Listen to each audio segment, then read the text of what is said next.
So I think almost everyone is here, and since it is 1, I'd like to start. So welcome everyone to the 4th Youth Forum on SDG Implementation on empowering the youth to build resilience in society in the context of pursuing sustainable and resilient recovery from COVID-19, organized by the UN Department of Economic and Social Affairs through its UN Project Office on Governance of the Division for Public Institutions and Digital Government, and the Ministry of the Interior and Safety of the Republic of Korea, and the Incheon Metropolitan City.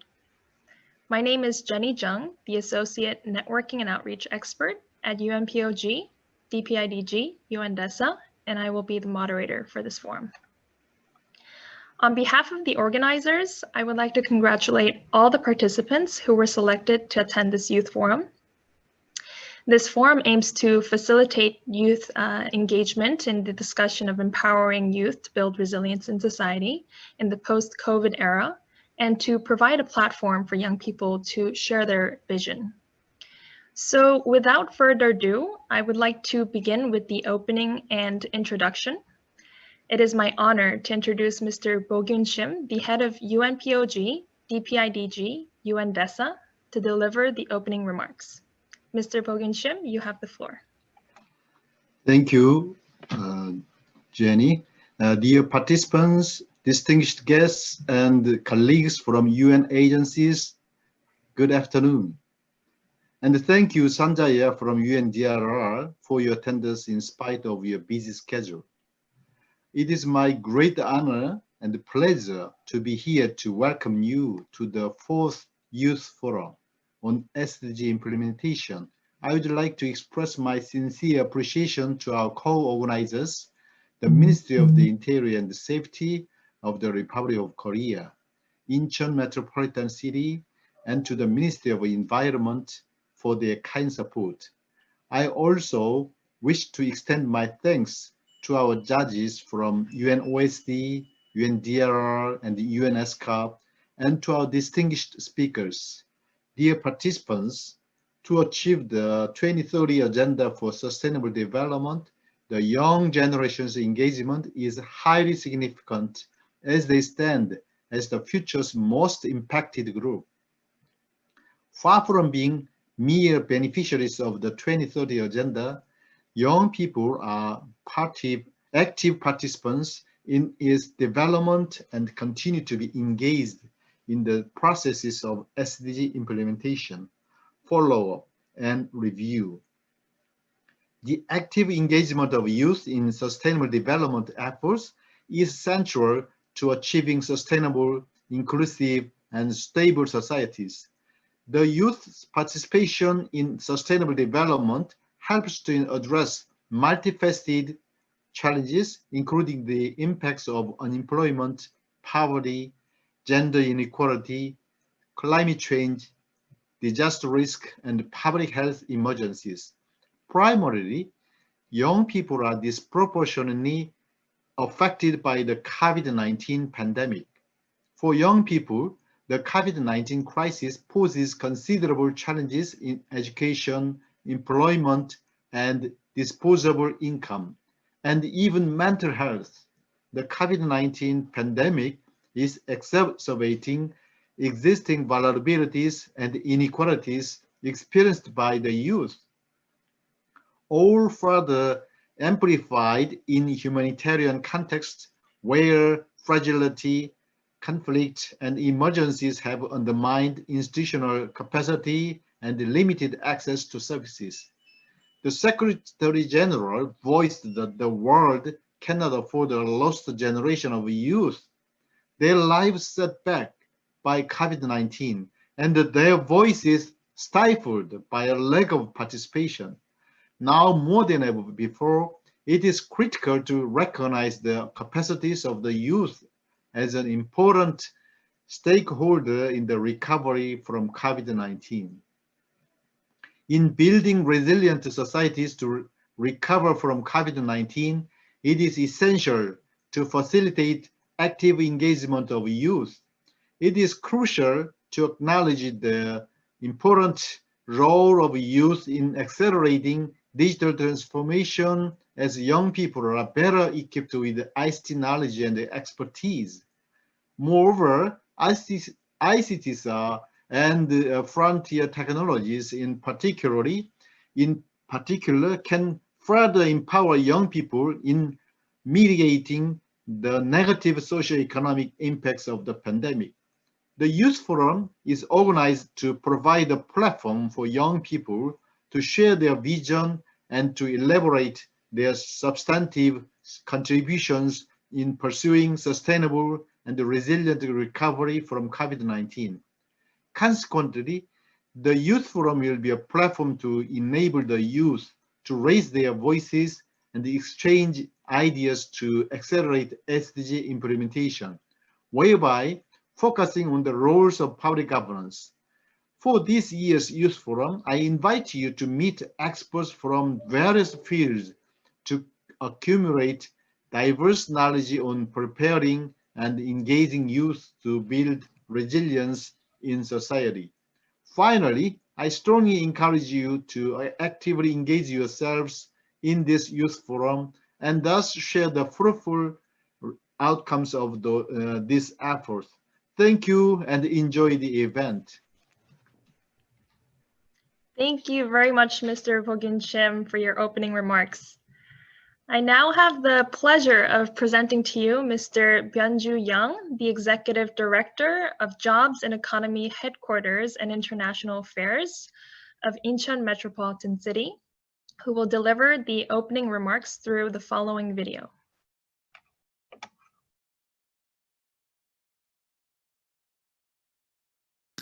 Hello, everyone. I'm so glad to meet you all.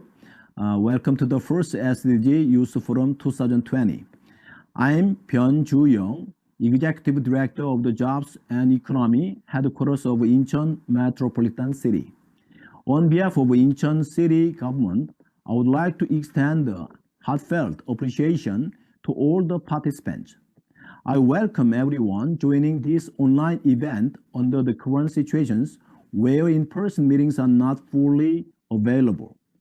Starting in 2017 as a speech contest, the SDG Youth Forum now marks its first year. Being held here in Incheon, this forum aims to raise young people's awareness on sustainable development goals and promote their active involvement in implementing the goals. The Sustainable Development Goals are the greatest joint vision of the UN and international community implemented from 2016 to 2030 to address the world's universal problems and environmental socio-economic challenges with 17 main goals and 169 targets.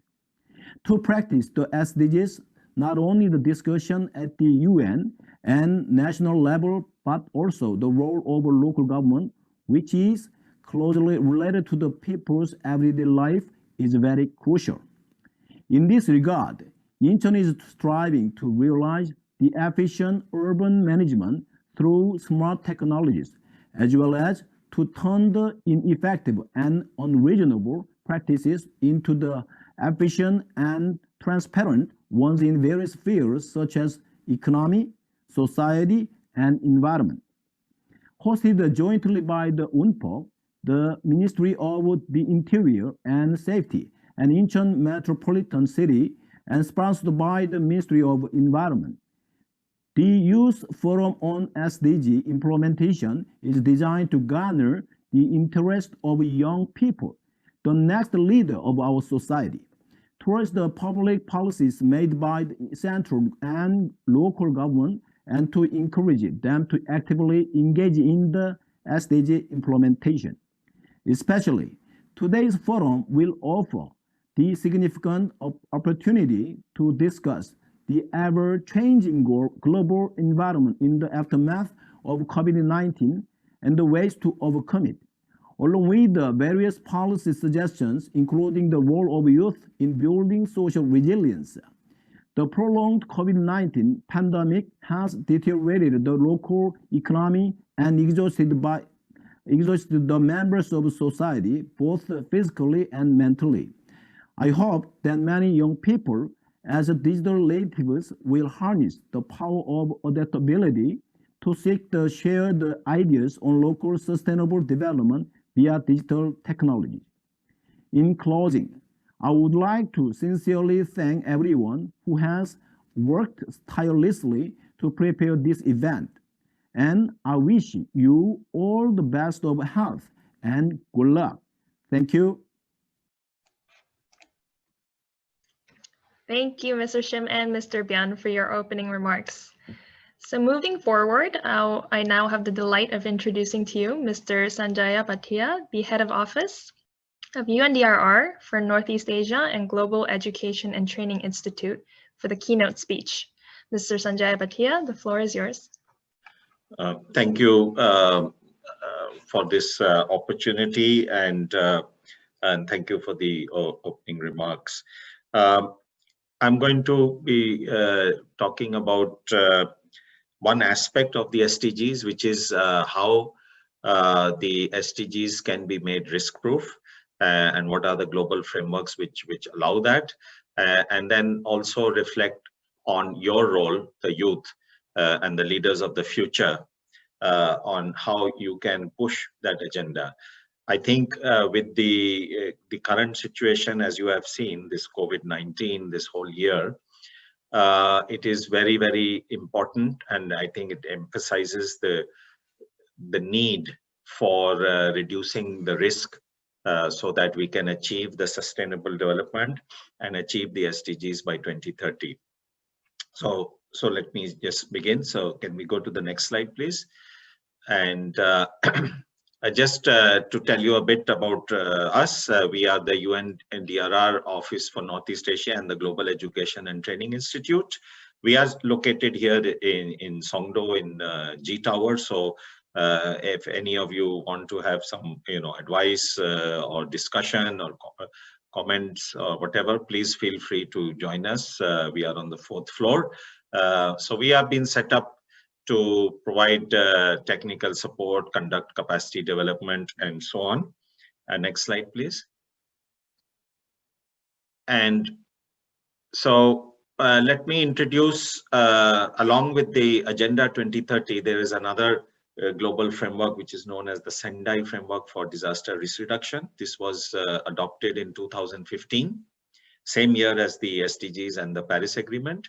And it is the duration is till 2030. So it's very important that the three important agreements, the Agenda 2030, which is the SDGs, the Sendai Framework, and the Paris Agreement, all three run up to 2030. So 2030 is going to be a critical year.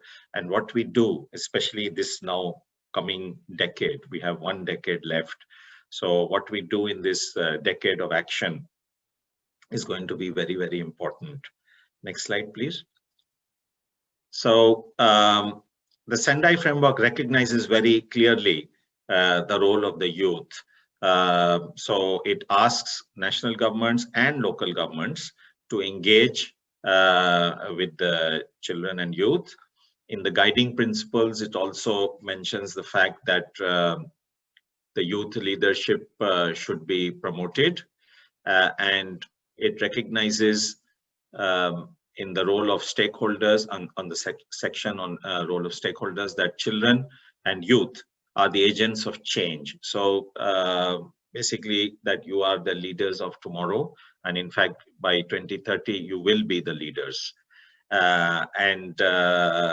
so they should be given the space and the opportunity through legislation and practices and education and all other means that we have at our disposal to understand all these agendas and also to help in their implementation. Next slide, please. So next slide, please. So Sendai and the SDGs and the Paris Agreement, they are complementary to each other. They are not separate or standalone in that way, because their ultimate objective is the same. They are all looking at how to achieve sustainable development and recognizing the fact that disaster risk and climate risk are the impediments to sustainable development. So unless we address and we reduce both the disaster risk and the climate risk, we will have great difficulty in achieving the SDGs in 2030. So we need to work with all these three agendas in cohesion. And so there are a number of interconnectedness, which we will go through in more detail. But it's basically about how to withstand shocks, manage risks and uncertainties, so that we can have a development which is sustained and which is not pushed back. So as you saw this year, in 1 year, economic growth has been pushed back, and there is quite a lot of turmoil in many industries, in many sectors. So we need to have development in such a way that it can withstand these shocks and stresses and bounce back quickly. Next slide, please.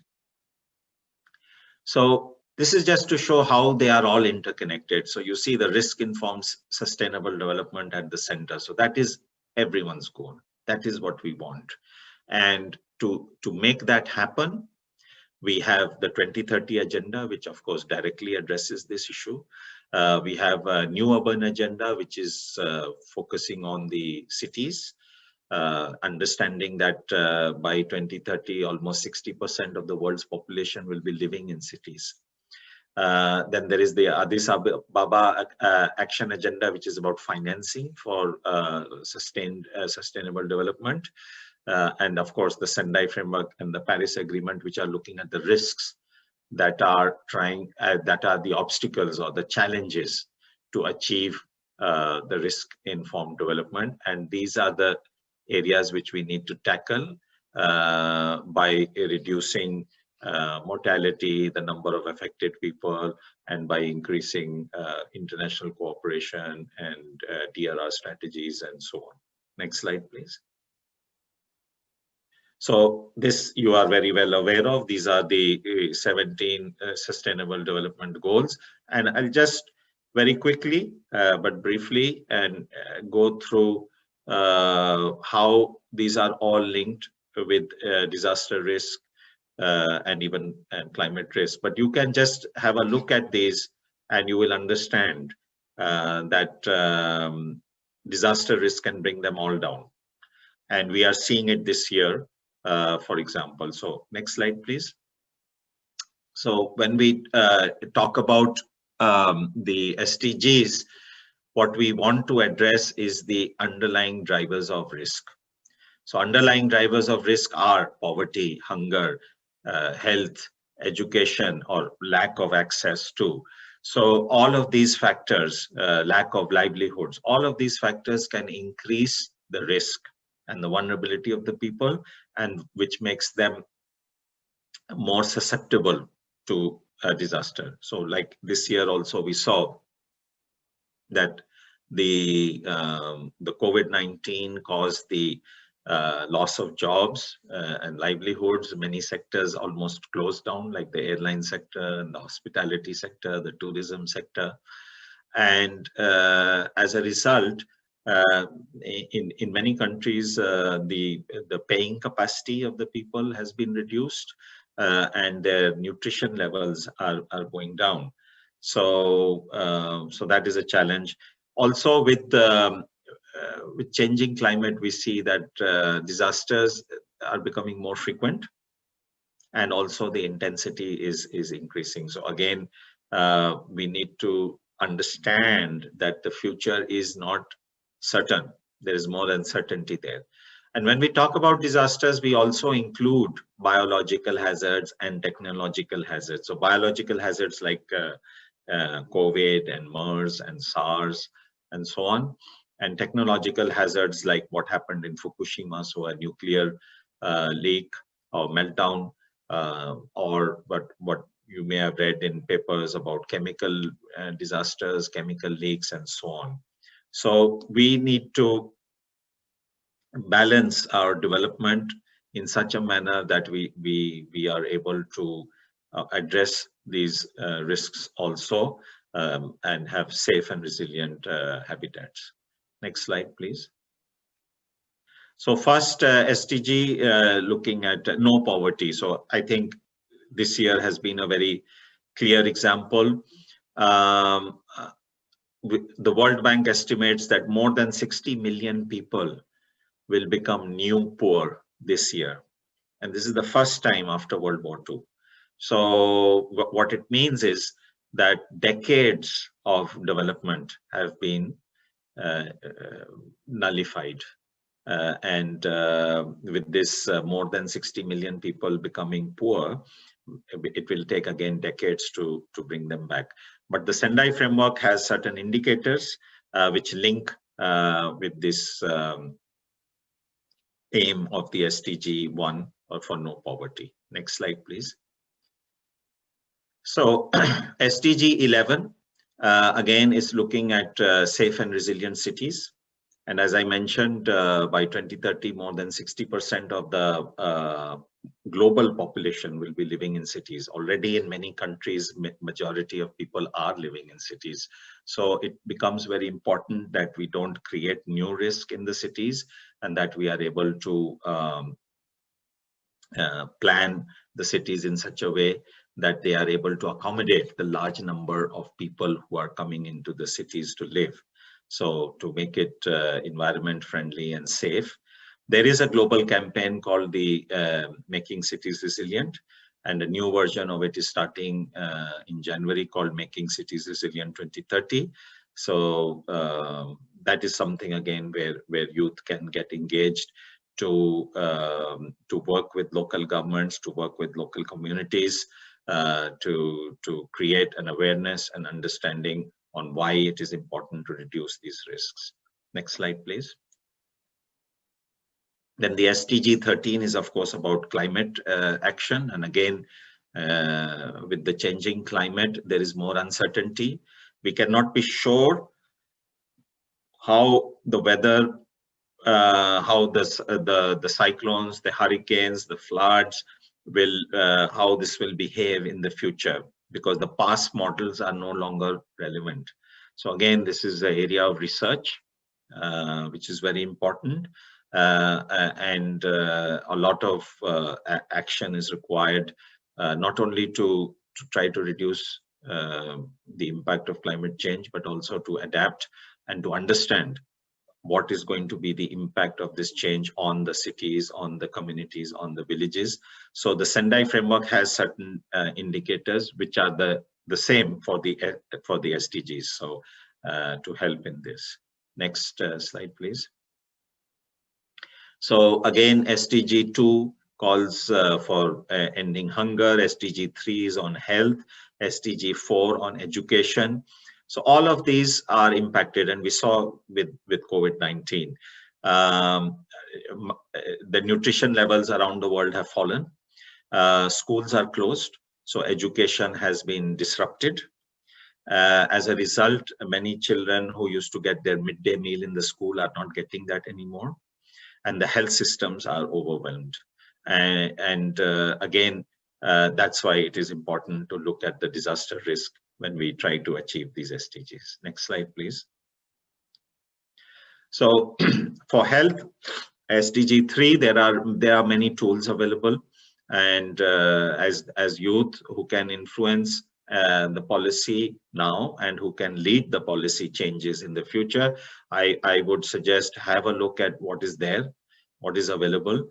And there are also some very good tools, like one we have called the Public Health Scorecard, which helps cities understand the risks to biological hazards and how they can reduce that. Next slide, please. SDG 5 on gender, 6 on water and sanitation, and 9 on resilient infrastructure. So again, unless we look at disaster risks and climate risks, we cannot achieve gender parity, for example, because it is always, there is a gender bias in how disasters impact communities. It is the women who are impacted more. And these are many studies which prove that. Clean water and sanitation programs, not only that, but even immunization program this year has suffered globally. And what this means is that in the future, we will have more cases of measles, and so on. Next slide, please. 14 looks at sustainable oceans, 15 looking at the ecosystems. So again, unless we look at the disaster risk, the climate change will directly and negatively impact both the oceans and the ecosystems. We see increasing forest fires around the world. That is one example, and we see the pressure on the fisheries industry, which is another example. Next slide, please. So these are the indicators which link the Sendai framework and the SDGs. These PowerPoints will be with you. You can look at it in detail, but you see how the two frameworks talk to each other. Next slide, please.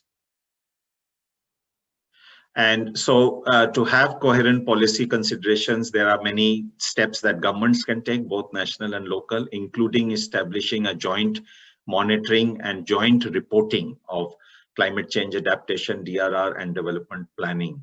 So these are the issues that you as the youth need to debate, and you need to push as people who will be voting already or maybe very soon, and then later leading the governments. And the next and last slide. So routes for engagement. So there are from our organization, we have a Words into Action guideline on youth engagement in the Sendai framework. We do work with the school children also, including high school and universities, including trainings. We have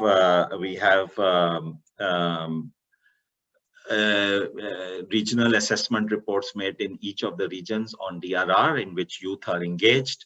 And then we interact with the youth through the national, through the regional and the global platforms, which are organized to help youth network and to see the new ideas and innovations, and also to present those. So they always have space for youth interaction.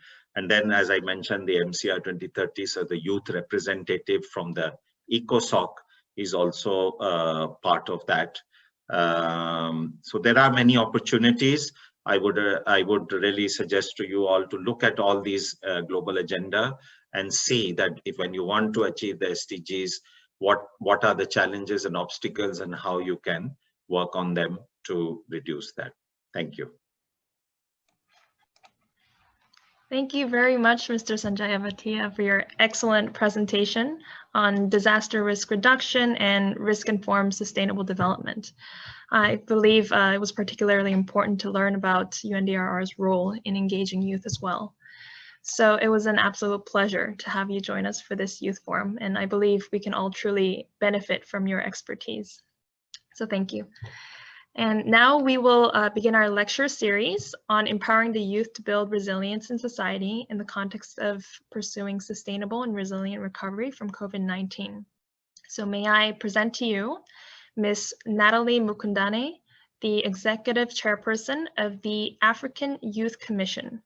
Ms. Natalie Mukundane, the floor is yours.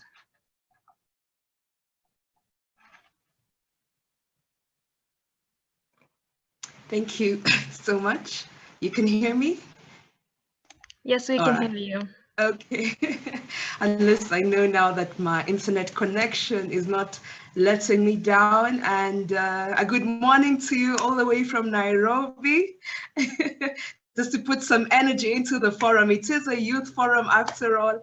And thank you so much for giving me the floor and the opportunity to have young people represented in such a critical discussion such as this. The 4th Youth Forum on SDG Implementation, with the theme Empowering the Youth to Build Resilience in Society in the context of pursuing sustainable and resilient recovery from COVID-19. It is my honor and utmost pleasure as the chairperson of the African Youth Commission to be given an opportunity to share an address. And I would like to start my address with stating the fact that we all know that according to Worldometer's latest report on October 25th, 2019, Africa is home to 1.3 billion people, and out of this proportion, these young people are under the age of 25, and they account for over 60%. That clearly indicates, for example, that the continent I'm in, Africa, is a continent for young people. But not only Africa, look at the world. Young people are the majority. Youth are both a major human resource for development and key agents for social change. Failure to foster youth development, inclusivity, can lead to inequalities with long-term economic impacts and social consequences. The United Nations has long recognized that the knowledge, talent, ideas, and enthusiasm of young people are vital for the continuing development of the societies in which they live. I state this from the report that was given by the UN Journal on Youth and Peace and Security, presents two main challenges for youth participation. The first is opportunities for young people's political participation are still inadequate in this day and age. How many countries can we sustainably say have young people participating in their political infrastructure? Secondly, the UN also cited structural barriers limit young people's participation in decision-making, young people's participation in investment. But if young people are the majority on the African continent and in the world in general, how can we say are they aiding in the fight against the enemy, COVID-19? Unfortunately, if I'm to tell you, friends, despite young people being the majority on the continent, energetic, smart, they are not at the forefront of the fight against the pandemic. Why? Of course, we've had some cases of exceptional young people who have come against all odds to fight against the pandemic. Some young people have been giving out sanitizers in their communities. Some young people have taken it upon themselves to start awareness campaigns. Some young people have also been at the forefront of protests, protesting against unfair treatment by the police or their particular governments. But there's also a bigger percentage of young people with untapped potential whose resources have not been utilized in the fight against this pandemic. These are the young people who have lost their jobs. These are the young people who are being paid halfway or being paid a part salary, yet their cost of living is still the same. These are young people who have lost their income streams, sitting at home wondering what to do next, and they do not know what the way forward is because their governments and particular institutions have not given them a buffer in this very crucial time. However, if we think this narrative must change and this untapped huge potential of young people must be utilized, if we want the world to develop fast and realize the 2030 and 2063 agendas, there is no reason why COVID-19 should stop us from utilizing our goal and as young people seeing the future and maximizing the world that we want. We need to utilize the resources, the capacity, the intelligence, the passion, the energy of young people across the world. We need to give them opportunities to be at the forefront of this fight. We need to find ways of supporting their income streams so that they are not vulnerable, so they are not left home with no means of getting food at their table, so that they are not left idle. Because if they're idle, it leads to increase of crime rate, and that is not good at all for anyone's economy. Some experts have warned that in this tragedy, the loss of lives, depression, the not knowing what to do can lead to a downfall that has not been unprecedented before. I have personally seen how young people, the world's largest generation of youth in history, is finding opportunities in this moment of crisis. I have seen how some young people have stood up and inspired others to act. We have all been sidetracked by this new way of doing things, also now known as the new normal. This coronavirus has led to social distancing, self-isolation, and has enveloped communities around the world in fear. But even as young people face unprecedented difficulties, they are rising up to make a difference. And we need to be inspired by those young people to also ask ourselves, how can we make a difference in our different capacities, in our different countries, whatsoever the challenges? I can just cite a few examples. I have a young person I know, Nelson Kwaje, a youth in South Sudan, 28 years old, who has made it his mission to tackle misinformation about COVID-19. We have Christian Acheleke from Cameroon, a 26-year-old, who is producing bottles of disinfectant using recycling. Then we have from South Africa, the Ndovu Youth Choir, who are finalists in the American Got Talent. They are using their singing talent to give hope, to give entertainment during this pandemic. Then we have a young gentleman in Uganda called Daniel Miko, who is using African fabric to create masks and donate to those who cannot afford to buy masks in his community. Now, these young people took it upon themselves to do something. Imagine if every young person in the world took it upon themselves to do something in the community and make a difference. One thing we all underestimate is that if youth are empowered to participate systematically through consultations and knowledge sharing, and they're involved in decision-making processes at all levels, including budget allocations, and engaged in the implementation of response methods, then we cannot imagine the outcome, because we are putting together the greatest resource the world has, and that is our youthful energy.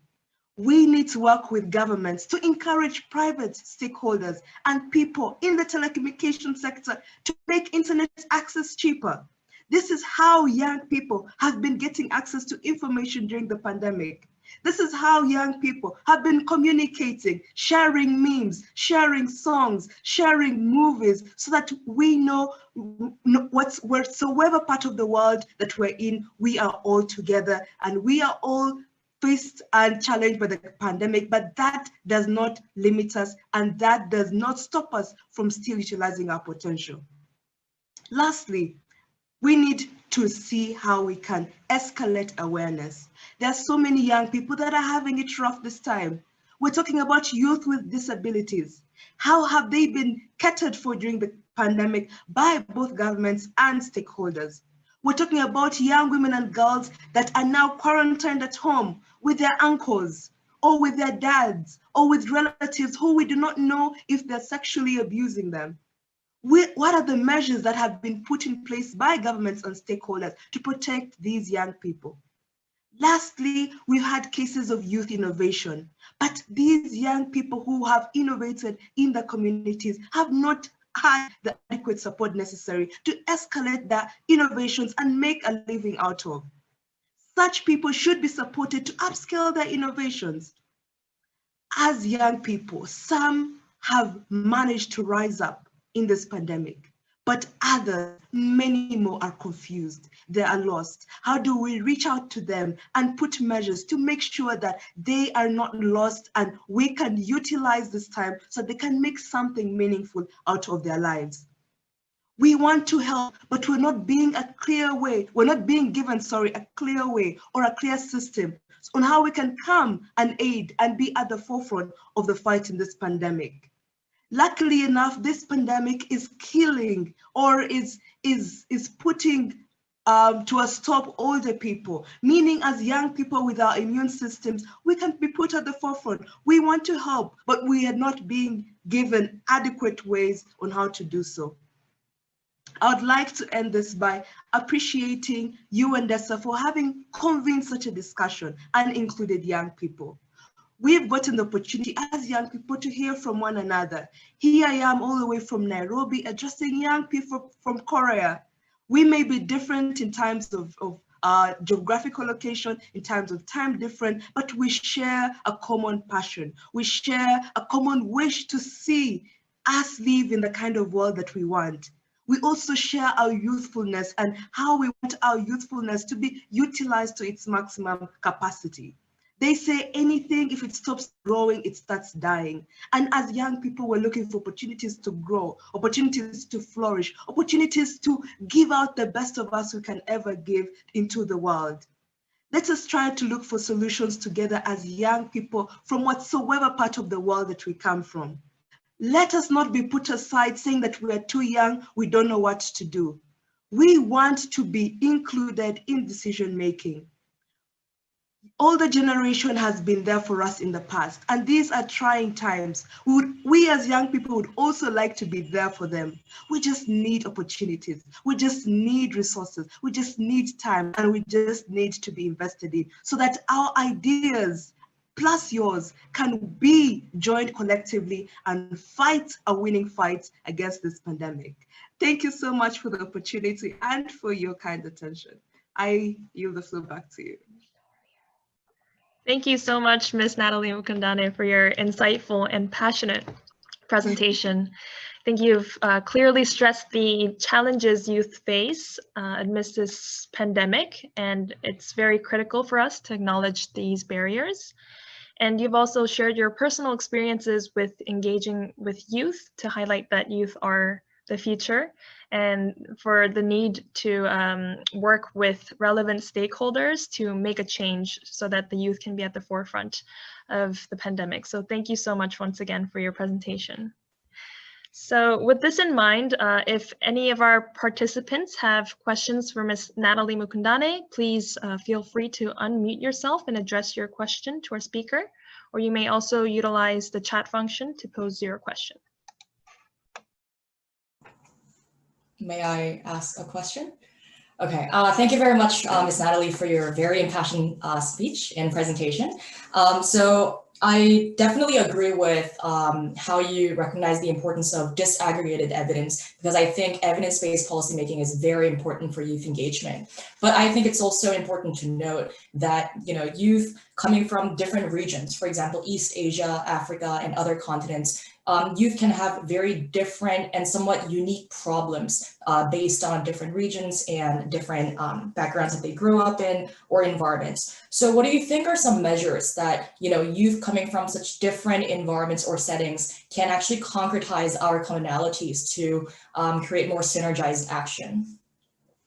So that would be my question. Thank you very much. Okay. All right, thank you so much for that very brilliant question.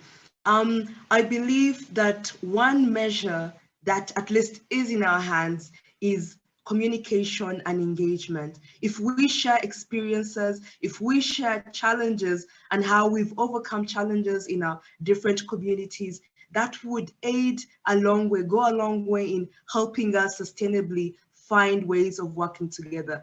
For example, is there a platform where young people in Korea engage with young people in Nigeria? Because there are some challenges young people in Korea have managed to overcome that can be copied and pasted and used by the young people of Nigeria. Social media is a wonderful platform, but we need a more meaningful and engaging platform where young people across the world, Canada, China, Australia, Uganda, Sierra Leone, come together, share innovations, see what's working, see what's not, and then implement in their various communities. Because much as we are in different geographical locations, face different challenges, there are some innovations that cut across all borders, cut across all boundaries. So as young people, the one thing we need is knowledge exchange. We need a platform where we can share our ideas and engage with the crucial stakeholders so that we make sure that our innovations don't go to waste and we learn from one another and use that opportunity to grow. And then that is what we can do as us. But of course, we don't have the resources, much as we would like to do a lot. So as young people, we need to engage our governments in our respective countries. We need to engage important stakeholders in our respective countries, because if these stakeholders can't give us the resources, then what we can do is limitless. Thank you so much for the question. Thank you so I have a question. much for the answer. May I ask a question? Sure. Miss Natalie, your energy is very contagious, I would say, and definitely inspires us here at the UN Youth Forum and all the young people that you've interacted with before. to take an initiative, but sadly, not everybody has the opportunity to interact with you. And I would say, like the young lad making masks of African cloth, he was put in a situation where he had to innovate in order to uplift his community, I would say. But not all the youth around the world are put in a situation or are in interaction with energetic people as yourself. So how can we give incentives to the youth to take initiatives in the first place? Thank you. That's a very important question. And to be honest, it's really painful what you just mentioned, because you want to reach out to every young person you can, but only so much you can do. And they say a journey of 1,000 miles begins with the first step. And such a forum is a first in so many steps. How would I have gotten to speak to you and all these other young people that are here today? So I believe that we've seen where that scenario where someone lights a candle and the same candle lights another and another. So I'm speaking to you. Maybe tomorrow you're going to speak to 10 more young people. Those 10 young people are going to speak to others. And with this limitation, this is the best that we can do at the moment. And it's like a rolling stone. We start with the innovations we have now. You share it with the next person. We use social media to our advantage, the trending hashtags. We start by engaging the young people in our communities. If you're passing by the street, you see a young people maybe selling masks, or a young person with an innovation of a hand washing jerrycan, you see how you can connect him to an uncle or someone so that innovation can be upscaled. So there's no easy solution that I can tell you, let's do this, let's do this, let's do this. But what we need to recognize, at least we are doing something. At least we are having this conversation. Now, how do we take this conversation to the next young person? How do we multiply our efforts? We don't need to solve everything today. No, we need to start. What you start right now, trust you me, 10 years from now, another young person will take on the mantle. But what I want to discourage is sitting back and saying, oh, we're young, oh, we don't have resources, oh, there's nothing we can do. No, no, no, no. That mentality has to stop. Even if it's a trying time, just do what you can as you. No matter how small and insignificant it may seem to you, trust you me, we are over 1 billion. If everyone did one tiny thing, that's 1 billion tiny things, and the impact will be felt. So yes, that is my response. Thank you so much, Miss Natalie. You're welcome. You're welcome. I have a question. Sure, go ahead. First of all, thank you for the presentation. So Mr. Jackson Kaguri from Uganda visits my school every year to discuss and raise awareness of his Nyaka AIDS Orphan Project. And he, has been making much valuable change. How do you think projects like his can be further applied and expanded during this pandemic? So I think I had a connection problem. Could you repeat the question? I didn't hear. The entire one. Well, just the essential part. So how do you think projects like Mr. Jackson Kaguri's Nyaka AIDS Orphan Project can be further applied and extended during this pandemic? Oh, okay, I get you now. Thank you so much for that question. So now, by sharing more about the project, how many people know of the project and what it's doing and the impact that it can cut across? Like I told you, we are a global village, but it's so disappointing how instead of sharing projects like this, young people are sharing cat videos. Nothing against cats are cute. Or they're sharing like the latest dance move or the latest, movie. We need to have a new wave of young people that share information that is valuable to us. If you see an innovation, you should be able to post it and it trends. But why is it that the most non-essential things are trending and projects that can be life-changing to some communities are not trending?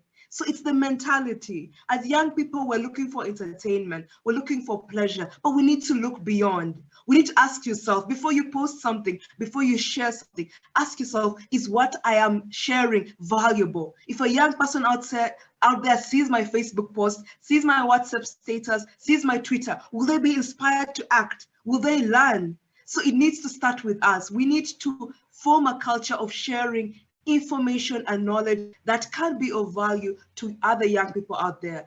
And if more people know about projects that can help them, then trust you me, then it's a beginning, it's a stepping stone to greater things. Thank you. Thank you too for the question. Can I also ask a question? Okay, so I'm interested in engaging the most vulnerable in the situation, because I think that, as Natalie has also mentioned this, but there's an element of the people who are even more vulnerable than the rest of the youth, for example, from difficult socioeconomic situations or people with disabilities. So I was wondering, because the society is very focused on just generally engaging like the people who are affected. So I was wondering if there are any specific ways that we can address the problem of reaching out to the people who are the most vulnerable in this situation, aggravated by their age or socioeconomic situations or disabilities and other factors. Thank you. Thank you so much for that question. And it's really close to my heart because I mentioned it in my speech. It's sad to note that even before the pandemic, youth with disabilities, youth with, lack of resources were already being ignored. Now, during the pandemic, everyone is dealing with their own problems, and it's very few people that are standing out to think, oh my God, what are youth with disabilities doing? How are they surviving? How are they putting food on their table? If it was hard enough before the pandemic, what is it like right now, whereby even youth without disabilities are struggling? And I don't have an all-set solution for what can be done for them. But I think, like I mentioned before, it starts now, remembering them in conversations such as this. Imagine if this forum had gone on and no one had even mentioned, people with disabilities and people without resources. So the fact that we think about them right now and realize, wow, I may be going through something, but there's someone out there with a disability that is going through us. How can I, as an individual, reach out? Do I know someone in my community that I can help? Maybe take them food, maybe take them shelter. Then the more we have conversations such as this, then we engage important stakeholders.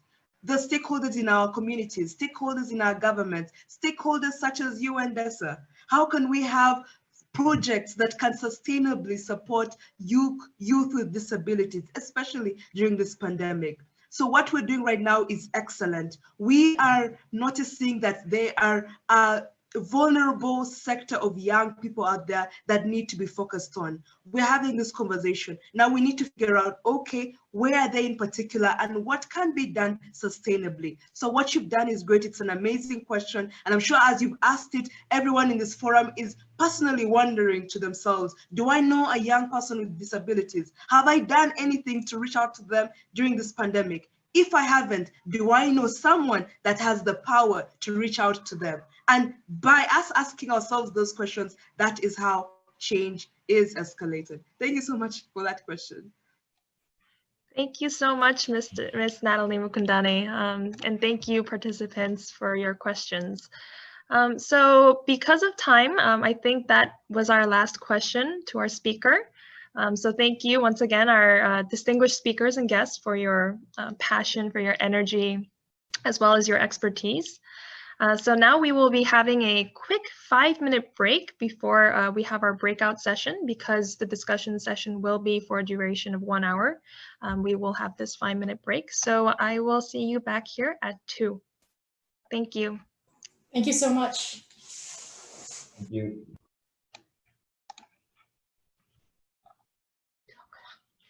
So welcome back.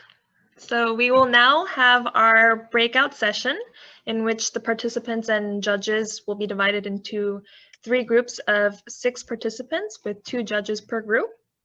But before we break out into our groups, may I kindly just introduce our judges. We have Ms. Sarah Castro-Hallgren from UNOSD. We have Mr. Waikisito Jackie from UNESCOP. We have Ms. Anna Thorlund from UNDRR. We have Ms. Shelley Choi, Mr. Prabin Marjan, and Mr. Samuel Dana from UNPOG, DPIDG, UNDESA.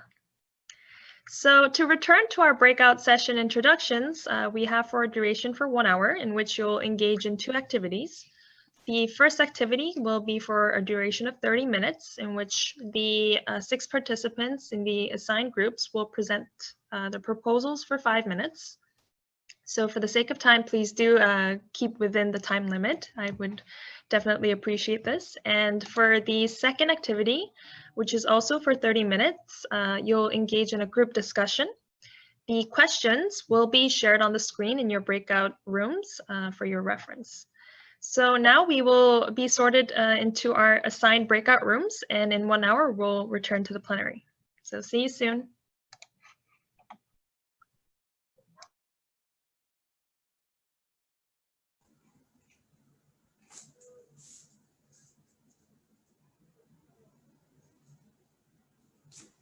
Good afternoon, everyone.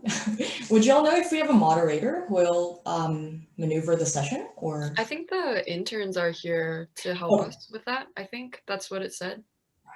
Yeah. Oh, hello. Yeah. I think we have to wait for the moderator and judge. Yeah. Yeah. And I think also Shelley has not joined us. Yes, I will. That.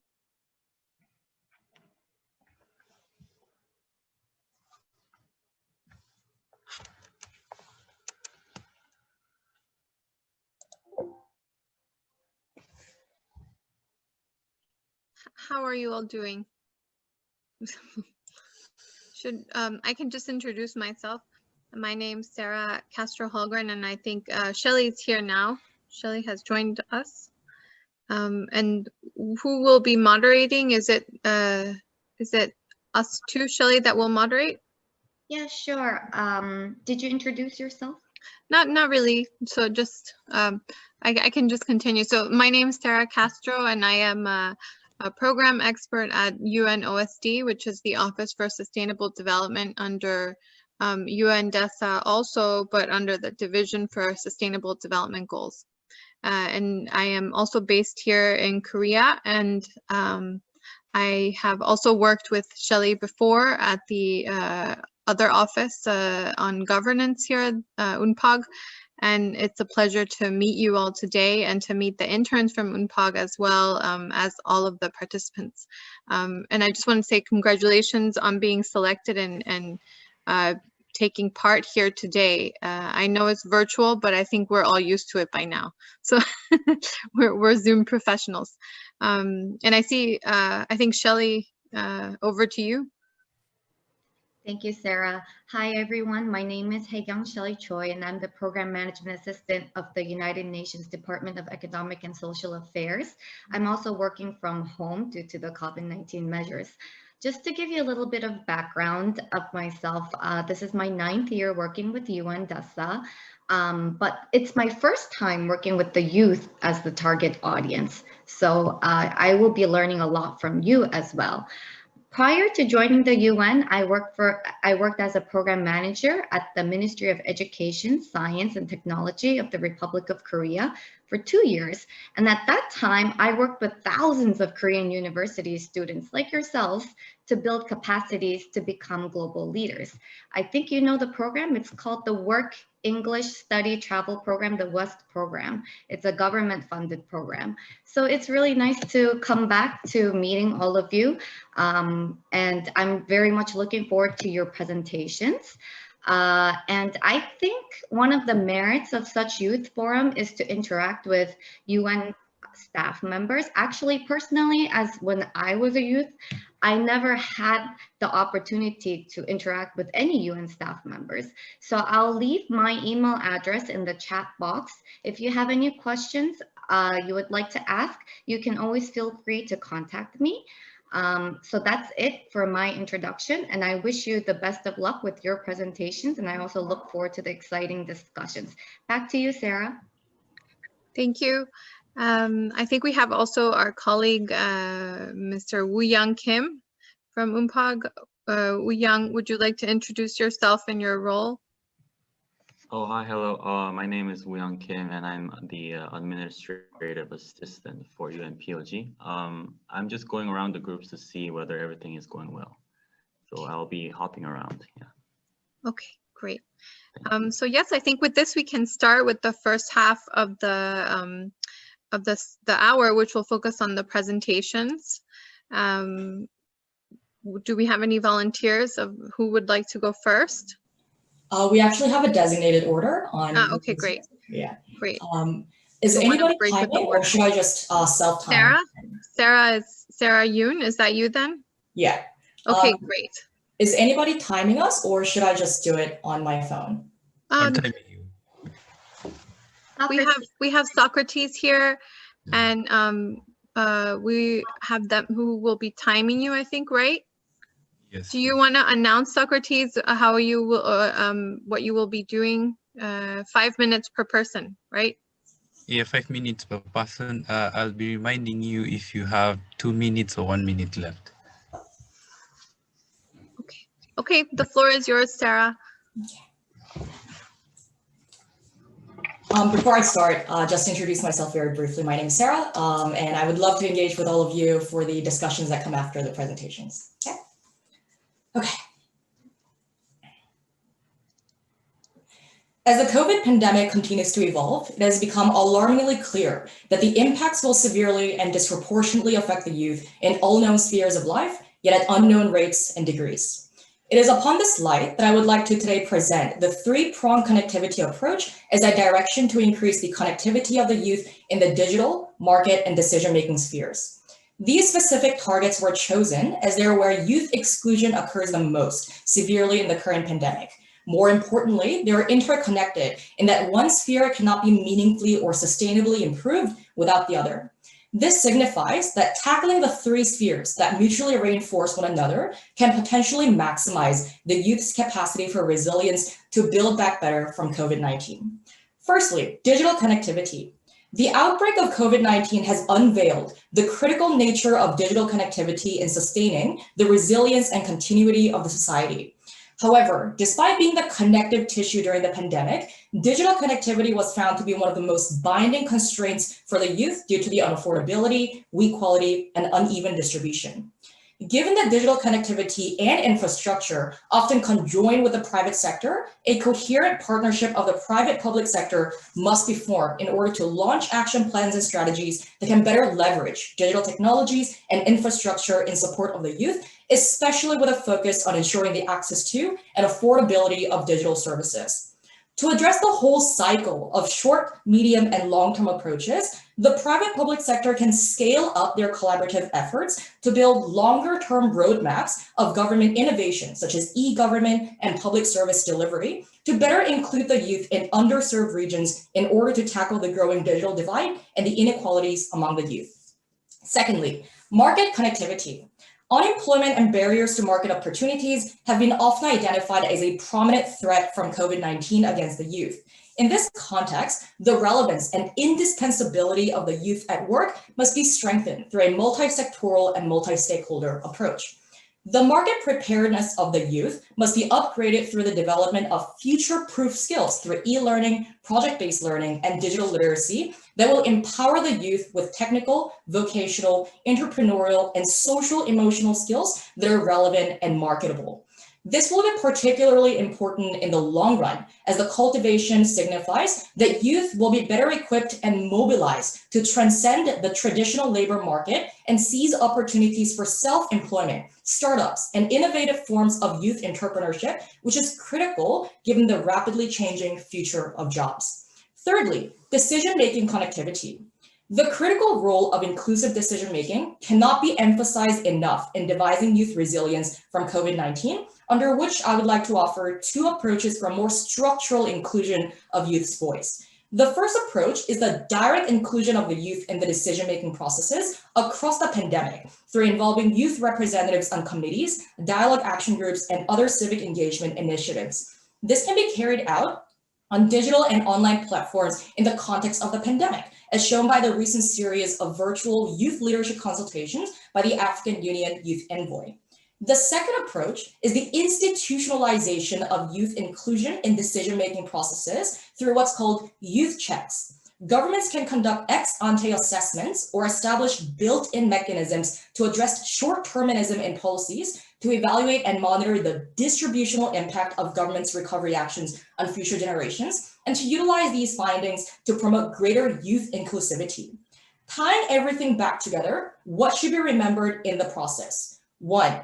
Every step of the policy measure or input must be evidence-based with disaggregated evidence on youth minorities like gender, race, disability, and any other identifier that provides an intersectional lens to minimize side effects against the most vulnerable and marginalized groups. 2, youth should not be treated in isolation, but be viewed in systems thinking in the context of their own national and local settings for a more nuanced and contextualized approach. 3, the inputs and outputs of the three-pronged connectivity approach must be dynamically and strategically streamlined through a whole of society approach and what I call connecting the connectivities in order to generate the virtuous cycle of resilience and accountability.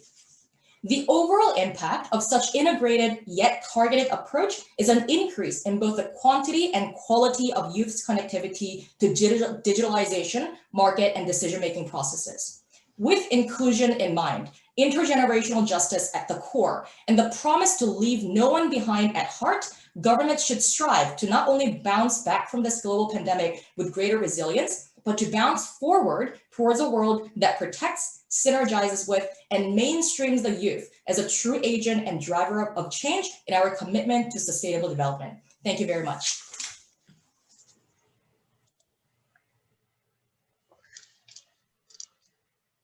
Thank you, Sarah. That was excellent and much appreciated. I would like to now move on to the second presenter. We would like to welcome Ms. Alejandra Cáceres. Yes, hi. Can y'all hear me? Yes. Okay, great. Okay, so I am very honored to be part of this conversation, and Sarah's presentation was very good. So now I will start with my presentation. I will focus on partnerships and engaging the youth on policymaking for a sustainable future post-COVID-19.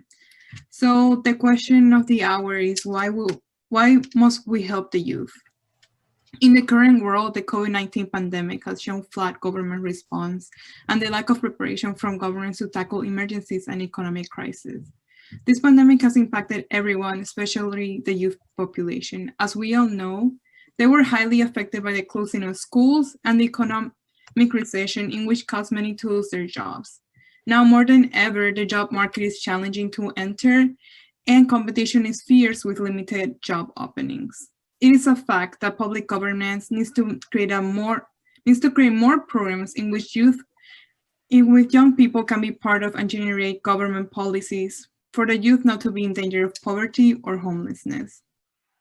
So the question is, how can we give the youth a more resilient future? Actions that governments can do to help is to create targeted policies for the most vulnerable youth, such as those who are migrants, homeless, or have disabilities. Create educational programs and job trainings for those who are unable to keep going with their studies, such as workshops where they can develop specific skills. And governments must consider youth as a contribution to the country's economy, that they can work on the development of the economy for the future.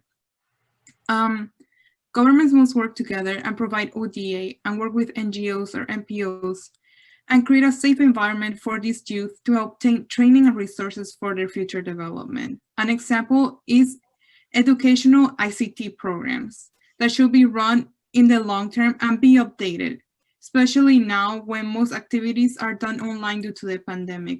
Of course, there's an issue with ICT programs, and it will be challenging to implement a program of this nature in communities in which ICT is not widely used. But this won't make a huge dramatic change on their life right away. It will be used to find more alternatives for their future. So governments and public entities must use the current resources available to create mobilization, and I quote, build resilience in societies against future shocks and disasters.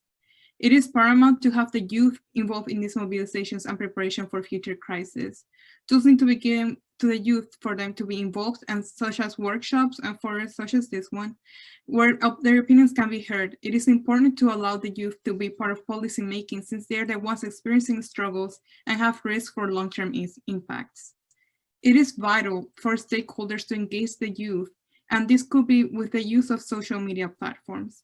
This way, young people can contribute their thoughts on how they could be helped and what governments should fix for them to have a more stable way of life.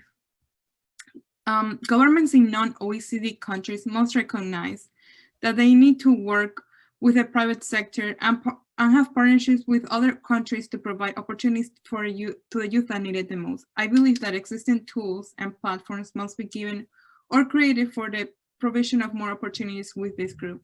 The creation of sustainable jobs is the key for economic development.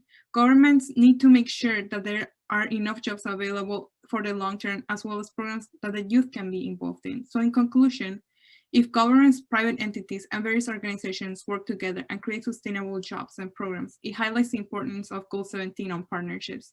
By doing this, more SDGs can be achieved and finally bring a more resilient future for the youth after COVID-19. Thank you so much. I'll move straight on to my presentation. Time starts. Yeah. No small talk with peers while transitioning from class to class. No sharing jokes during lunchtime. 7 hours at my desk, talking only when called on. Lunch was spent eating alone quietly, and extracurricular activities like team sports and teacher internships were far from reality. Reaching out to teachers for extra help became more challenging and thus less frequent, despite the fact that the quality of education dropped dramatically. For instance, chemistry was impossible for me to grasp without the hands-on experience of labs. This is what my average virtual school day looked like over the span of 4 whole months. Corona Blue is a term that was coined by South Korean researchers to describe this global phenomenon. It refers to the lassitude and exhaustion associated with prolonged periods of isolation. With the disappearance of social interactions in schools, workplaces, and other gatherings, people have been forced into a bubble of solitude, relying solely on virtual interactions to replace the in-person interactions that used to be. If such removal from society persists, then problematic lasting effects such as the lack of teamwork skills or nonverbal communication will manifest themselves. The value placed on social interaction has been proven by the success of co-working spaces such as WeWork. You may already be familiar with the company that has branches all over the world, including many in South Korea. WeWork provides office space for startup companies and freelancers who would otherwise have to work alone. In addition to office space, one of the biggest merits of WeWork is that it provides a physical location for people to come together and network. Mirroring this to the youth, I would like to propose a similar physical space for local youth to come together and engage in meaningful learning that's not usually covered by school curricula. When I decided to apply for this forum and saw the prompt, I first asked myself what I needed as a student, what my fellow high school students needed, and what all students needed during this confusing pandemic. With the lack of opportunities to work with other individuals to pursue research interests or extracurricular activities, students are in need of reintroduction to these experiences. Through the establishment of a conducive physical space for students to gather, we can work to build resilience in the affected generations, namely high school students. The physical building would need to include meeting rooms, research labs, lecture halls, activity and community spaces to support the programs offered by this project. Programs offered would include courses focused on teaching subjects not included in traditional curricula, such as financial literacy, preparing for a more confident transition to adulthood. Arrangement for established guest speakers, mentors, and professional advisors to work with students and answer questions would be one way to open new paths for students who may not have had opportunities to pursue different interests while in isolation. Students will be exposed to other like-minded individuals, both students and adults alike, who are looking for enriching activities to immerse themselves back into different fields of interest. Of the 17 SDGs, the main ones that the program will focus on are the following: quality education, industry innovation and infrastructure, reduced inequality, peace, justice, and strong institutions, and partnerships for the goals. All the chosen goals were kept in mind when designing a safe, intellectually stimulating, creative space for use in the community, ultimately leading to brighter futures for all. In order to guarantee relevance after the pandemic, further forward thinking needs to be conducted. One of the main focuses of this project growth will be including youth within the local community not currently enrolled in school. Once the target audience is reached, programs including general educational development and vocational courses will be offered, meeting their needs and opening up new paths. As SDG 4 states, quality education enables upward socioeconomic mobility and is key to escaping poverty. This broadened scope will require physical expansion of the project, namely to under-resourced parts of Seoul, other parts of the country, and globally. Continuing the pursuit of the UN's SDGs, it would prove ideal to utilize sustainably sourced materials and implement green initiatives to decrease the carbon footprint of the entire operation and also lead the movement in transforming chosen areas into sustainable cities and communities. For instance, gardens and solar panels can be installed on the roofs of the buildings to create even more activities for the youth to experience nature. There are many more marginalized groups though. As such, further providing accessible resources and plans of action for students with disabilities within the communities to find proper jobs and integrate them within society will pursue decent work and economic growth, another set goal by the UN. Thank you. Hi, I'm Hyun-Sun Yeom, and I'm the next speaker, so I'll do my presentation right now. Since COVID-19 started to spread all over the world, many experts are expressing concerns regarding K-recovery model, in which rich and poor gap is widening, thereby exacerbating social stratification. National Statistical Office announced that the wage gap between the permanent and temporary employees this year recorded the highest ever in South Korea. So equitable and accessible education is the foremost in social mobility. Yet COVID-19 has been eroding the nature of education, making it harder to access and more expensive. First, students no longer primarily rely on public education sector due to restriction of school attendance. Real-time interactive classes account for less than 6% of all forms of lectures. Second, the restriction is being improperly applied to schools because of the average number of students in the classroom. Students in the science high school, for example, went to school every day despite of COVID-19 because the average number of students in a classroom was only 16.4 students, whereas it was 24.2 students in general high schools. Third, private schools have been taking advantage of the loopholes. The students in private elementary schools went to school more frequently, 4.2 days a week, than in public ones, 1.9 days a week. It's no wonder that parents have no choice but spend more money on private education sector and anxious competitions compared to others. Thus, only those who can afford further expenses for a private academy could survive in the fierce competition of education. As we all know for sure, equal education is one of the most fundamental human rights. It is clearly included in the UN Universal Declaration of Human Rights and UN Sustainable Development Goals. I place a big emphasis on the power of education and strongly believe this is where the youth should be involved for social integration and sustainable development goals. My proposal can be condensed into two keywords: inclusive education through the youth empowerment. The youth can be widely understood as an age group in transition from childhood to adulthood. In other words, a reliance into independence and complete autonomy.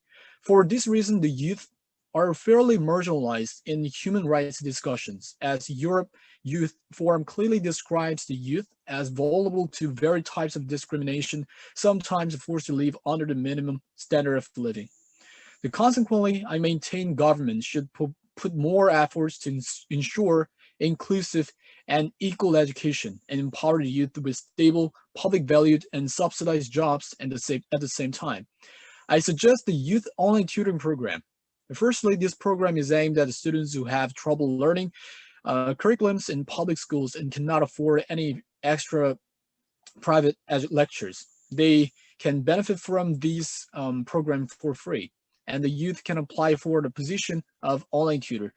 The Minister of Education, universities, and experts are all involved in the process of acquisition.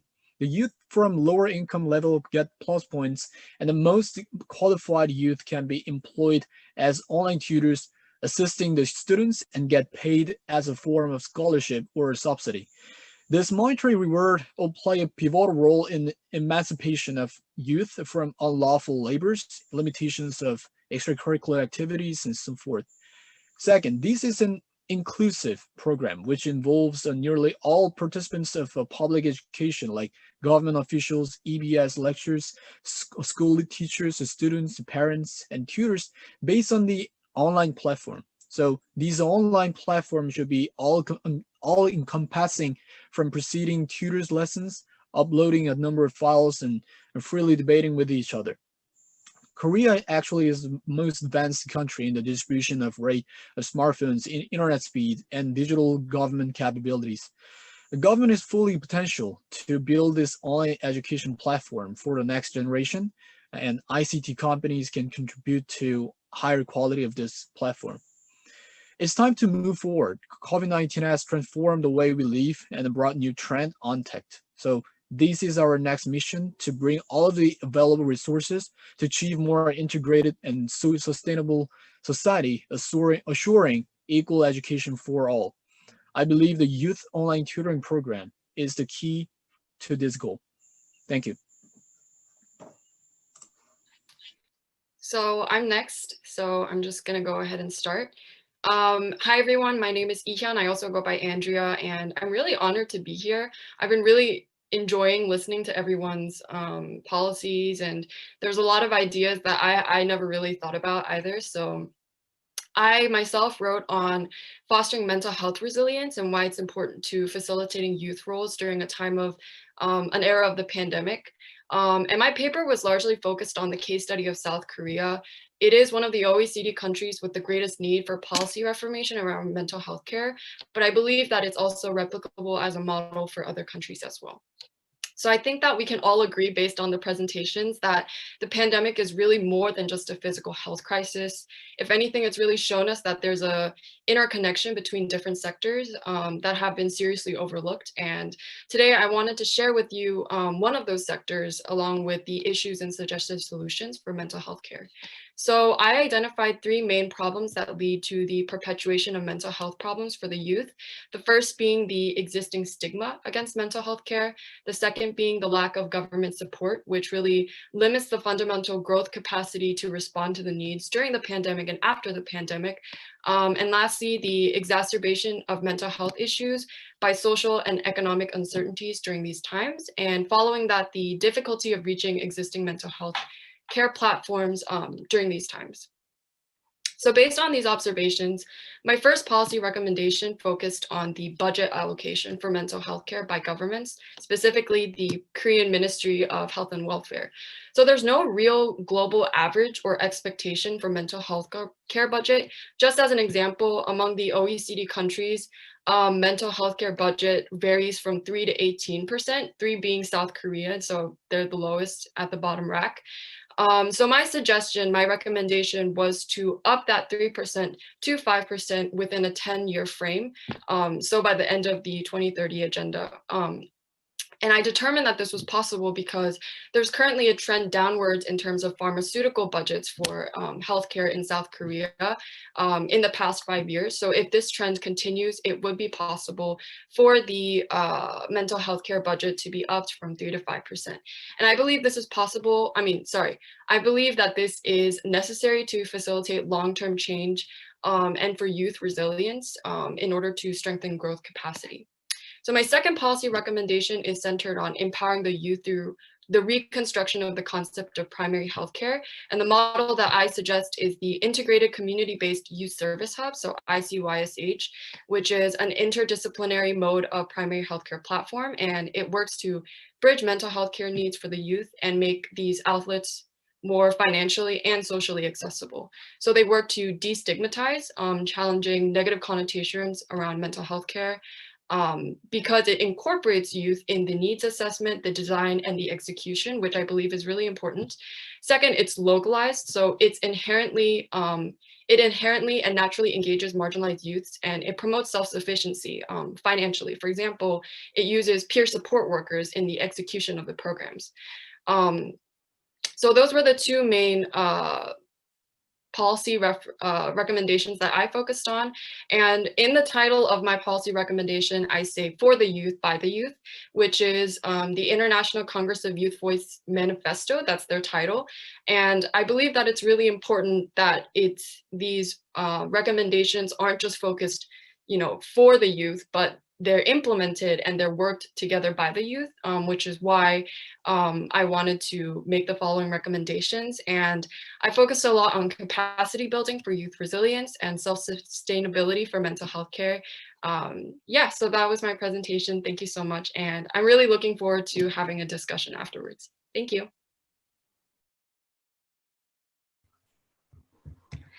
Thank you, Andrea. I believe I'm next in line. So hello, everyone. I will try not to take much of your time. My name is Alvaro Al-Absawi. I'm doing my master's in epidemiology, which is studying the science of epidemics. I think you can see that the timing is just perfect. And I was ironically lucky to study epidemiology in the middle of a happening pandemic. So the virus made sure not to differentiate the rich from the poor, the developed from the developing, nor the white from the black. And I believe it is time to recognize once and for all that we're all the same and really act on that basis. What I'm trying to say is that we are all in this together, which brings me to another issue. And I took my chance on climate change because we are all in that together too. So following on the SDG number 13, we know that climate change is real, and whether we like it or not, it's happening. So as Mr. Sende said earlier today, we have some ideas how to stop it, but we don't have a concrete plan that we all agree on to fight it. So how do we get there? I will talk about that in a minute, but first, we are in a conference for the youth and or the young people. And frankly, the first thing that comes to my mind when I think about youth is universities, my college days. And this is exactly where my proposal idea comes in. I suggest that we build 7 international universities in the 7 continents we know. Yes, I count Antarctica. And I will tell you why, because the universities we propose we will build in drastic environments such as 2 hot deserts or 2 cold icebergs, because we want to inspire students to find appropriate approaches for a perfectly resilient society and to get a sense of what climate change is doing to us and to our planet. So the idea is that we all share together the burden of climate change. We need more ideas, projects, and more importantly, we need scientific evidence to help stop climate change.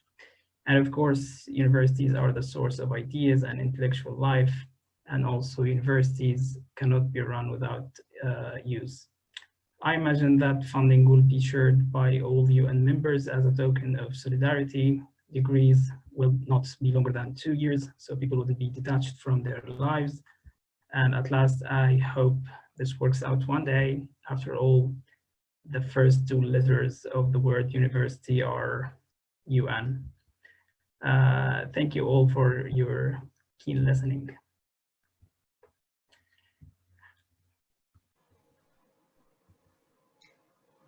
Thank you very much, all of you, for the excellent presentations. Thank you. Yes, and I just wanted to note that we were looking at the PowerPoints that we had on file for each of you during the presentations as well to complement. Yes, but I understand that we couldn't each share the PowerPoints because it's very hard to stay within 5 minutes when you're presenting an actual PowerPoint file. So yes, I would like to ask if my colleagues, Socrates or Haun, have any points before we close this portion. I don't have anything. I'm good. Okay. So now I think we will move to the interactive discussion portion. And then with this, I would like to go ahead and give the floor to Shelley, who will be asking the first question. Okay, so there are actually 5 questions for us to discuss today. I would actually like to start with the second question. Thank you, Helen, for sharing the screen so that we all have a better idea of how to respond.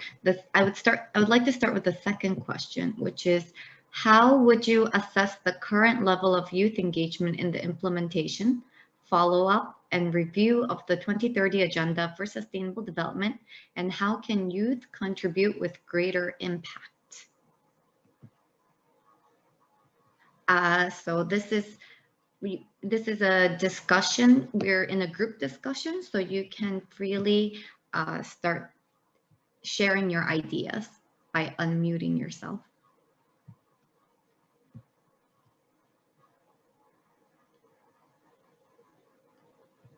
Do you want us to call on somebody, or do we have a volunteer? I think they're pondering on the question.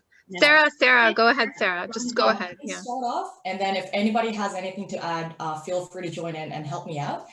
This is actually a question that I wanted to ask in the earlier session after Ms. Natalie finished her presentation, because when I was trying to connect the idea that Mr. Sanjaya gave in his presentation, and then try to contrast that with the status quo that Ms. Natalie gave, I felt that there was a bit of a dissonance. So for example, Ms. Sanjaya talked about how Sendai framework is really good in terms of youth engagement. There are a lot of alliances of youth that try to help out in terms of resistance and disaster rebuilding and things like that. And there is also a lot of high-level initiatives that are happening at the UN level in terms of trying to engage with the youth. And I think some of the examples that we've heard so far are things like Youth 2030 Agenda, like UN strategy towards the youth. And there are many other high-level commitments in terms of trying to engage with the youth, like the Declaration of Action that's trying to bring out 10 accelerators that try to engage the youth throughout the process. But when you listen to the points coming from Ms. Natalie, she still analyzed the problem that we have political opportunities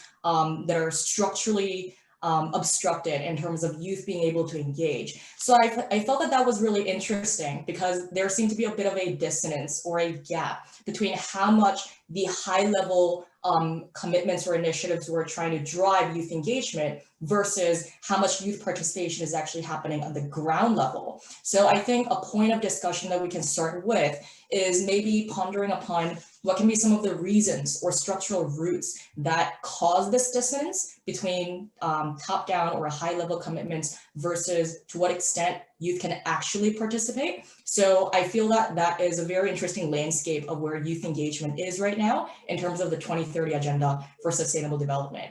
I do have some idea in terms of how I can individually contribute to that impact, but I would like to hear what everybody else thinks on this issue before jumping into that discussion. So I wanted to jump into that.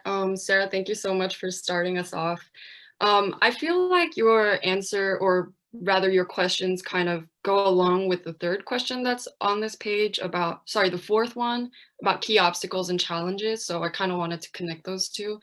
I actually thought a little bit different. I think that at the grassroots level, well, like I think in the past year or a decade or so for the UN, there's been a lot of initiatives to engage the youth, as you talked about, the 2030 youth. I think even something like BTS being at the UN GA, like that's, something that's quite unprecedented and brought a lot of attention of the youth towards the UN and their goals. So I think that in a way, the UN has been showing intent to kind of bring the youth into this discussion. And I think that the way that they've been doing it so far is kind of at the grassroots level, bringing in the youth NGOs or NGOs that work with the youth. And that's kind of how they've been trying to bring them into the conversation. And I think that there definitely is still a lot more work that can be done in terms of high-level interactions. And I know that the UN is doing things like the UN Youth Associations and things like that, where they bring in the youth in like high-level conversations. But I think something that's like quite specific, but I think would be a really good suggestion is, I know that the United Nations have been doing UN delegates, where they have member states bring in a selected delegate from their country to come to the UN and participate in intergovernmental meetings and so on and so forth. So I think but I know that that's still quite limited. And I think that if we are discussing youth at a high level, kind of promoting that and making sure that more member states are participating, that more member state youth delegates can come in and participate in these intergovernmental meetings, learn more and be able to kind of interact and create their own network. I think that would be, you know, at the high level, if we're talking about it in that sense, I think that's something that could be done. Yeah, I spoke too long, but yeah, that was my suggestion. I want to add more into what Sarah and Jihyun have spoken about. So I think like what Jihyun stated, that they have done a good job doing it in a grassroots level, but also sometimes I think about like those youth that cannot be heard, like the ones that are mostly impacted. So especially those like living in South American countries or basically in the South, the ones that are basically less heard. I think there needs to be more more communication and more engagement with these youth, not only those who have more privilege to be seen. So I think, I'm not sure how it could be fixed. Maybe like there could be NGOs working with them and things like that. But I think this is like the biggest gap that they need to work on, like the biggest issue, especially since like of course social media has helped a lot in this, like seeing like sometimes people go viral for doing like actions within their country, but sometimes it can be forgotten about. That's the issue. Like that's the problem with social media, that things go so quickly and you see and you're like, oh, this is great, but then you forget about it within a while. And I think there needs to be something done in which it can be worked on the long term. That's the main problem. Things go things are done too much in the short term and are forgotten on, and people move on into other things. But I think, yeah, more voices for those living in the South should be heard. But yeah, I think so far it's been going pretty well. I would like to sort of share a somewhat parochial viewpoint. As a high schooler, I haven't been much involved in these discussions before, although I am part of Model United Nations and such. I would like to share how, like, at least in my school, how we engage in such agendas and SDGs. So for example, I myself am part of this committee called the Human Rights Week Committee, in which we invite guest speakers to come for a week to share their plans for the future. I feel like this is a sort of bottom to top approach rather than the UN reaching out and trying to convince the youth to engage. It's more of the students gathering and rallying support locally, I guess you could say. And other than that, I feel like, yeah, those activities and those weeks, and even in some of my classes, actually yesterday in my AP Language and Composition class, we watched videos of Greta Thunberg and Severin Suzuki and their activist speeches. And I think that whole school curriculum based on these really important goals is a crucial way to approach rallying support and raising awareness regarding these SDG developments. And out on a further discussion in the connection with the reality, responding to the second question, because, you know, in the reality, there are a lot of kind of the opportunities for the youth to participate in the political process and in the reality. But actually, we cannot see our youth opinion is directly widely received in the mainstream of the politicians, because they just think our opinion is as a minority, and what they need is a vote, the vote turnout. So in this regard, like a sunrise movement in United States, that is a typical example that the youth should be shooting for, because they actively gather together and they try to express their opinions as many people as possible, and so they actually impact the mainstream, the politicians, and they conceive them as the mainstream, not minority. So in COVID-19, ironically, it expanded our opportunity to take part in the policy making process in online platforms. So I think we should gather much more than before, and we need to put the pressures on the politicians much more stronger, and so that they can actually change in the real world. Oh, sorry. I think we just wanted to cover another question, but Albert, please go ahead because you didn't have a chance to participate. Okay, well, my answer is pretty short because I see this question, I see two parts of this question. So how to assess, I would say that we could assess how much youth are represented in leading positions and how can youth contribute with greater impact, I think by imposing a rule for empowering youth, by setting a minimum number of positions for youth, like leading positions. Yeah. Thank you. So like quotas, that's what you're saying. Yeah, okay. So I would like to take a look at the last question, since we're just not going in any particular order here. To start this question and the discussion, I want to note that I made a presentation last week on this same issue, and I highlighted some examples from mayors in the Philippines that are 25 and I think 21-year-olds, and similar. I'm sure there's similar models out there of youth leaders. So in your opinion, how can governments and key stakeholders support meaningful youth engagement in leveraging digital tools to build resilience? So feel free to come up with any ideas or to start the discussion.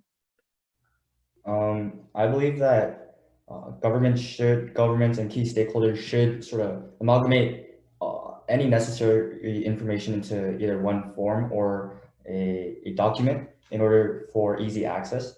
I believe that the reason behind low interest rates or just low awareness in general is because not many young people are aware of how to either reach out or participate in youth engagement.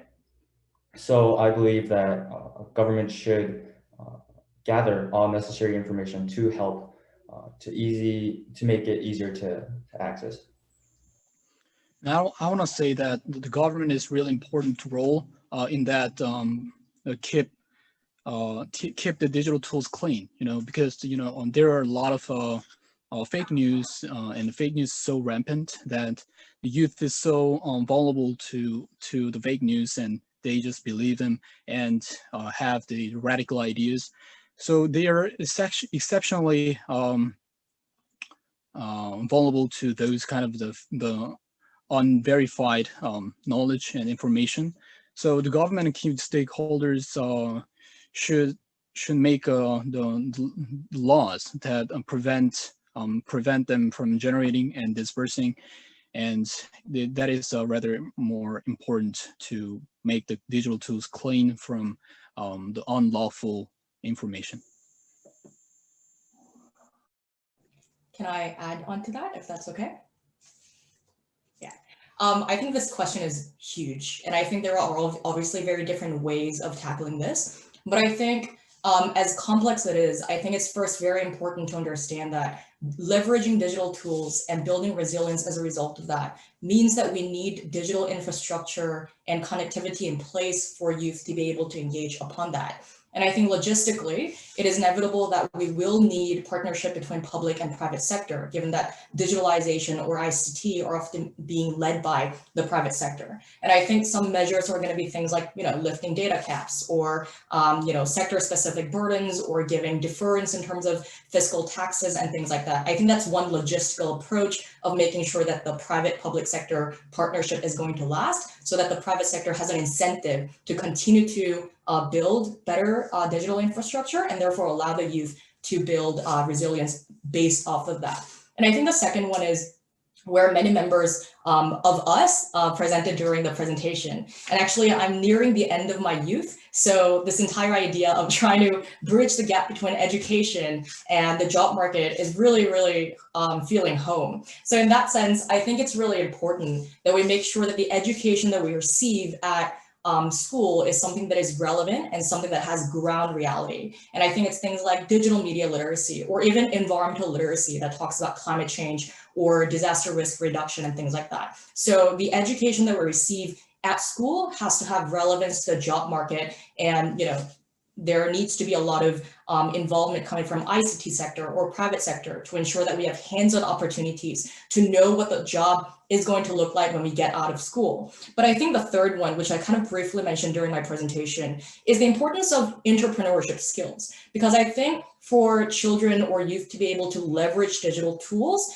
it means that they need to have the right entrepreneurial as well as technical skills to be able to do that. And I think one event that I would like to draw your attention to is was actually hosted in Seoul before, the Urban Citypreneurs Challenge, which is basically engaging a lot of youth in terms of their entrepreneurship skills, socially driven impact and entrepreneurship. And I think that was a really important impact that youth was able to make tangibly in terms of driving social goals or driving SDGs. So I think it's really important on multifaceted approaches. Obviously, one solution isn't going to solve everything, but I feel that it has to be through a pronged approach of logistics, educational, partnership, but also building that entrepreneurial skills. And just very briefly, lastly, and I think, I don't think any of us have mentioned this before, but I think building social emotional skills is also really important in building that, like your ability to learn from failure, professionalism, teamwork, being able to get up from failure. I think these are things that are often deprioritized at school, which are very important for us to build those skills and therefore leverage the digital tools to build resilience. I'm sorry if it was too long, but would love to hear anybody else's opinion on that. I want to add more to what Sarah has spoken about, because I think she mentioned some areas that I spoke about in my presentation, especially around about ICT and like partnerships within this, like NGOs and ODA being used for ICT programs. And I think it's like I think governments need to focus a lot on doing this, because right now, as we all know, like right now we're using digital tools to speak with each other. And the problem, I think the main problem with ICT programs is that, like I said before, they mostly do it for a short term. Like they do a project, for example, they give computers to a school in some country, and then they give them the people there, they give some training and then they leave. So sometimes these computers are forgotten about, they stop being updated and things like that. I think governments need to work on more like on the long term, updating these digital tools that are given, not only just like doing a research project and leaving, right? And also more education on how to use digital tools will be great. And yeah, and I also, like Sarah mentioned something about a project that was done in Seoul. Like I saw some projects going on, and it's something about startups. So people, like it's new, it's gonna start in January. And it's the Ministry of Startups is doing it. So I think also this is very important, because it's bringing like young ideas to how to make an innovation and how we can help each other in the future. So yeah, I think more governments should do these kind of programs for the youth to be heard and have more innovative, like a more innovative future. Yeah, I think Ms. Sarah just shared that link to the Urban Innovation Challenge. It's a great event. So everybody should check it out. Cittypreneurs is our other judge in the other group.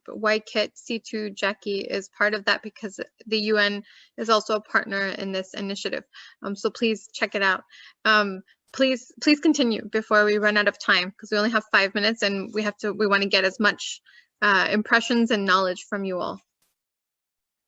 So I think that both Sarah and Alejandra mentioned some really important things about innovation and how the youth should be, hands-on with the kind of innovative solutions for the future.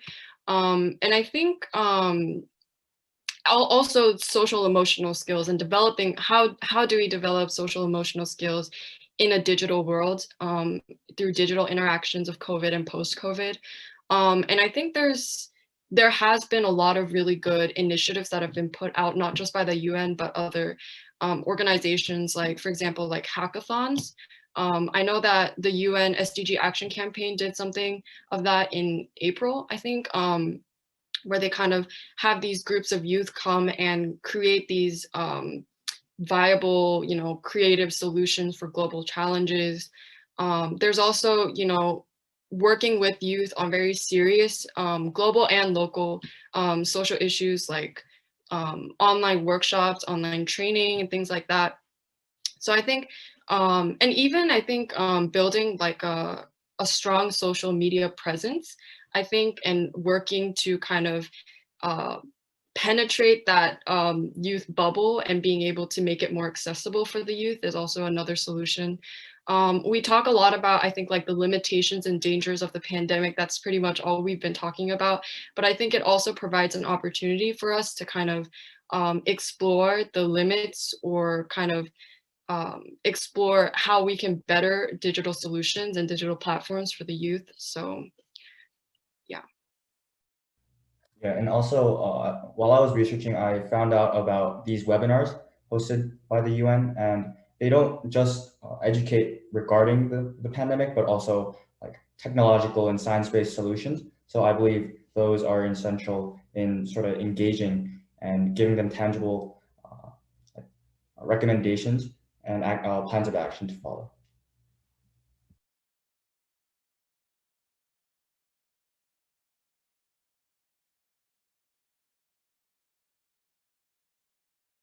I think we only have a couple minutes left, so please feel free, anybody else, to jump in and add any impressions.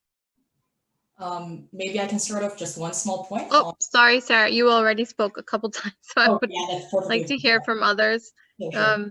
Anybody else? Hyung-sung, or anyone else that wants to add anything? Albra, go ahead. Albra, maybe? Yeah.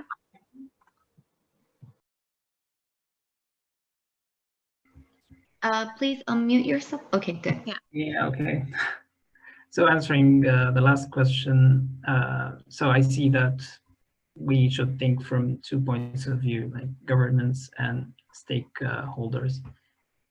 And for governments, I think that they have the burden of imposing rules that could regulate digital tools, but in an easy way, so people could use digital tools and hence it would be resilient. And for stakeholders, I think they should through some events and try to hire young people to have new ideas and innovative ideas for future digital tools. Yeah.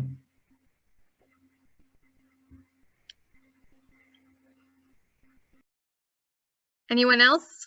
Anyone else? Okay, no last words of wisdom from me or recommendations. Okay, Socrates, because I think we're concluding. So if anyone else wants to jump in with any last words, please go ahead. Sarah, would you like to maybe react to all of these very interesting discussions? Maybe I think that will be valuable to them too. Yes, well, I think all of the ideas and concepts were really wonderful. it's really challenging. And so in terms of youth engagement, I would say that the comment on quotas was very good. All of the different, the digital tutoring platforms, all of these different policy recommendations are really great. And it really starts at country level. And I think someone mentioned also how the UN as an intergovernmental agency has the ability to engage youth ambassadors or youth representatives in the delegations, but it's tokenism sometimes because it's just one time, it's a one-time approach. So tokenism is a real issue. And I think you all mentioned all of the challenges that we have in that process. But I would really say that the one concrete way is to just get involved and run for office. One thing that in a previous event we just held that was also a key missing factor that I really would encourage you all to undertake is organizing, training youth to go into political positions, to vote, to run for office, to go into those leadership positions. Because I think in Korea, it's the age eligibility is there, and in other countries as well. But we see that it's often the minority. You don't really see youth representatives in government. So how old do you have to be a mayor here in Korea, or to be part of a political party, or to be in office running a political campaign for president? So it doesn't have to be challenging nowadays, because we do have many digital tools that can support the vote, run, and leadership. And I encourage you to look at the model from the US that has succeeded in putting in congresswomen like Alexandria Ocasio-Cortez. It's called voterunlead.org. You can take part in the trainings. It's tailored sometimes to women, but it does exist for youth as a whole. And the UN has a campaign on this that's called Not Too Young to Run. So that's the practical way, because engagement and changing laws, it starts by demanding and making the change yourself first. So when it's all offered to you, take it. So I mentioned in the Philippines, there are mayors that are 21, 25, 26, and in other countries too. So I really would encourage you to do that, and then to see how you can get involved and launch these things yourself through citypreneurs and other types of startup competitions. That's it for me. Shelley, last words from you. Thank you so much, and I enjoyed everybody's comments. It was really, really interesting, and I think we need to go. Bye. We all need to return. Bye. Thank you. Yes. Thank you. Bye.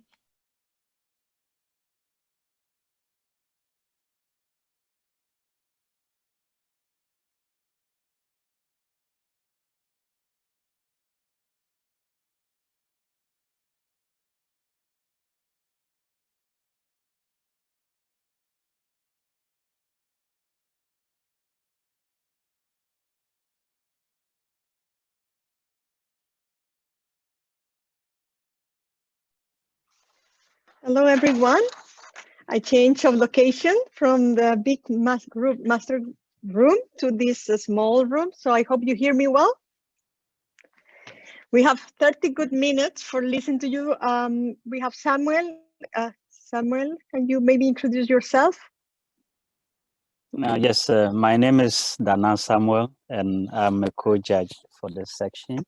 And just as Anna mentioned, I would like to also welcome you all to the section. And as much as we want to do, we want the section to be as interactive and comfortable as much as possible. So just stay relaxed and make sure you be yourself, and things are going to be very fine with us all. So Anna, you can continue if you want to. Thank you. Being in the United Nations for 15 years now, more or less. And I think my first language is not English, is Spanish. And my second language is French. And my third language is English.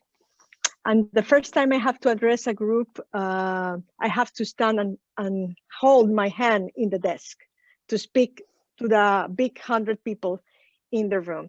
So this group is small and is much familiar, and I am very happy to have this interactive session.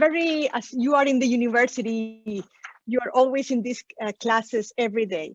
So let me call on first on, if it's fine, I will call on Daniel Kim to do the first presentation. Over. All right.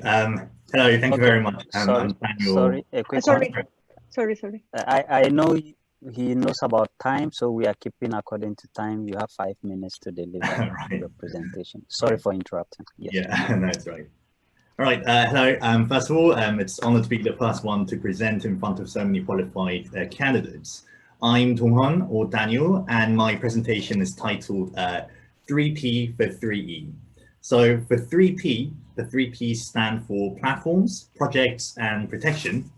And for 3 E's, they stand for educated, employed, and engaged. So my presentation is about how we can empower the youth to build societal resilience by utilizing platforms, projects, and protection to keep the youth educated, employed, and engaged. So the first thing that I want to start with, and this is where my presentation actually started, is the fact that there is an ironic element about the youth and COVID-19. And what I mean by this is that oftentimes youth are not very engaged and not very focused in this discussion because of the low mortality rate and the perception of, because of the low mortality rate, like reckless behavior. And I think that in actuality, the youth are the most affected social group in our society because the access and quality of their education is compromised, because they're affected in terms of their new employment as well as being laid off in their employment. And also in terms of engagement, I think that their voices are not sufficiently heard in governance or policymaking. And that's the reason that I want to suggest utilizing the 3 elements, which are platforms, projects, and protection, in order to help the youth in terms of these 3 very important categories. So firstly, I want to talk about platforms. I think it's very important that governance organizations, whether they're national governance or international governance, partner with innovative private sector digital platforms in order to provide education, employment, and engagement. So in terms of education, we believe that it's important to maintain the quality of their education by still providing them with classroom interaction and things like group projects. But also, I think it's important that we keep the takeaways from the era of COVID-19 and pandemic in order to apply the digital learning, the benefits of digital learning into the future as well. And by what I mean that there is an inequality in education based on your background and your neighborhood, and this could be potentially bridged by utilizing platforms in an appropriate manner. In terms of employment and engagement, I think that platforms should be able to provide them with the necessary skills that fit with the age of pandemic. And also in terms of engagement, I think it's important to provide the youth with verified and accurate information, as well as to hear these people's voices for COVID-19 response and policy decision-making. So secondly, I want to move on to a discussion of projects. So in essence, I think it's important that we establish something called the Youth Coronavirus Response Task Forces. And what I mean by this is that these are going to be a group of youth who actually help with and assist with governance. What these people will be doing is to monitor implementation of social distancing regulations, assisting very pandemic specific welfare administration, and particularly in terms of actively reaching out. Because I think that one element that's really lacking in the current COVID-19 situation is the fact that because people are very focused with dealing with the general and more overarching problems, oftentimes the people who are the most marginalized, the most minorities, they are left out in the discussion, and maybe the youth can provide help with reaching out with that. So I think finally, in terms of protection, I think one thing that we can do is to create a global partnership to reach the most vulnerable people. So in terms of things such as exempting the foreigners from foreign students from less economically developed countries from the reciprocity guidelines. So for example, the governments only cover the medical coverage of these students if their host governments, you know, are willing to do the same thing for our citizens. But because some youth are more vulnerable than the others, I believe that it's very important to create guidelines and laws to protect the most marginalized in our society. Yeah, so I think overall, using these measures, we can build structural resilience for the youth and the society. And that was the end of my presentation. Thank you very much. Thank you so much. I think you meet the 5 minutes very well. And let's move on to Stephanie. Over to you, Stephanie Rosario. Yes, hi. Good afternoon. Just as Miss Anna, English is not my first language, it's Spanish too. And I'm from Latin America. I'm doing my master here in SNU. So in this presentation, I want to talk about the SAIs to meet. I really want to thank for the opportunity, also to all the colleagues here. I want to focus in the COVID-19 and its impacts on education, how we can address a resilient solution oriented. The world right now is facing a difficult reality with this COVID-19 pandemic, and it represents as a huge step back to the advantage that we already had in education sector for both developed and developing countries. The closure of schools is leading to the increment of students dropping out of school, also increase the inequalities, also and the decrement in the quality of education. A school closure actually may reverse years of process in access to education in around the world.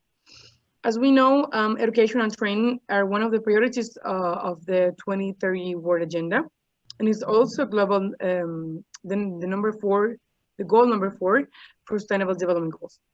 I personally believe that the main challenge of education regarding this pandemic are, first, teaching and learning through online education. It may be hard.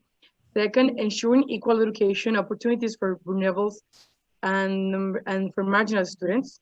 Number 3, focus education content toward the development in transversal and socioeconomic competence. I think that to empower the youth and build resilience in this society, we need to create one environment that allows the young people to tolerate, manage, alleviate, psychologically speaking, also behavioral, and all the social consequences that this pandemic have caused. We need to involve the young generation in the decision-making process, because I think that the young people are not the helpless victims. We are actually part of the solution for all these problems. So to empower the youth to build this resilience in the society, we need to create an environment that allow them to tolerate all these things.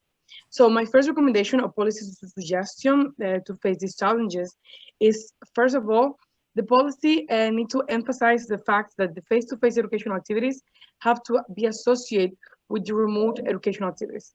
Second one, and from my perspective is the most important, is to encourage the reallocation of budget resource from face-to-face educational activities to reduce the digital and technology gap between the students. I mean, all this budget and allocated resource that we already had for face-to-face activity, conventions, forums like this one, for example, we can reallocate it to help to reduce the gap between students. For example, we can give not just laptops, but or tablets to give classes. Also, we can help with the electric bills for the to provide internet to them. But the most important thing, we need to hear these people. We need to listen to students. We need to listen to young people to see actually what they need and how can we address it. Because some people may need laptops, some people may need internet, because through the phone they can take classes. So it will be depend, and we need to listen to them. The third one is that we should make a greater commitment to the most vulnerable students through specialized tutors and personalized work programs. Many countries are giving classes through the television, for example. However, there's some students that need actually the face-to-face or like personalized training. So we need to focus more in this area so we cannot leave like anybody behind. But to make effective all the implementation that I'm suggesting, we need to combine all the stakeholders in the education sector. We must work all together hand by hand not just like the government, also students, teachers, schools, family, private sectors, and all the NGOs. This coronavirus crisis is an opportunity to help students develop transversal skills, such as resilience, autonomy, and socioeconomic competence. As I say, young people, we're not the victims here. We must be partner of the government because we are part of the solution and not of the problem. Thank you so much. Very good, Stephanie. Thank you very much. Dana, over to you. Okay, thank you so far for the brilliant presentations you've delivered. So we move to our next presenter, who is Daeyoung Lee. Yes. Yes, you have the floor. Okay. Hi everyone, my name is Daeyoung Lee, and I'll begin my presentation with the current trend of public governance. It has shown the tendency of cooperation among a small number of well-connected people in particular classes. Such lack of joining forces among generations and countries hinders solving global problems. Therefore, what needs to be done at this moment is to create a sophisticated system that can strengthen the resilience and anti-disruptive power of public institutions against potential shocks. Especially the youth should be the center of it. So in this presentation, I'd like to discuss some social problems that have been more severe since COVID-19 and propose potential government policies to flexibly recover from the pandemic in a way that young people can actively participate and that no generation is left out. So first off, there is a widening gap between among generations by the pandemic. According to the UN Department of Economic and Social Affairs, the Gini index fell in 38 out of 84 countries before it was under the influence of the pandemic. But since the late 2019, people in the most vulnerable groups were hit hard. The elderly people, the disabled, children, women, immigrants, and refugees are the typical examples. Thus, it is time to build an online platform to increase intergenerational exchanges. Since the pandemic, the use of the internet and online video access programs has noticeably increased. It is significant for young people, the elderly, and the other underprivileged people to meet and discuss online so they can be the owners of policymaking for vulnerable groups. So in Slovenia, for instance, state and municipal authorities are informing youth councils of a draft regulation in advance that might directly affect teenagers' lives. As such, the advisory committee should be established and extended worldwide so that the social welfare policies for the marginalized group can be implemented with their consent. It would be better for young people to take part in an affair and support the vulnerable group to raise their voice. This approach is not just about solving the ongoing problems of the underprivileged. This will have an effect of killing two birds with one stone because we all can revive daily life by promoting intergenerational exchanges under COVID-19 and alleviating Corona Blue as well. The second issue is the digital lag. As diverse fields were digitized these days with COVID-19, such digital alienation issue is being on the rise among the elderly people as well. The high rate of digital lag obviously leads to a clear miscommunication between the older and younger generations. In this case, local government should take initiative to solve this problem. According to the 2017 survey of digital information gap, the level of digital information literacy among young people in their 20s is the highest at 145%. If local governments take advantage of this rate and prepare programs to train young digital education instructors, alienation among classes will be reduced. Finally, the current status of youth education is serious as well. According to SDG number 4, only 65% of private schools have sanitary conditions, which has led to a temporary suspension of face-to-face classes at many schools. Moreover, as the on-tech culture is settling down, competition in the youth job market is getting higher than before. So one of the proper solutions I would suggest is to increase volunteer work and internship opportunities for the youth. Allocating responsibilities to young people and providing them with the chance to strengthen their own capabilities will bring them together in communities they belong to. By doing so, Acquiring professional skills of the youth would create a synergy of developing levels of industries within the country after the crisis. Also, it is time to adopt digital youth labor, not only providing online platform lectures that encourage young people to have an entrepreneurial spirit, but also holding frequent online meetings to motivate national and local government officials to invest on the youth is necessary. As plenty of fake news and rumors from COVID-19 are spreading widely on the internet, educated young people will contribute to the creation of a just international society by fighting against false information.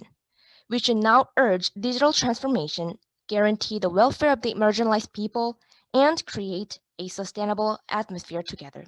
Thank you. Thank you so much, Deonli, for such a clear, focused, and logical presentation. I think we drew very good lessons from it, and thanks for the ending core recommendations you provided too. So we move to the next presenter with Ji-young Park. You have 5 minutes. Yes. You have the floor. Okay. Listening to Diane's speech, I realized that my solution goes quite hand in hand with hers, so I'm delighted. I'll go on with my presentation. So as of today, more than 1.3 million deaths have been recorded worldwide, with projections estimated that the worst is yet to come. And we all know that these deaths have been among the old and the sick, while the vibrant, healthy youth have been perceived as the lowest risk group. However, the youth are far from safe. While doctors and nurses are doing their utmost to keep their patients alive in the hospital, the youth are silently suffering from a different kind of disease, and a silent one, which is loneliness. Now, schools moving online has dented child development, the sinking labor market has left many graduates stranded, and the long lockdowns have driven social life into almost extinction. According to a survey by the Mental Health Foundation, 44% of young people felt lonely during the pandemic in the UK. This is a 3-time surge from pre-pandemic times. Although loneliness is not a plague limited to the youth, they are without a doubt much more susceptible. The development task of the youth is to leave their safe nest of their family and build their own social network. Without that social connection, Generation Z is turning into the loneliest generation. Now, the problem is that loneliness is much more than a mental health crisis, but it also directly relates to a lack of youth involvement. Those who feel isolated and removed from society feel a lack of motivation to create positive social change. On the other hand, those who feel a sense of belonging show a higher level of engagement, soaring self-efficacy, and they're good at encouraging others to actually be part of the change too. So now we've defined the core problem. The question is, how do we solve it? And this is where we tend to jump to conclusions. We think loneliness is combated by lifelong friendships within our in-group. However, this problem has 2 fundamental flaws. The first one is seeking companionship within our in-group based on things such as religion, political stance, class, race may feel secure, but it fuels our bigotry towards other social groups. And the more we try to gather inwards, the further we find ourselves from other people, which makes us lonelier. Second is that this approach overlooks the importance of weak ties. When we build a sense of community, the quantity of relationships matter as much as quality. The casual relationships we have with the school janitor, the local coffee shop barista, and your hairdresser all contribute to a sense of affinity. A study by the University of British Columbia revealed that students who interacted with more weak ties had a better sense of belonging and felt happier than those who had only an exclusive close-knit of friends. This suggested that a casual interaction between the more peripheral members of our social network may contribute more to our well-being. Now, keeping all of this in mind, the proposed policy I'm giving attempts to build resilience within a society, so encouraging interaction with people outside our bubble, or channeling the power of weak ties. I propose a one-on-one national partnership program between all public schools with local institutions such as nursing homes, homeless shelters, food banks, rehabilitation facilities, special needs schools, and more. In this policy, all students would be designated volunteers throughout their school year at a selected institution. Also, school events would incorporate these institutions and vice versa, providing a place where students can create relationships within a familiar setting. The elderly participating in a game of tug of war at the local elementary school sports day or a fundraiser for the homeless shelter designed by the students would all become a common scenery. Within the current education system, most volunteer programs are short-term and unorganized, thus not effective encouraging long-term interaction between diverse members of society. However, with this policy, students would be able to socialize outside their comfort zone and build casual relationships. Students are not pressured to become best friends with anyone, but rather to lightly mingle and chat with those that they normally do not get to meet. In-person meetings with members of the community will hopefully lead to a natural interest in local affairs and later a rise in youth participation. Of course, encouraging institutions to show high participation may be a challenge.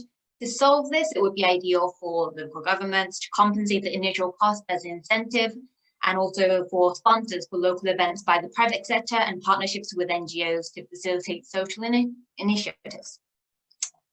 Overall, COVID-19 has become the worst crisis of humankind after World War II. And although it is not in our power to control the emergence of these kinds of disasters, we can be sure that the next time a disaster comes, we can be prepared. Thank you for your attention.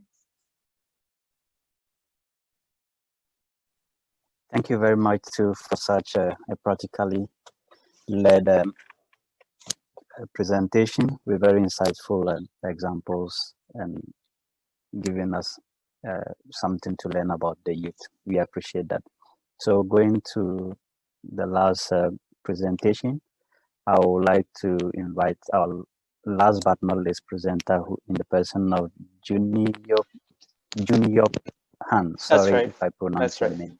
Yes. Oh, that was almost perfect. And good luck. Hello, my Thank name you. is Junyop. I'm from Seoul National University. I currently study political science and economics. And I've presented an essay titled Youth Empowerment in the Era of COVID-19 concerning the capacity of the youth and the government's role. So therefore, you could see that my presentation would be twofold. The first session would be concerning the capacity of the youth, and the second would be concerning the government's role. So on to the first question, what are the youth capable of realistically, especially amongst a global pandemic, would be a question worthy of asking. So on to the contributions. So the answer that I gave out was about the social and technological contributions gave by the youth.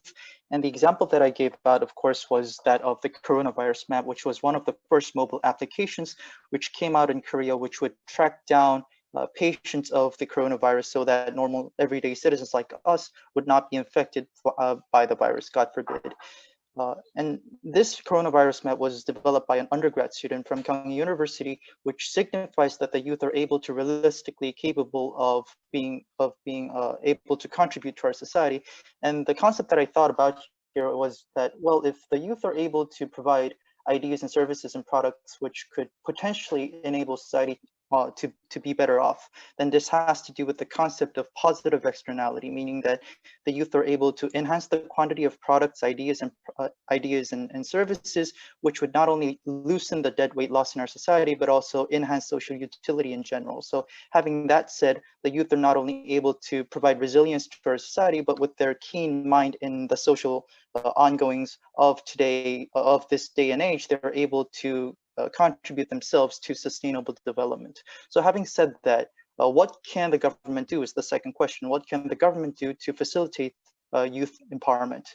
Well, so the answer that I gave out here was that of the network effect. A network effect has to do with the idea that a certain product, a service, or an idea would increase its utility with one more person demanding or using or utilizing such a product, and the utility of it increases exponentially, as is depicted by the Metcalfe's law. So what can the government do to facilitate such a network effect was my question, because as everyone knows, the products and contributions made by the youth can only be put into use if there are people who have vested interest in their products, vested interest in their contributions, and are willingly giving their time to listen to what the youth have to give out to the society. So the first answer that I thought of was, well, the government could provide platforms in which the youth could work with to provide their ideas and services and products to the society. But traditionally speaking, governments aren't well known to cope with the changing backgrounds and radically changing society like the time that we are living right now. So then the solution that I thought of was, well, then the government could potentially give out subsidies. Now, subsidies here not only refer to brute money per se, but it has to do with the outlook or the environment in which the youth could work with.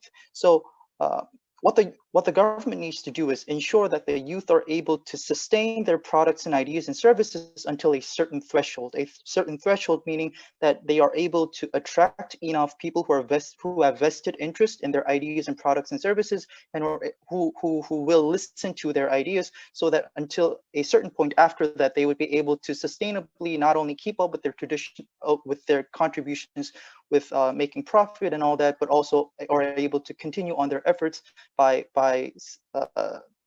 contributing to the society and increasing social utility. And of course, the challenge here would be to advertise to the youth that there are these subsidies and policies which are allowed for them to use, and of course supervising the youth so that their subsidies would not only be used for themselves but also for the society. But having said that, these challenges, I believe, do not degrade the role that the government could play in terms of youth empowerment or the capacity of the youth, especially amongst the coronavirus pandemic. So thank you very much. Thank you again, Mr. Jun Yop Han. Yes, and I think you've also been very, very inspiring with your presentation. And frankly, I would like to, my first impression has been that you have all delivered very brilliantly, and I really, particularly, I got inspired by your presentation. I learned a lot, and I think you are on course. So just as we're trying to progress, as you may know, this assessment process takes two forms. You've done your individual presentations. We'll now move to the activity 2 that involves the question and answer session. We have 2 other colleagues who are joining, who are with us here, in the person of Nami and Shokru, who are giving us the timing and everything. They are guiding us with. So whilst I and Anna are doing the judging, they are also listening from the background, taking some key points along the way. So the next section with that, we'll be projecting this question. Then we are going to ask, we have many questions, but depending on time, we are going to give each one of us the opportunity to be able to answer to a particular question, and you all have equal chances of presenting your idea. Don't be tense, just take it as simple and provide what you know or what you can give. So the first, Shokruk or Nami, who is projecting the questions on the screen. May I say before that I also would like to congratulate all of you. Very interesting. Yeah. Very interesting. I really, really enjoyed your presentations. Yes. Let's move this session very interactive. I love it, from community, from mental health, solutions, practical example of what Korean young students are doing in tracking COVID-19, protecting vulnerable. So you really touch, all of you, and the generations tied, and weaken the ties, those who are alone. So congratulations to each of you, and also trying to support what education is missing right now, the students. So next, the question number 1. So the idea would be that you raise your hand, the person who wished to respond. And I start with the first question. Dana? Yes, go ahead. Shokru, can you please enlarge it? It looks a bit very small. Yes. Oh, perfect. Yes. Okay, so let's work on question number 1. How should the specific concerns of youth be addressed in the SDGs, specifically with respect to building resilience, but possibly also in other relevant goals? To your opinion. Did you read the question? So you have an icon to raise the hand, so we can give the hand to anyone who wishes to give us some opinion on it. How should the specific concerns of youth be addressed in SDGs? You need to raise the hand so then we can give the floor.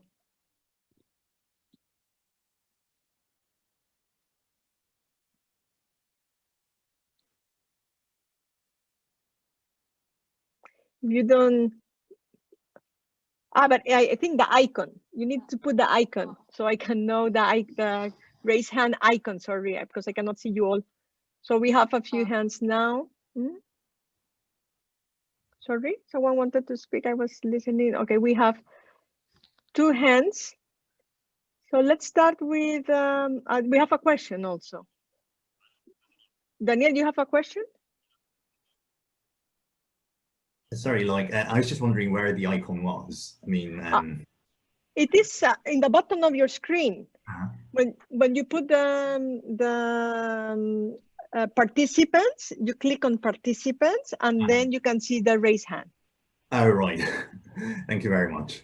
Good. So everyone now is clear. So let's start having this discussion about how should the specific concerns of youth be addressed in SDG. So let's give it to Mr. Dayon Lee first. Yes. I think as I mentioned in my previous presentations, I think the youth, the concerns, specific concerns of youth should be the youth education, particularly because in many countries, like the SDG number 4 have mentioned, less than 70% of schools, especially private schools, have sanitary conditions, and face-to-face classes is being harder. And so following the atmosphere of going to the non-face-to-face, we need to make some alternatives, countermeasures, like like online platforms, and also not only the education, further digital youth labor should be implemented as well, I think. Thank you. Thank you very much, Ms. Lee. Mr. Han.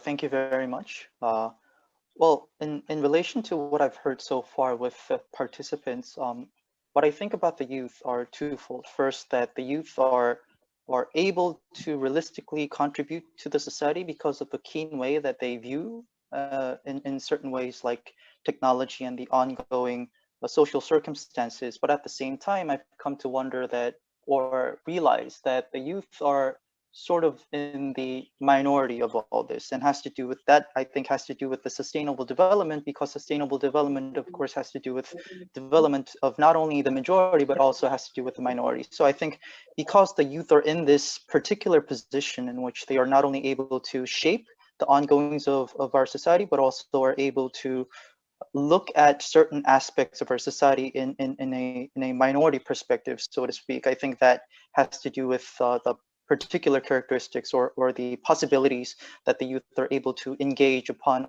this day and age. And of course, contributions not only are limited to technological improvements that like the coronavirus map that I've given out, but also has to do with other examples that our participants have given out. So that for me, I think was an interesting point throughout the dialogue.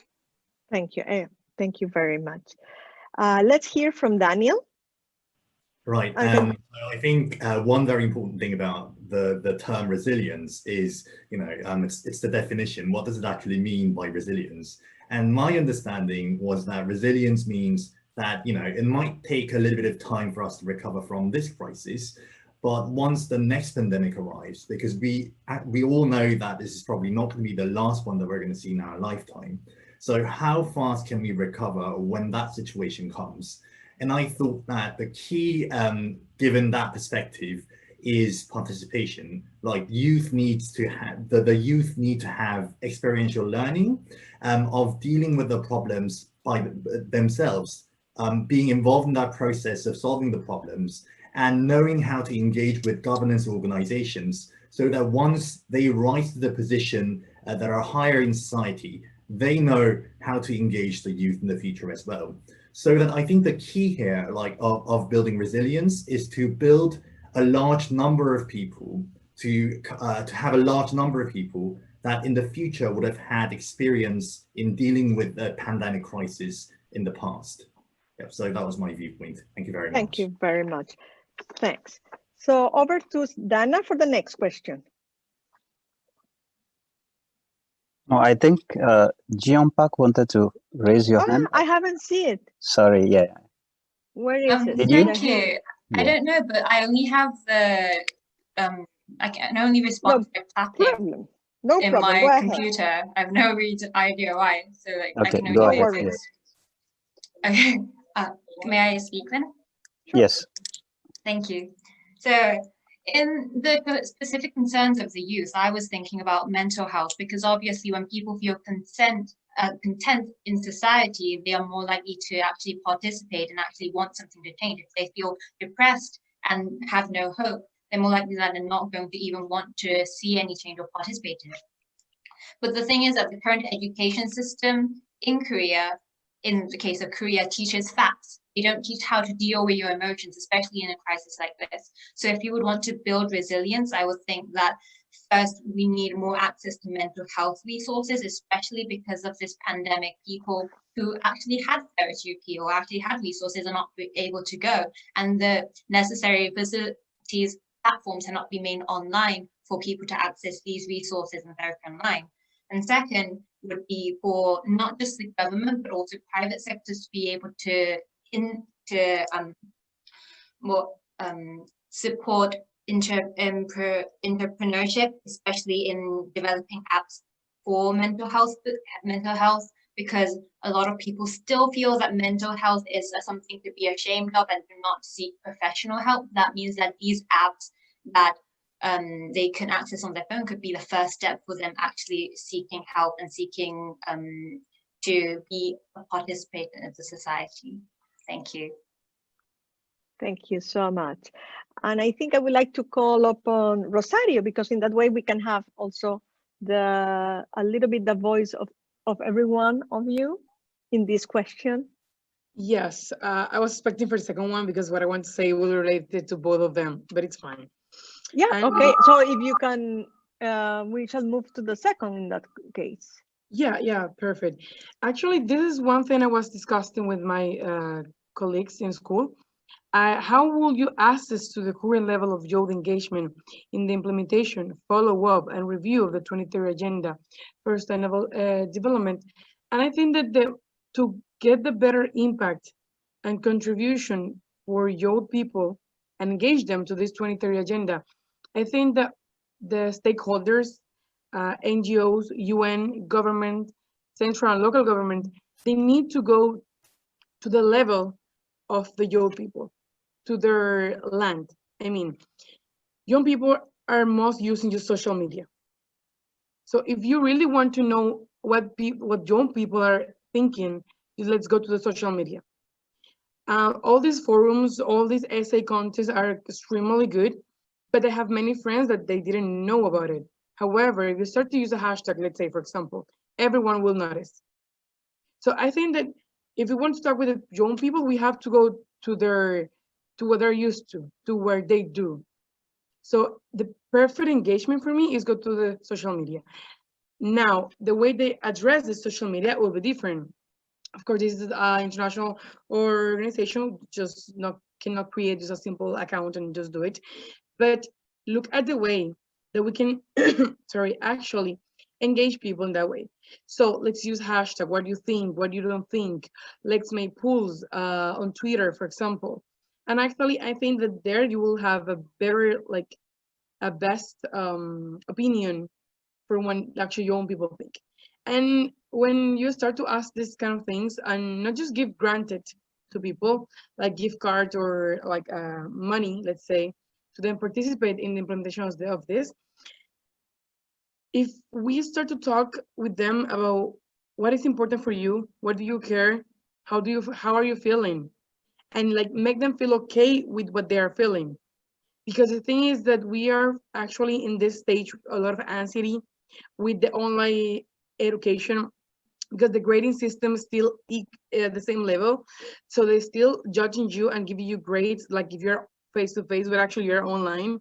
So it's harder, it's more stressful, and people are suffering from a lot of anxiety. So as Ms. Park was saying, like the mental health is very important in this situation. So we need to gather all this information directly from the source. So I think that there will be like a better, or from my perspective, the best way to know Thank you. actually what young people are thinking about all this situation. Thank you so much. Over to Dana. Okay, thank you, Anna, for successfully taking the. Your volume is too low. Okay, Oh. is it better now? Hello? It's okay. Yes, so thank you, Anna, for the first round of questions. I know Rosalia has already mentioned that, but I would like to give the opportunity to others to also. So we want to assess the current level of youth engagement in the SDGs. So you could tell us how the level of engagement has been, whether you are impressed or it's high or low, and what you see. Then you go ahead to say how can the youth contribute to make greater impact. So in no particular order, if you have an answer to. Dana, you still need to, you move something, but we cannot hear you well. It's very far, your voice. Oh, sorry. Is it better now? Completely. Other thing now. Yes, yes. So what I was saying is we just have to go straight to the question, and we need to assess the current level of youth engagement, as I mentioned, if whether it's good, bad, or where has it reached globally or even in our context, then how do we find ways of getting the youth to contribute to make greater impact in society. So in no particular order, anybody could raise the hand and get invited. Thank you.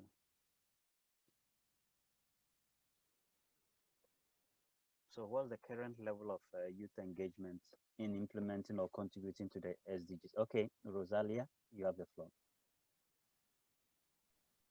Yes, thank you. Actually, this was one of the key points and the solutions that I offer or that I suggest in my essay, because this is what we are doing in my country. I work for the Ministry of Economy, and we are working on this, that, as I say, we are listening to the people. All the money that we have for invest in face-to-face activities, we are reallocate them in help the schools, the public schools, to reduce the gap between students. But the key word here, or the key element here, is listen to what each family needs.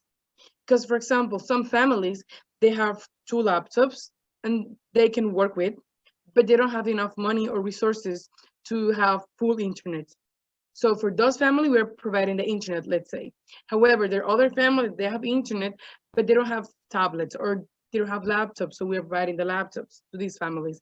So instead of give laptops to everyone or give internet to everyone, we are wisely allocating what each family actually needs.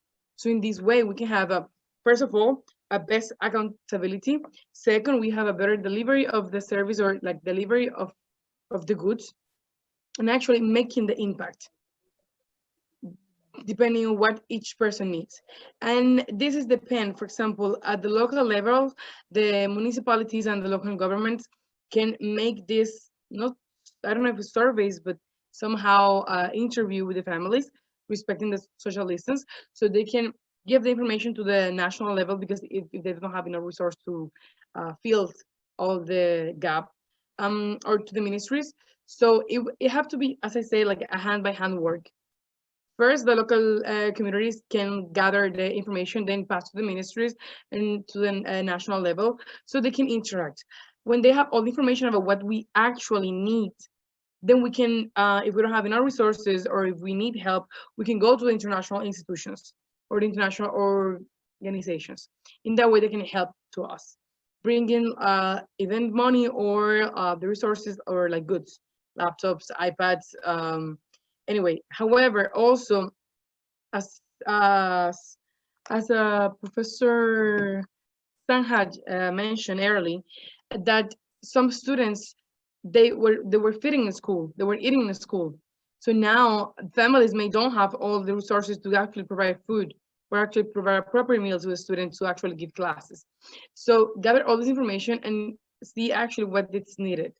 What some communities are doing also is like schools, the lunch that they prepare to students to give to school, they are delivering every day to each house of students, or at least they are gathering like key point stops. So family with the social distance can come to the spot and take the food and give it to the kids.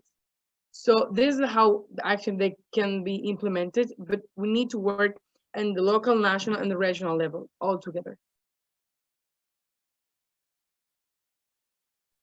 Thank you very much. Who is next? Okay, UNPOG. Thank you. Yeah, I agree with what Stephanie said. And also when looking at the question, I was looking that in the case of implementation, I think we're doing quite well in encouraging the youth participation in implementation by promoting the SDGs in different NGOs or even the private sector and international organizations. But when it comes to follow-up and review, this is normally done by the UNDP or the entities in the United Nations, which means that the youth would actually have a chance to participate in these organizations, to look at the data, to be able to follow up and review and give their opinion on it. However, in a lot of cases, international organizations try to include the youth, but sadly, there's not much compensation given back to the youth so that they could actually work, for example, as an intern or as like supporters for these organizations, where they would actually have access to the data that they could think and that they could review for themselves. So I think that's also a very important issue, because we're stopping the youth who may be interested in these issues from actually getting access into the organizations and actually seeing for themselves what is going on, because they have the lack of realistic compensations towards their labor. Okay, thank you. I think Daniel has the floor. Right, so thank you very much. And it was very interesting to hear what Stephanie said about the need-based approach. And regarding the sustainable development, I think one key term that I'm very interested in myself is equality in terms of education, in terms of resources. And so I think one reason that we are not able to actually hear the voices of the people who are in need as much as we could was because of the lack of information into the needs of these people, lack of personal messages from these people, because oftentimes we're bound by geographical neighborhoods and our locations. So we don't actually get to interact with these people as often as we do with the people within our neighborhood, within our social circles. So I think, but because due to the pandemic, we are overcoming that distance problem. We're working from home, we're learning from home.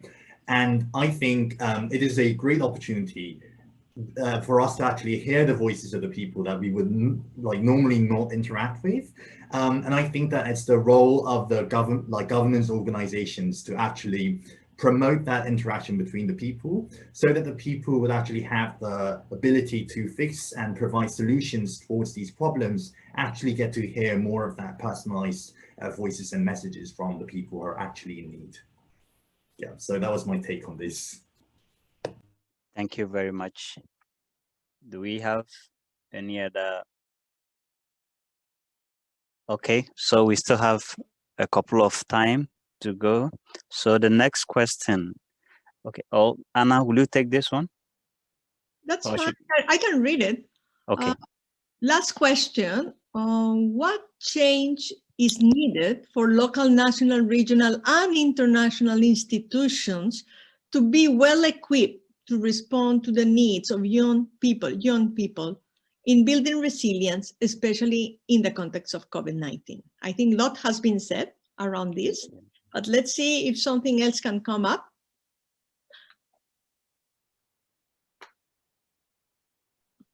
Hello, can I? Yes, go ahead. I think that summarizing what we already have discussed about the topic, I think that actually to have a specific delivery of the good and the service, we need data. I think this is the basic thing we need is the data, because the lack of data is actually what can mislead the delivery of these goods.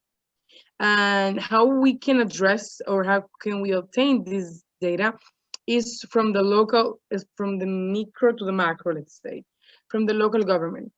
Each local government should provide what their citizens actually are needing. As I say before, what is specific you need, the basic thing you need to overcome this, or at least to create the resilience. And not ask to the parents, because parents may give a broad overview. Also ask to the kids, ask to the young people, actually what you need. How can we help you? We need to make them feel that we care about them. Because when we make them feel that we care about them is when they start to believe, okay, I'm important for someone. So all the mental health problems, like nobody cares about me, or like anxiety, or like depression, can start to be controlled if we actually ask them what you need.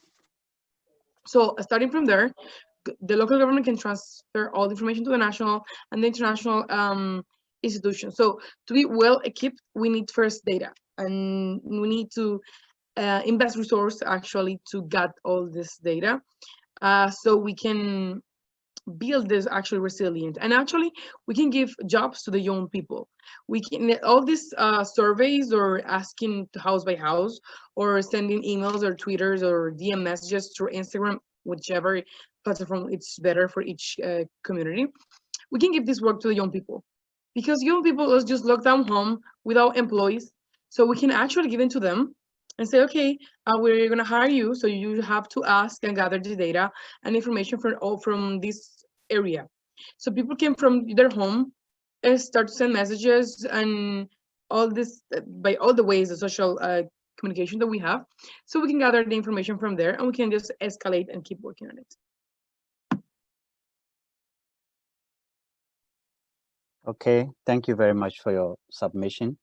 I think we have UNPOG first, then followed by Beyond. Yes, go ahead. Okay, I just wanted to add on Ms. Stephanie's argument, because I totally agree that we need data. But I think there's something that we should be aware of, is that we need to sometimes reduce our resilience on internet platforms, because right now, as Daniel also mentioned, because of the pandemic, we're using more the internet and social media to reach out to people. The problem is that most people on the internet are very urban, they're more older in the youth age group. And this means that we are also appealing to a very certain type of people within the youth group. So to be able to reach out to more rural communities, or the youth that may not use the internet or may not use social media yet, so the younger youth, it would be also wise to think of other platforms or other in-person ways that we could collect data and understand the needs of these youth. Thank you. So, Dayon, you have the floor.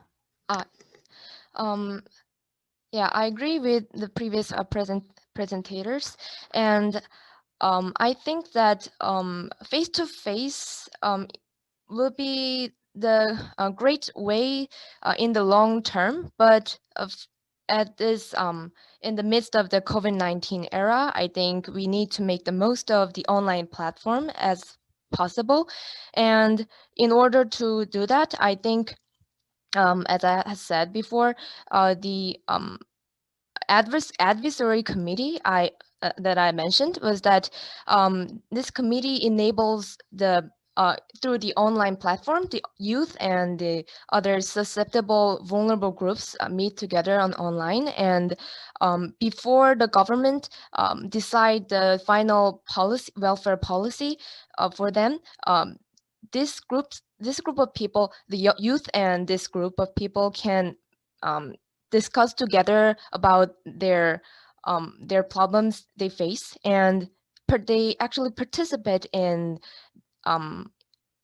the process of making policies. I think this would make them to feel more well participated, and also actually the youth is actually participating in SNS and hashtag movement, but this kind of thing is still insufficient to build the resilience under the COVID-19 era. So the local government or the national government should further make this kind of advisory committee to actively to make the youth and many groups of people actively participate in this program they face problems they face, and also the investment on the youth would be by the stakeholders or other organizations would be very important as well. Thank you very much. I think with the indulgence of other colleagues, I think we have less than 2 minutes to go, so we will try to wrap up at this point. Anna, do you have any point on that before we wrap up? On what? If you have anything or you want to suggest anything before wrapping up the session. No, I think we have one hand up. We can Okay. one last minute reflection to Daniel. To be fair. Right. So like what I've got to say sort of resonates with what Taeyeon previously said. And the gist of this, I'm going to go like really short, is that I think youth people should be the ones who are advising decision making and policy making regarding the youth. And I'm currently actually working for a national government as well. And I see there is a very high barrier in both local governments and national governments. So I think that by making it more usual that there are youth helpers or interns who are actually helping out with implementing these projects, I think with that way, we can create the youth who actually have experience and knowledge in these issues and implementations of policies, but also at the same time, we can actually help out the adults who are making these decisions by taking in fresher perspectives from the people who are actually involved, who are actually stakeholders of the youth policies. So yeah, that was my take on how these organizations need to change facing the pandemic. Thank you very much. So I think with this, we conclude our very good session, 1 hour, just getting 1 minute beyond, but we hear each of you presentations. I really enjoy and learn, and your discussions, your ponder, all of you did very coherent and with very straight to the answering the question with your ideas. And we appreciate that very much. Dana, over to you.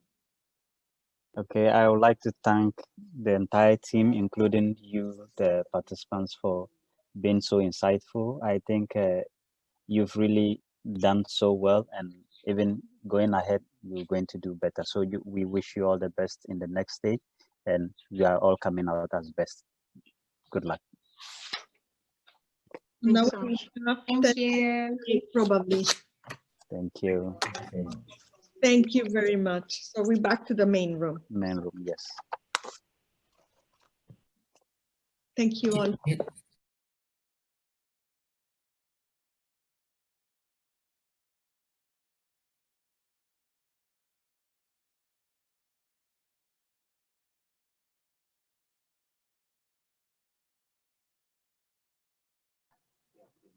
Hello, everyone. This is Praveen from UNPOG. I think we can start by introducing ourselves. First, I would like Mr. Y to introduce yourself, and then we can go to the participant. And I think we have one participant missing, Miss Alisa Aziz Danani. Yeah, thank you. So this is a white kid from UNSCAP based in Incheon, Korea. And I'm very happy to meet all of you, and I look forward to your presentation and inspiring discussion. Thank you. Yeah, we can start with your introduction, and then we can start with the presentation after introduction. So may I invite Jae-Sung Lee to introduce yourself, and then. Hello, yes, my name is Jae-Sung Lee, a selected participant. So can I start right now? Yeah, you can start. Yeah, you can. I think we can start from your PowerPoint or anything. Okay, sure. So I'll start right now. So in the great lockdown caused by COVID-19, the youth are expected to get through many challenges. The biggest issue is that most of the job positions for youth are being lost since organizations are facing an enormous scale-up deficit. Especially, low-skilled workers in developing countries face a higher risk of income loss due to extreme automation. Moreover, as the social distancing became prevalent, the accessibility of education highly got lowered. According to the World Economic Forum, in Latin America alone, school closures have left more than 154 million students unable to get e-learning due to the lack of digital materials. These challenges are likely to severely undermine the achievement of sustainable development goals. But on the other hand, youth are able to utilize new opportunities. Recently, most of the countries are reshaping its economy around the concept called untact, which refers to a future where people do things without direct interaction. And the rising of untact business is accelerating the digital transition of the global industry. In this transition, youth sometimes astonish the world by making innovative business platforms with the utilization of intangible assets. For example, 2 Korean middle school students made an e-application called Corona Now, which offers the real-time status of COVID-19 in Korea and contributes to relieving the social chaos a lot. Moreover, untact business is also a good opportunity for youth in developing countries since it doesn't need huge capital or infrastructure to make. So, based on the recognition of challenges and opportunities, I came up with 2 proposals from an educational perspective and a business perspective. First of all, the government has to cultivate future-oriented social changers through the new digital education paradigm. As the example of Corona Now, a novel idea from young creators could be highly advantageous to making a better society. But the recent digital education for youth has somewhat focused on just raising the future workers. According to a survey conducted by the press, 41.8% school teachers answered that the current coding education is like an employment training. Thus, the government should be engaged in incubating the value of entrepreneurship and corporate social responsibility in the mindset of youth, which might be fused with digital technologies and reborn as an innovative result. For this, reorganizing curriculum or running special classes for teaching students how to utilize coding technology for the public interest can be taken into consideration. Secondly, the government has to encourage youth to be a future CEO by offering various chances of launching their own businesses. In digital economy, it is possible that one innovative online platforms became beneficial to creating shared value in the society. For example, a digital startup from Indonesia, Gojek, created by a young Indonesian entrepreneur, has massively contributed to addressing traffic congestion in Indonesia, and also produced huge job creation for low-income domestic laborers in the fields of transportation, delivery, and food. On top of that, young entrepreneurs in developed countries can extend their business to developing countries in desperate need of appropriate technology. For example, Korea International Cooperation Agency has trained many domestic young entrepreneurs to scale up their innovative ideas into a real business, which aims for improving the response abilities of developing countries toward COVID-19. In this way, the government has to more incentivize youth businessmen by activating idea competitions or hackathon, where many talented youth can share their novel ideas and get practical advices from their mentors. I firmly believe that through these proposals, youth can play an important role in the pandemic era with their infinite potential. Thank you.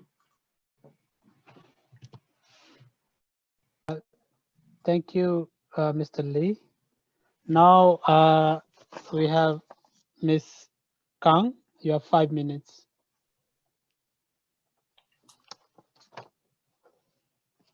Thank you.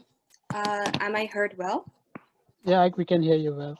Okay, so my name is Sua Kang, and my topic focuses on the post-COVID era in building resilience. So I'll begin now. My presentation topic is specifically about facilitating the Korean Green New Deal through youth engagement under the aim to achieve a sustainable recovery from the COVID-19. Particularly, I propose a comprehensive policy package that actively involves the youth in monitoring carbon footprints of companies and promoting green companies to the public. First, I'd like to talk about the importance of the environment in building resilience and its linkage to youth empowerment. In the status quo, climate change is known as the biggest threat to human security, while anticipated to considerably impact business cycles by obstructing production, transportation, infrastructure, and basically the entire global value chain.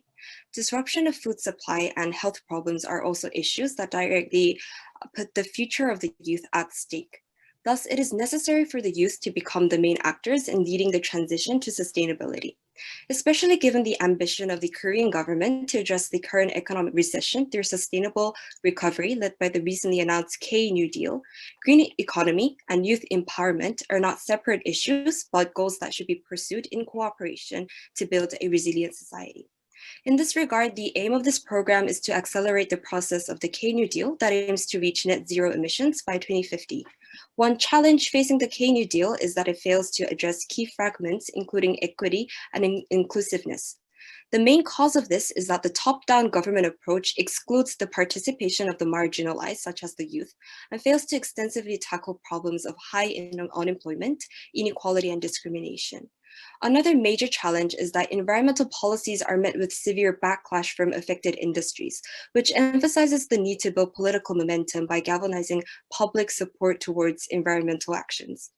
Then, through the promotion of low carbon emitting companies or carbon reduction activities of companies, green businesses can gain more attention from the public, which will foster green consumption and ultimately the transition into a greener economy, fulfilling SDG 12 and 13, responsible consumption and production, and climate action. This requires a comprehensive spectrum of capacities from the youth, ranging from data analysts, economists, policy analysts, to publicity strategy designers, and many more. For instance, the Korean company CJ Taeil is one of the leading green companies that pursue sustainability, shown in its innovative development of biodegradable plastic material used in plastic bags and packaging, namely the CJ Bio PHA. Unfortunately, these kinds of environmental efforts are not widely known by the public, although it could significantly alter the consumption patterns of consumers. The youth could take part in analyzing and ranking these companies according to a national environment business index that they develop, and promoting them through social media platforms, campaigns, or other creative means. As such, there are three mechanisms to promoting green industries. First, a domestic environment business index could be newly constructed to systematically view the ranking or specific environmental performances of companies under a common government certified criterion. The youth would be actively engaged in the making process of this index, and it should be compatible with the SDGs as well as other global business evaluation methods, such as the SDG Business Index and the Environment, Social, and Corporate Governance criteria. Second, this program should actively cooperate with international organizations like the Global Climate Fund and the Global Green Growth Institute, both of which are situated in South Korea with the objective to aid responses to climate change. Specifically, the GCF and GGGI could provide funds and share information, as well as jointly convene forums and hold competitions that allows networking, cultivate the interest of the public on environmental issues, and especially galvanize the enthusiasm of the fellow youth in climate cooperation. Lastly, an open database should provide all information that is garnered through this program. Annual reports, statistical data, other assessments of progress that have been collected and analyzed by the youth should be provided online so a larger audience could access it. Ultimately, the implementation of this program would raise political momentum that will leverage industries to commit to emissions reduction. Also, it would nurture the youth to become environmental specialists who will lead the transition into a resilient and sustainable society. As the program develops confidence, the youth could expand their roles to even suggesting measures to reduce emissions to different companies, such as the introduction of ICT technology in building management, and also leading global governance in transnational climate actions. Furthermore, this creation of a societal norm of sustainability will garner support towards governmental action in investing in and providing subsidies to renewable energy and green industry, accomplishing SDG 9. Thus, this program will provide the instruments to empower youth in building resilience and sustainability by forming more equitable and inclusive job environments, as well as a sustainable society where companies are leveraged to reduce their emissions reduction. Thank you. Thank you, Ms. Kang, for your presentation. Now, I would like to invite Mr. Kim Songju. You have the floor.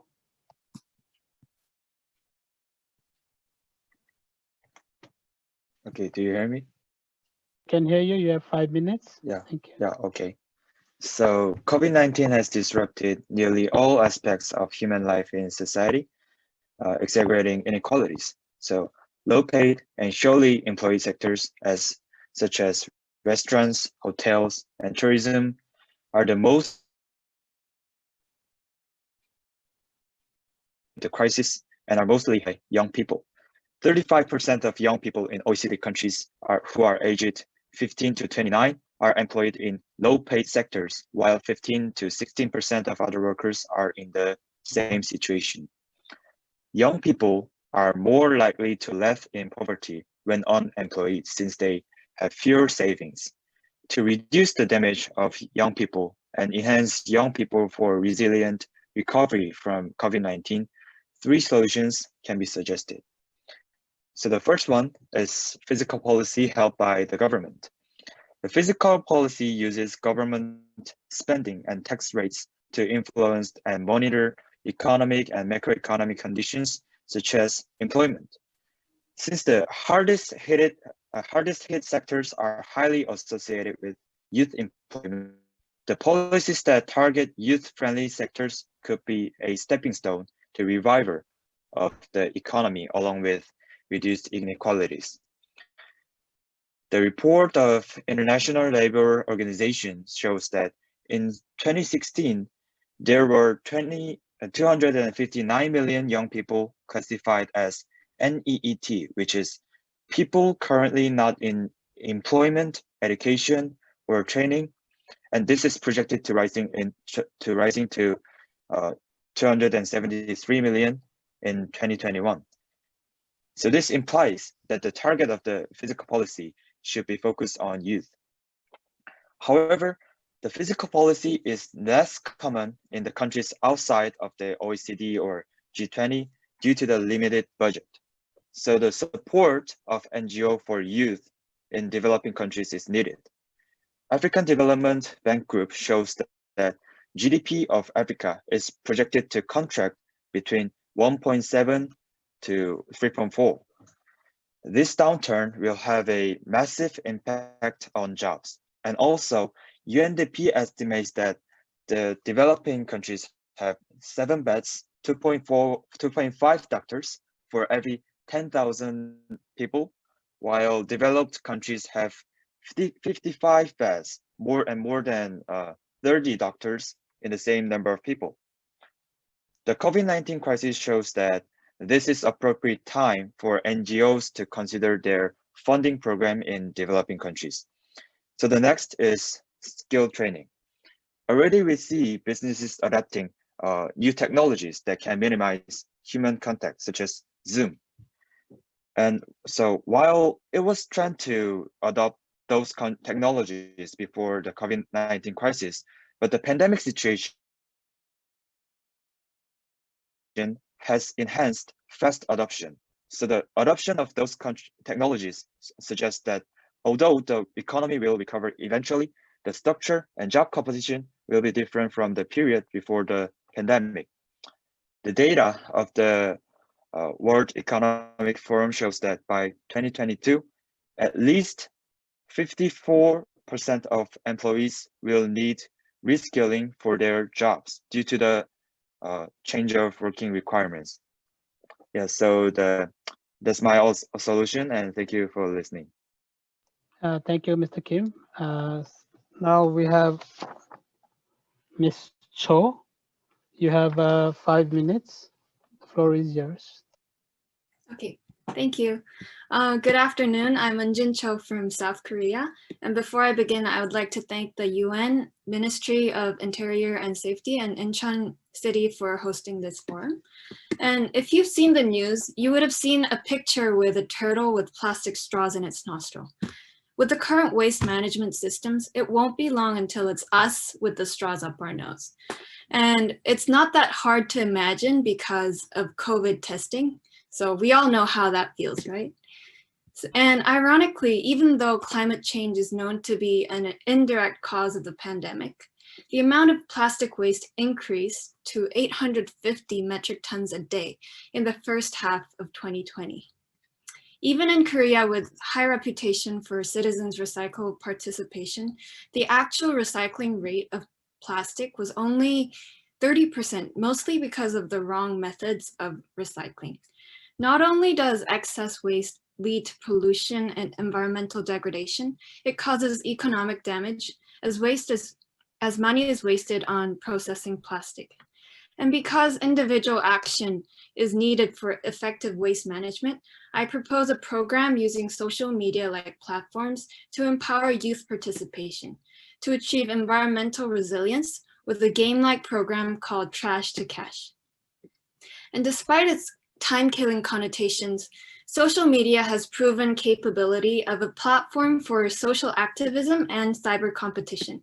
For example, Greta Thunberg uses social media to raise awareness of climate change and demand more government responsibility.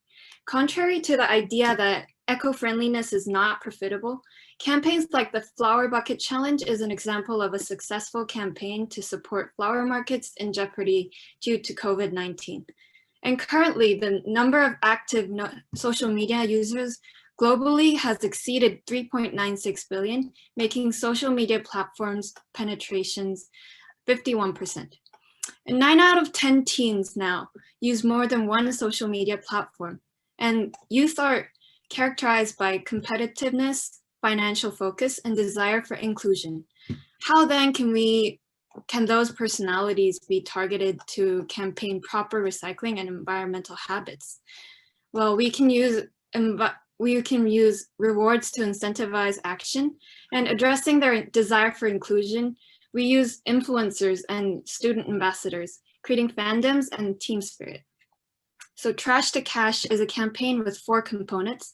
First, the participants upload photos of properly recycling products, of best and worst eco-friendly locations, or of praiseworthy and responsible corporations. And second, these photos are examined by AI for originality and data integrity. Using AI is crucial to avoid duplication and abuse. And third, verified photos will be rewarded cash points to motivate more participation. And finally, the cash will be used at designated local stores. So marginalized groups can also be engaged by rewarding the youth for teaching digital skills to them. And so what exactly are the expected benefits of the campaign? First, it will address SDGs 8, 11, and 2.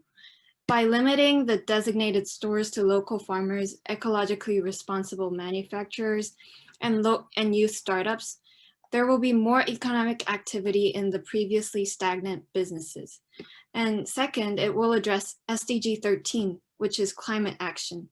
And because of the nature of social media, these photos will signal the environmental matters and encourage environmental practices at all levels. Hashtag Trash to Cash can be used even after the reward system ends. And third, it will address SDG 12. Seeing social values changing toward responsible consumption, corporations will find new solutions to production.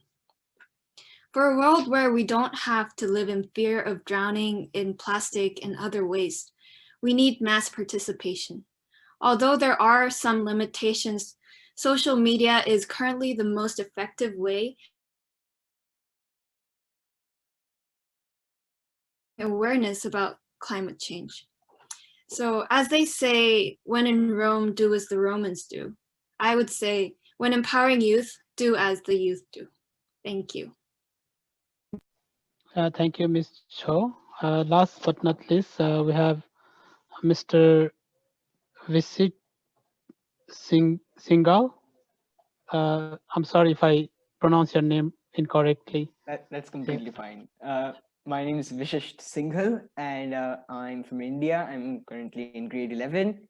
And with that, I would like to start my presentation. So my presentation is based on green recovery. Uh, uh, green recovery is a missing piece, actually, and we must engage with the future world leaders. And while all talk of greener futures have been made for decades now, we haven't really made any substantial progress on the SDGs. And with this, I would like to raise a few questions. That even after the global economic disaster of 2008, why haven't we learned our lessons of putting green economic recovery at the forefront? And why aren't there hundreds of youth activists in the realm of sustainable development and associated crucial areas like climate change? I have a simple answer to that, and it is very bitter, is that our governments and world leaders are failing to see the missing link between them and the future world leaders, which is us, the youth.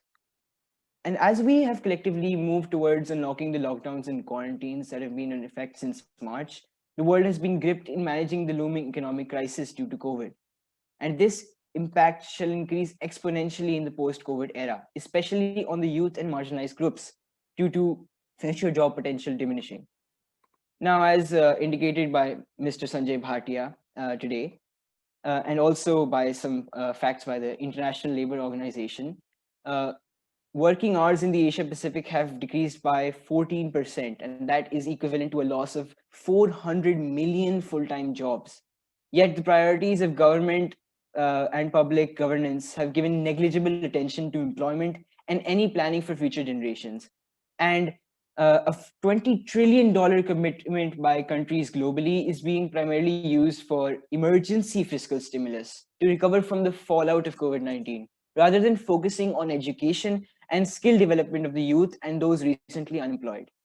So with green recovery seeming to be the only viable strategy for sustainable and resilient economic growth in the post-pandemic era, aren't we youngsters the final piece in the puzzle of ensuring its success? I strongly propose a unique youth empowerment-based green recovery program to be developed and adapted by governments to enhance their long-term societal resilience. I'm presenting a program with 4 critical dimensions. The first dimension being allocation of resources for the major upliftment of youth skills and availability of resources for them, in addition to the existing focus on emergency loans and fund distribution to poor households and small-scale businesses. Now, what youth empowerment shall do is it will lead to an increased output in businesses themselves and households becoming self-reliant. And a recent Government of India plan aims to make Indians Atmanirbhar, which means self-reliant. And our Prime Minister has urged people to go vocal for local, to help develop local manufacturing and businesses that in principle is aligned with our long-term recovery. I also wish that the voices of the 1.1 billion youth must receive attention through dedicated youth columns in national dailies to capture and highlight a new perspective for greater awareness generation. Now, the second dimension is productive engagement. We must ensure some curriculum changes, first of all, to generate awareness about green recovery and its benefits and how to contribute at individual and institutional levels. We must also strive for vocational training like for many things such as electric vehicle maintenance, installation of solar panels, rainwater harvesting systems, and these all will be executed by the youth. The third thing, we must have increased youth representation in governance and decision-making bodies. So with this, I would like to move on to the third dimension of my program.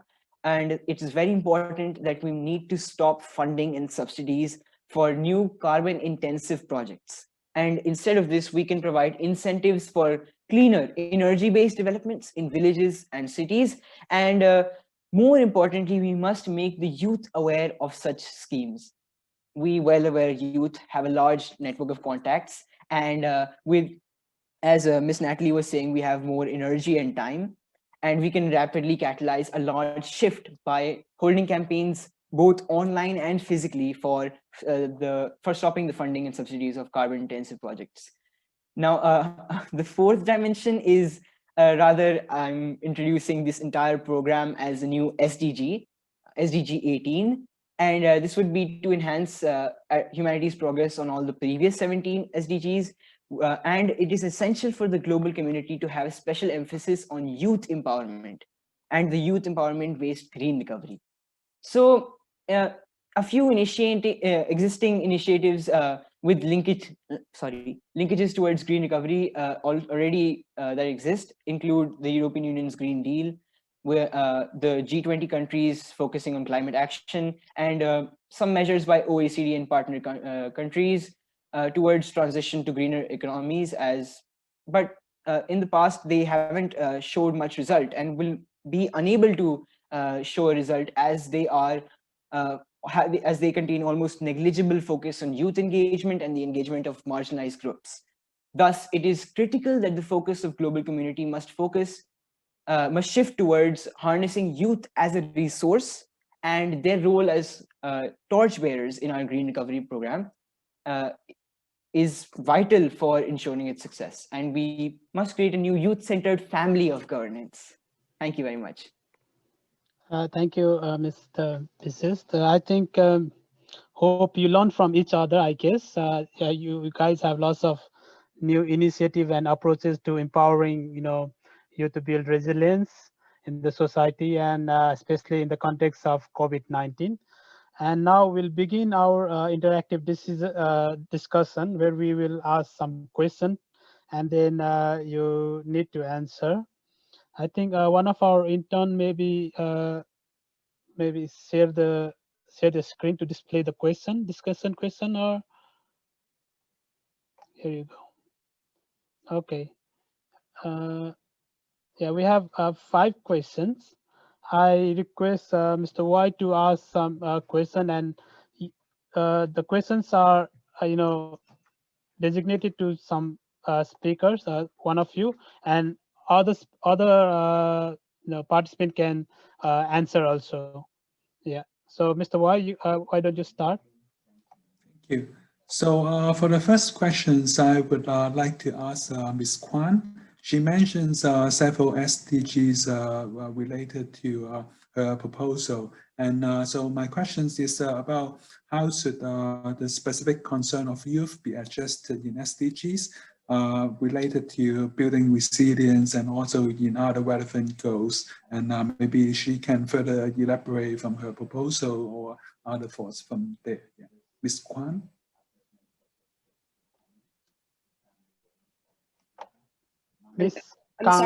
I'm sorry, I didn't know that you were referring to me. Could you rephrase the question just one more time? Yeah, it's on the screen. Can you see the screen, the first question? Yes, yeah, the first question. Okay.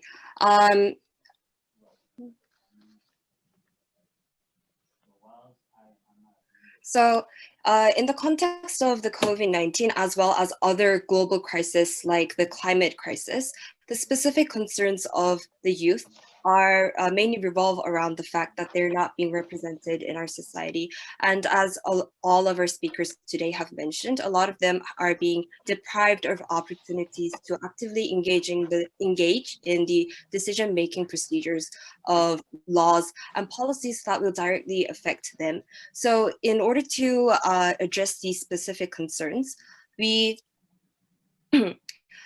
the SDGs, and especially the proposals that I have given in my presentation, directly dealt with trying to create resilience, but resilience led by the youth. So in the case of my proposal, one keyword was building political momentum.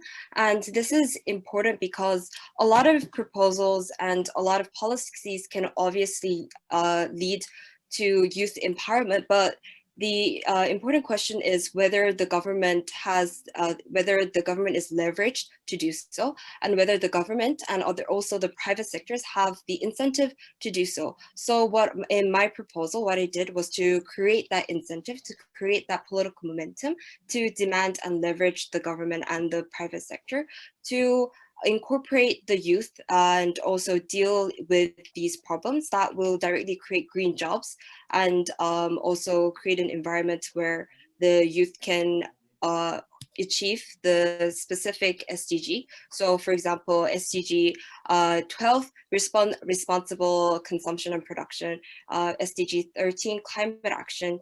These are problems that directly affect those people, but we think that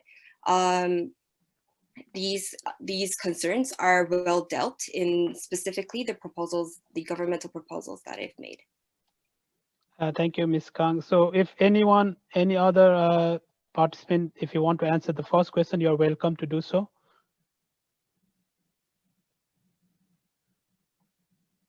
Is there anyone who wants to answer the first question? Yeah, I would love to answer the first question. I would say that the concerns of the youth must be addressed in the SDGs, as I was mentioning, creating an entirely new SDG, SDG 18. But in respect of building resilience, I definitely strive for more youth engagement, as the youth are often, we don't have much representation in government decision-making bodies, local governance. And I would say there are many ways that government can provide incentives for the youth to create initiatives to either directly or indirectly be part of government decision-making bodies, as definitely these will be aiming towards a better growth and in achieving the SDGs.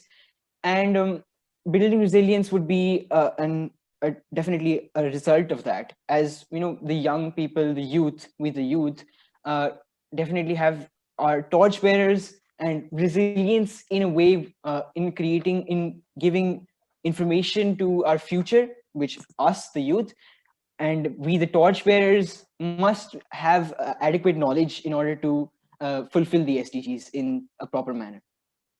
Thank you. Question number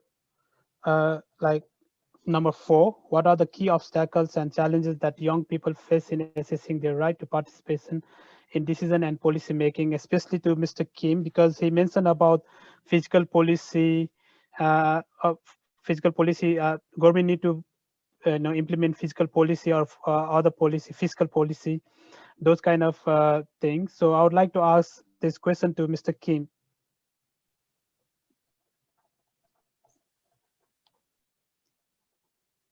Can you unmute yourself? Yeah. This one. What are the key obstacles and challenges? This one, the 4th one. Yeah. Okay. So, during the research about my solution, the really obstacle for me was like, I'm not an expert on the physical policy thing, because youth is not the experts are not youth, so yeah. So I think the youth are not really powerful, so they don't have some power to make some physical policies for the government. So I think the solution for the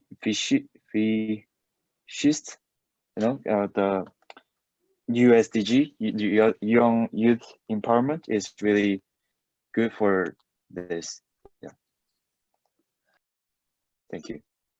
Thank you, Mr. Kim. Could I just add one more point? Yeah, sure, Ms. Kang, you can add. Okay, so I think the common obstacle of all our proposal in terms of youth empowerment is that the government or the private sectors, then it's very difficult for them to hear our voices when their interests are heavily shaped by more powerful actors in our society. So in the case of the government, they have to listen to the voters because they are deeply interested in getting more votes in the case of the private sector, they are more interested in maximizing their profit. So when we look at the interests of the government and the private sector and also other actors that we have to actively engage in order to solve this problem, it's the common barrier, the biggest barrier is that the interests of the youth does not align with the interest of these many actors. So because this is the biggest obstacle, I believe, then again, it's the question is how to empower but also increase the voice and actually give power to these people. So for example, this is actually posing a question to Singhal, I'm sorry, is that, yeah. Yeah, so he also presented a very good idea of how the government should stop funding carbon intensive projects, because that will directly affect the environment and hinder the sustainable development. But in this question, in this proposal, then the ultimate question is again, but what is the incentive for the government to do so? And why would the government simply listen to the voices of the youth when it's so weak, when the power of the youth is so weak? So because of this kind of difference in interest and different objectives of different actors, we have to really align those interests and persuade the government as well as the private sector that this dealing with climate change and environment problems is not only the problem of the youth, but it can also lead to the development and profit for the companies because of green growth and other innovative technology, as well as that it's also beneficial for the government. So this kind of process of persuasion and convincing that it's beneficial for all is necessary. Thank you. Thank you. Mr. Y, you can ask another question. Okay, thank you. So this is for Ms. Choi. And as you're all aware, this year is the 75 years of the UN, and we have a global conversations of how youth can be involved and also engage for the sustainable development agenda. So the second question is about how would you assess the current level of youth engagement in the implementation, follow-up, and also review of this agenda, and also how can youth contribute with a greater impact? So Ms. Choi, over to you. Thank you for the question. So if I understand correctly, it's about assessing the current youth interests, and it's more about how we can raise awareness and interest about the current global situations for sustainable development.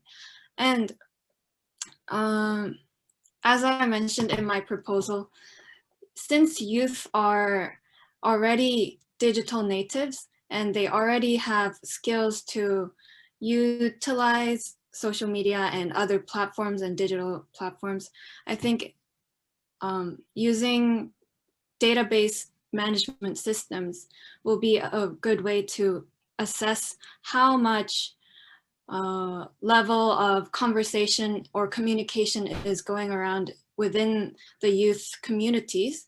And that will be a good way to assess the current levels. And also to empower youth to contribute with greater impact. As I mentioned in my proposal, it would be better to have incentives as rewards to engage with the youth who have competitiveness and financial focus, and also they are also characterized by the personalities of desiring inclusion.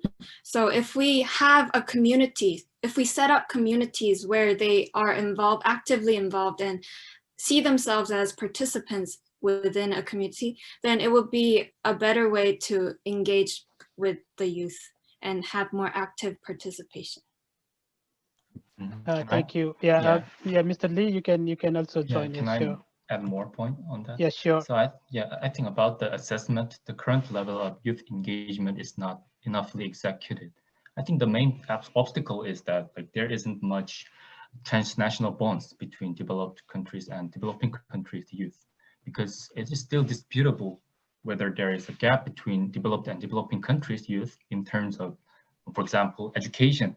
I firmly think that the answer is yeah, absolutely yes, there is, because some of the developed countries have already changed their way of education from face-to-face to untagged ways, whereas the other developing countries are not ready to do that.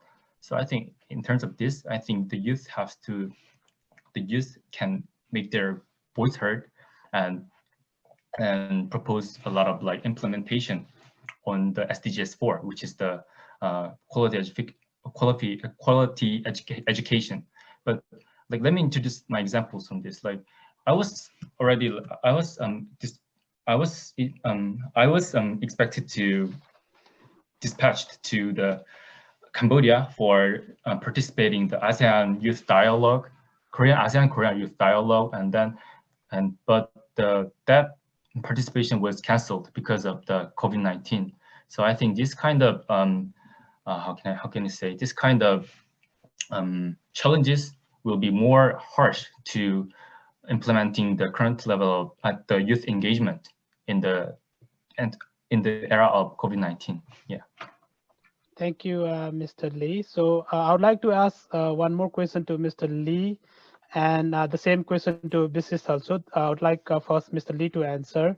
As you mentioned about e-application app and then curriculum development, startup business, digital economy, hackathon, etc. And then you just mentioned about the COVID-19. Right. So what do you think? Like, what change is needed for local and national, regional and international institutions like UN to be well equipped to respond the need of young people in building resilience, like especially during this kind of COVID-19 pandemic? So I would like Mr. Lee to answer, and then Bisis can follow up. Okay, so I'll answer. I think in the era of pandemic, like, it is possible that new form of business called digital business became a new drive for resilient recovery. And by making innovative online platform in the field of electronic commerce or fintech, every young entrepreneurs in the world can access to global market and compete with others, since it doesn't need huge capital or infrastructure to make. So in this sense, I really want to introduce some inspiring cases about business innovation. And according to the press, like, the largest digital startup that has now become decacorn company in ASEAN country, Grab and Gojek, have been economically steady as a rock in the COVID-19 situation. So they successfully reassigned the existing workers, taxi and motorcycle drivers, into other businesses such as food, packaging, and bicycle delivery. And moreover, the other startup from ASEAN countries in the fields of e-commerce and fintech have earned more profit and investment than before. So I think this is because as the social distancing became prevalent, people don't go out and keep their living by buying things through the online market. So I think in the context of building resilient, especially in the context of COVID-19, I think youth can be a future CEO by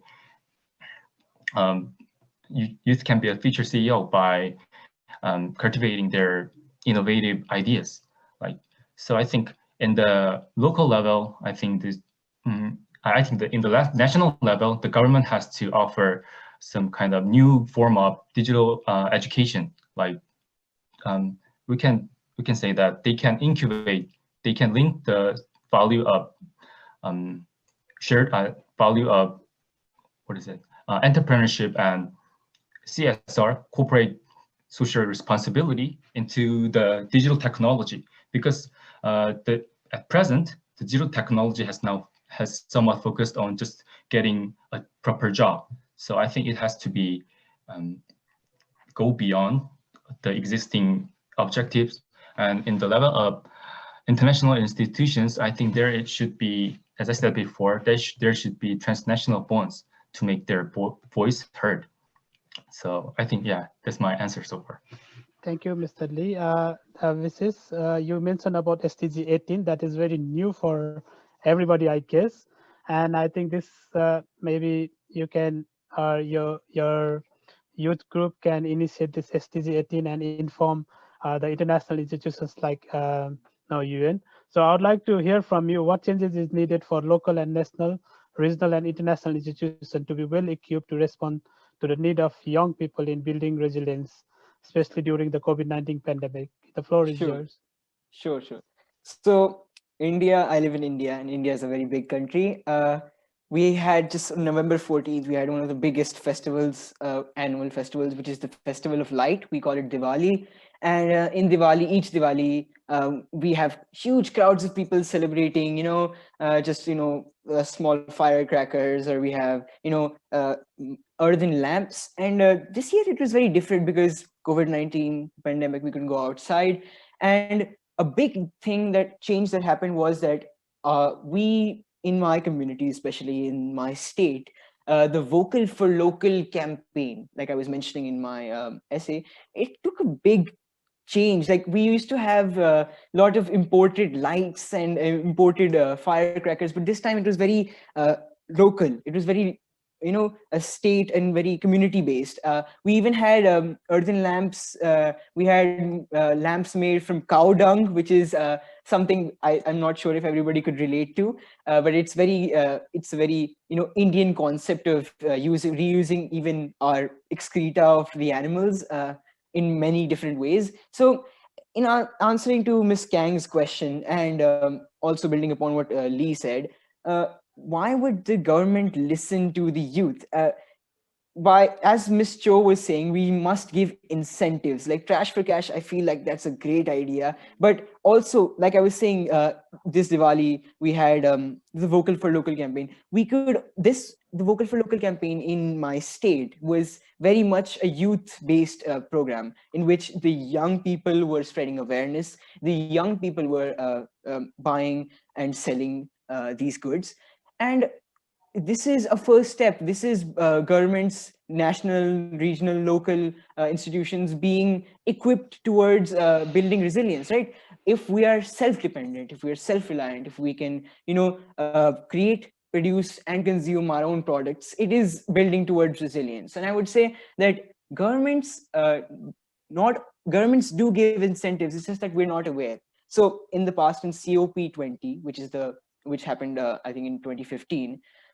Many governments gave a lot of incentives. Like if you install solar panels in your houses, you would get some income tax benefits. But I'm very, very sure that not many people know about this. Even in South Korea, the South Korean government gave some incentives. Indian government gave incentives that if you create a business that is more green, that uses green energy systems, you would get a large income tax benefit. You would get large, capital. You'd get 5 years of, no land tax. But we're not aware of it because the youth were not engaged. By youth engagement, we could, spread the word very fast.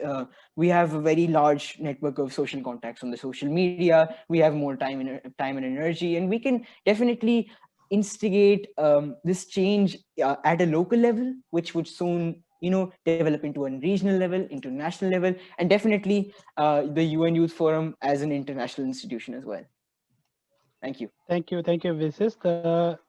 Now I would like to ask Ms. Cho, as you mentioned, KidRes, that's your initiative. I think it's a good, amazing idea.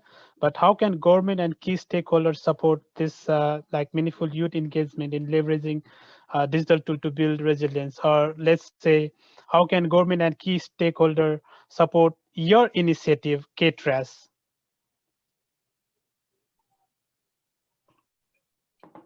Ms. Cho, you are okay. Yes, thank you for the question.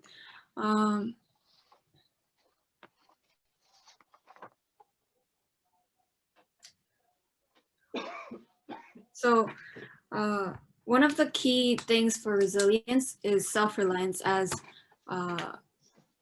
previous speakers mentioned. And to have more self-reliance, to help more self-reliance, the government and key stakeholders should cultivate more communities and I'm sorry, engage with youth through providing incentives that are not rewards, such as, so one of the things that I have been thinking about is, since COVID, a lot of work has been moved online and a lot of companies have been providing remote work. So why can't we just provide remote work for youth in other countries and help the communication and communities be involved internationally, not instead of just within one country. And so one of the ways would be to provide internships or work experience so that they can learn about the environmental sustainability and other aspects of resilience, and to use digital tools. Stakeholders should provide database management and AI and other software and digital tools to help with this engagement. Yeah, thank you. Thank you, Ms. So I would like to give this floor to Mr. Y. Please, if you have any other question to the participant, please. Yeah.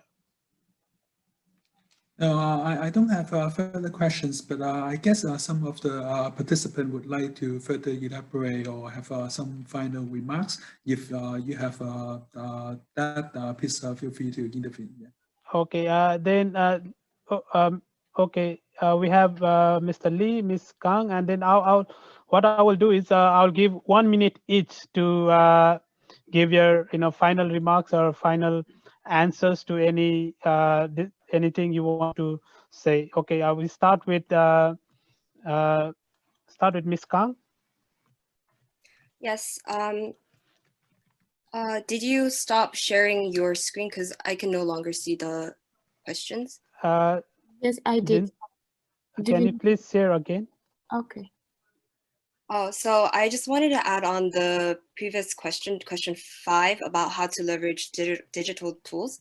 So I think it's when also in the lecture, Ms. Natalie mentioned that there is a lack of platforms for different countries to come together and different youth from different countries to come together and share ideas. I couldn't agree with her more, because when we look at advanced environmental countries like the European Union, it's really surprising how advanced the environmental laws and policies and the youth integration in those lawmaking processes are in those regions. So I believe that there should definitely be platforms that link the youth in different regions. So for example, in the EU, there's already a levy, a tax on plastic packaging, and the Green New Deal also has a lot of ideas, and also the EU currently has the biggest emissions trading system, the domestic carbon market. So these kind of ideas could be shared amongst youth, but as a lot of other students mentioned, these kind of awareness is not occurring because we don't have that platform to communicate.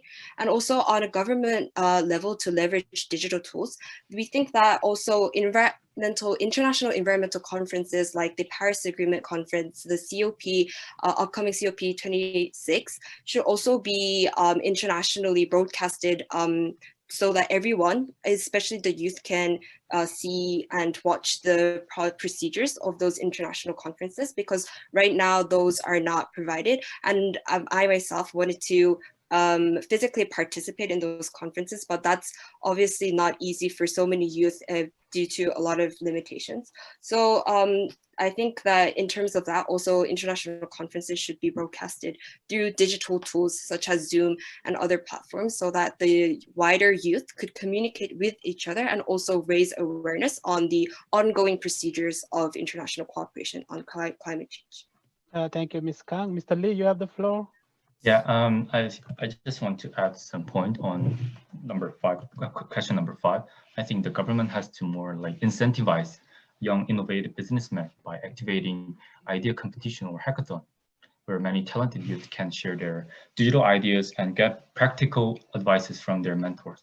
Also, they can build network with investors, like incubators and accelerators and stakeholders, as it mentioned. So, for example, as I already mentioned on my presentation, Korea International Cooperation Agency has trained many domestic entrepreneurs to scale up their innovative digital ideas into a real business, which aims for improving the developing countries' private sector. So I think there still remains lots of possibilities for youth to make a lot of innovative results. So I think because of this reason, I think the government has to help young entrepreneurs in developed countries to extend their business to developing countries in desperate need of appropriate technology.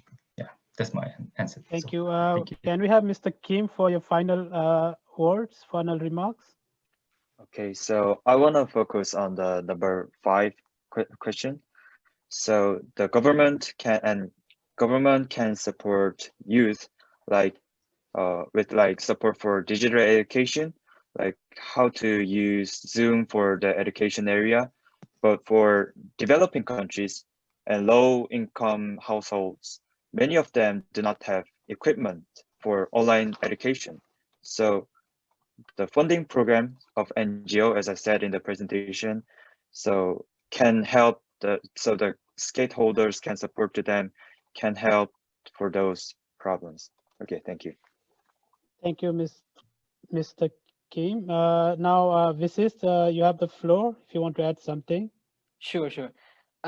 So not to be extremely negative of Ms. Kang's response, but I would say that the existing tools that we have already been using for youth engagement, they are very much present, and they're very much at a level that they could be used in order to fulfill what Mr. Lee was trying to say, engagement between underdeveloped and developing countries and developed countries as well. But there are many flaws in how they are, being executed, I would say. Youth engagement is very necessary. Most governments still don't give much priority to this, and I've said this before as well. And in light of the EU's Green Deal, it has a lot of potential, but all governments, EU's Green Deal should be taken as an example, and even South Korea's Green New Deal. But these are very, their aims are very, I would say in the right direction, but execution would not always be possible, because first of all, 2050, one of the EU Green Deal's clauses states that till 2050 we'll try to eliminate all carbon emissions.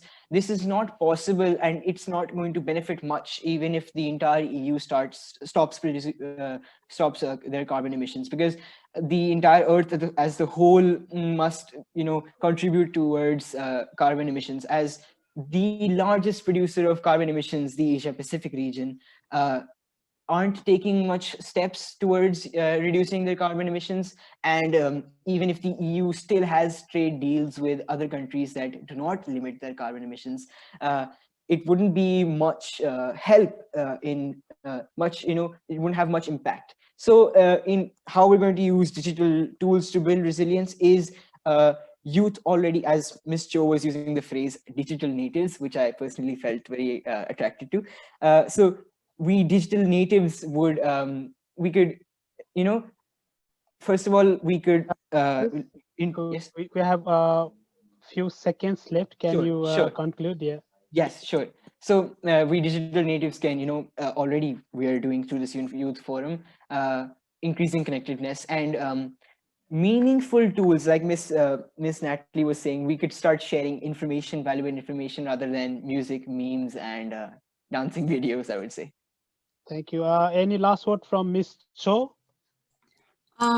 Because sustainable development requires society, economy, and environment, one of the most important aspects would be active communication, as we all emphasize today.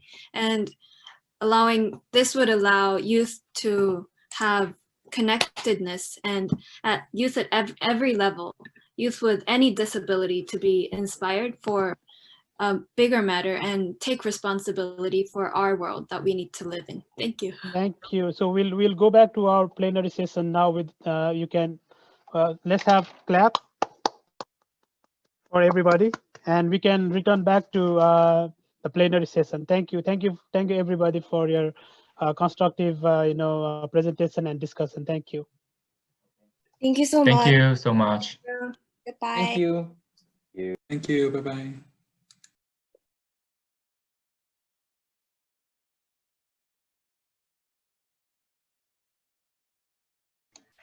So I think almost everyone is back. So welcome back to the plenary.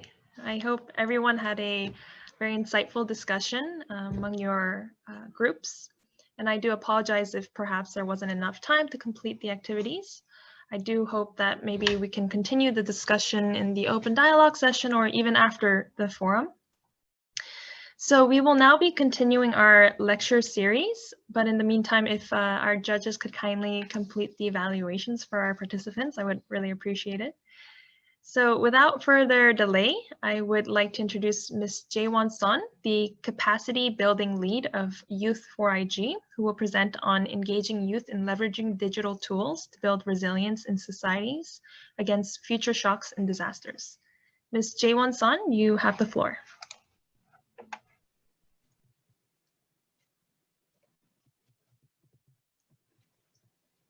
Thank you for the introduction. I'd like to congratulate everyone being shortlisted to attend this youth forum today. I'm sure you will already have a great background on the youth engagement and resilience building, as you have experience proposing the policy and governmental program for this issue. So I'll be really happy to hear about your idea during or after the presentation. So feel free to share if there's anything. Today, under this theme, I'll be focusing on the digital tools. So next slide, please. While we already know that COVID-19 has a significant influence to use and everything, we need to think about what are the actual sectors that has been impacted. I have just listed few sectors like safety, accessibility, education, and employment, which might cause the socioeconomic consequences that brings the need for the youth to join this discussion. It is easily imaginable that since everything is becoming online and having online classes, people not having enough access to internet wouldn't be able to have the education and so on. But I've listed out the safety and accessibility as some people do not have enough access to water. Now can not only have enough drinking water, but also they cannot be able to wash their hands properly, which increase the health risk. So this brings quite a significant inequality between the society. And also I have written the employment as it is well known that everyone is having a hard time finding a job in this time, but there has been also increased child labor, which has been forced by their parents or the family and so on. So there's a lot of things that we should be thinking of and touching upon. Next slide, please. So while facing the COVID-19, and we really hope that there wouldn't be any other crisis coming up, knowing the current situation would let us be better prepared for the future shocks. So I'm not sure if anyone have heard of the VUCA word.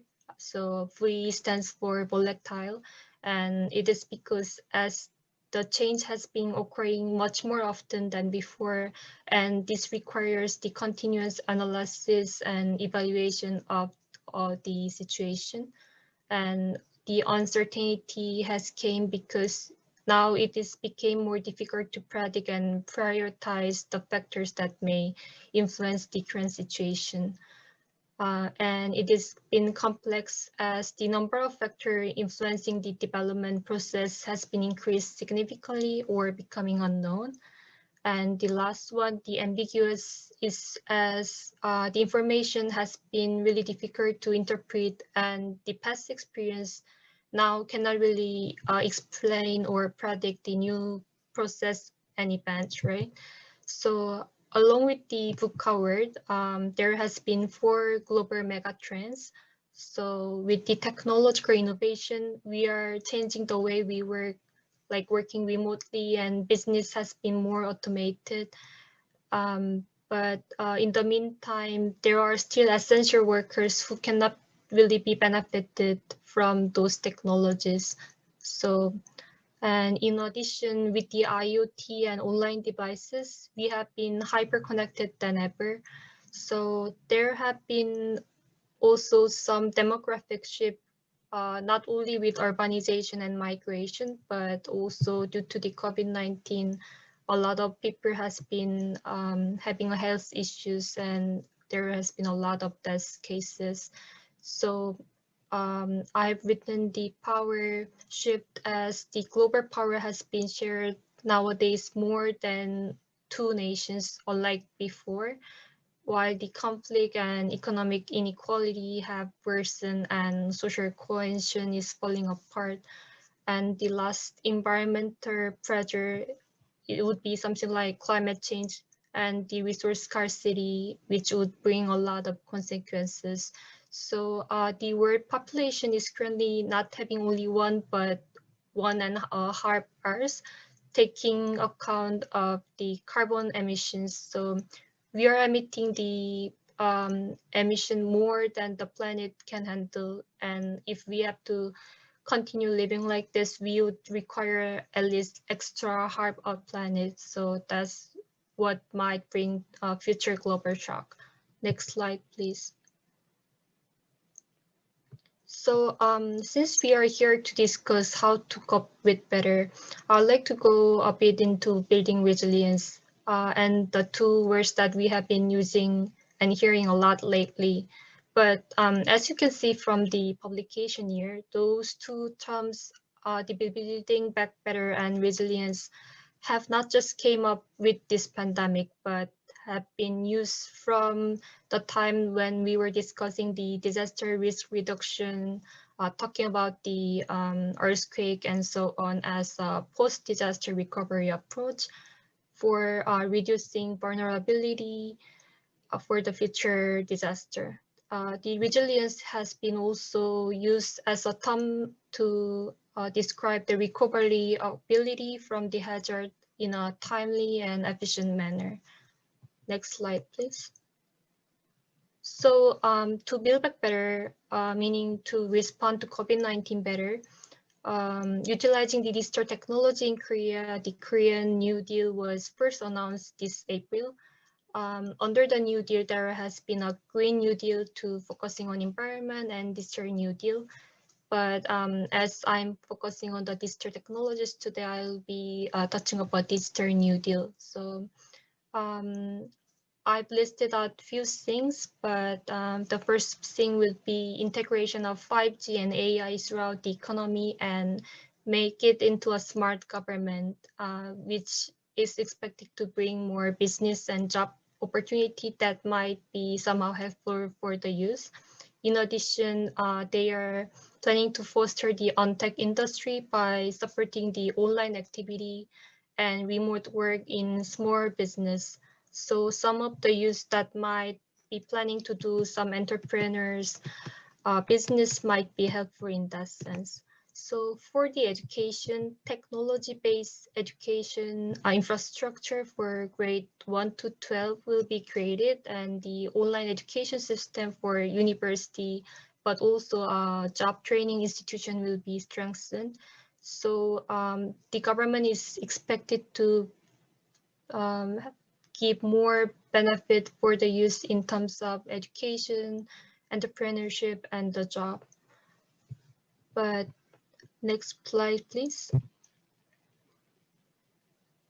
But what can youth actually do and need to know while using digital technology during the pandemic, and what are the some stuff that others people might be able to have for use? According to the World Economic Forum, over 50% of the young people learned digital skill for social media during COVID-19. And social media has a risk of abuse. As you can see, 73% of women having been exposed or experienced violence online. But in the same time, it has been also used as a powerful tool to promote gender equality or make their voice heard. As you have seen, a lot of hashtags like Me Too can be one of the good examples for this. So having digital skill will allow the youth, especially the girls, to protect themselves from cyber harassment. In this regard, training them how to use the technologies and make it into a social change is really important, while we also need to learn the risk behind it as a pros and cons. Another example for digital technology will be IoT. It is being used to detect the surface of the natural disaster area, as we cannot really go there when there's a disaster happen. But we also use IoT to monitor the COVID-19 patients remotely these days, which support the medical connectivity, including the COVID quarantine checking. But many people doesn't seem to know the cyber attack or the privacy risk of their IoT home devices when they're buying it.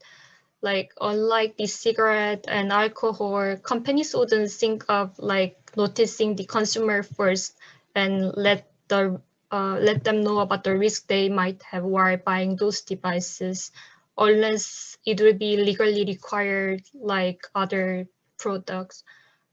And the information they're providing us as a report on their website is full of technology terms and the jargons that not many use or the end users would be able to understand as a whole.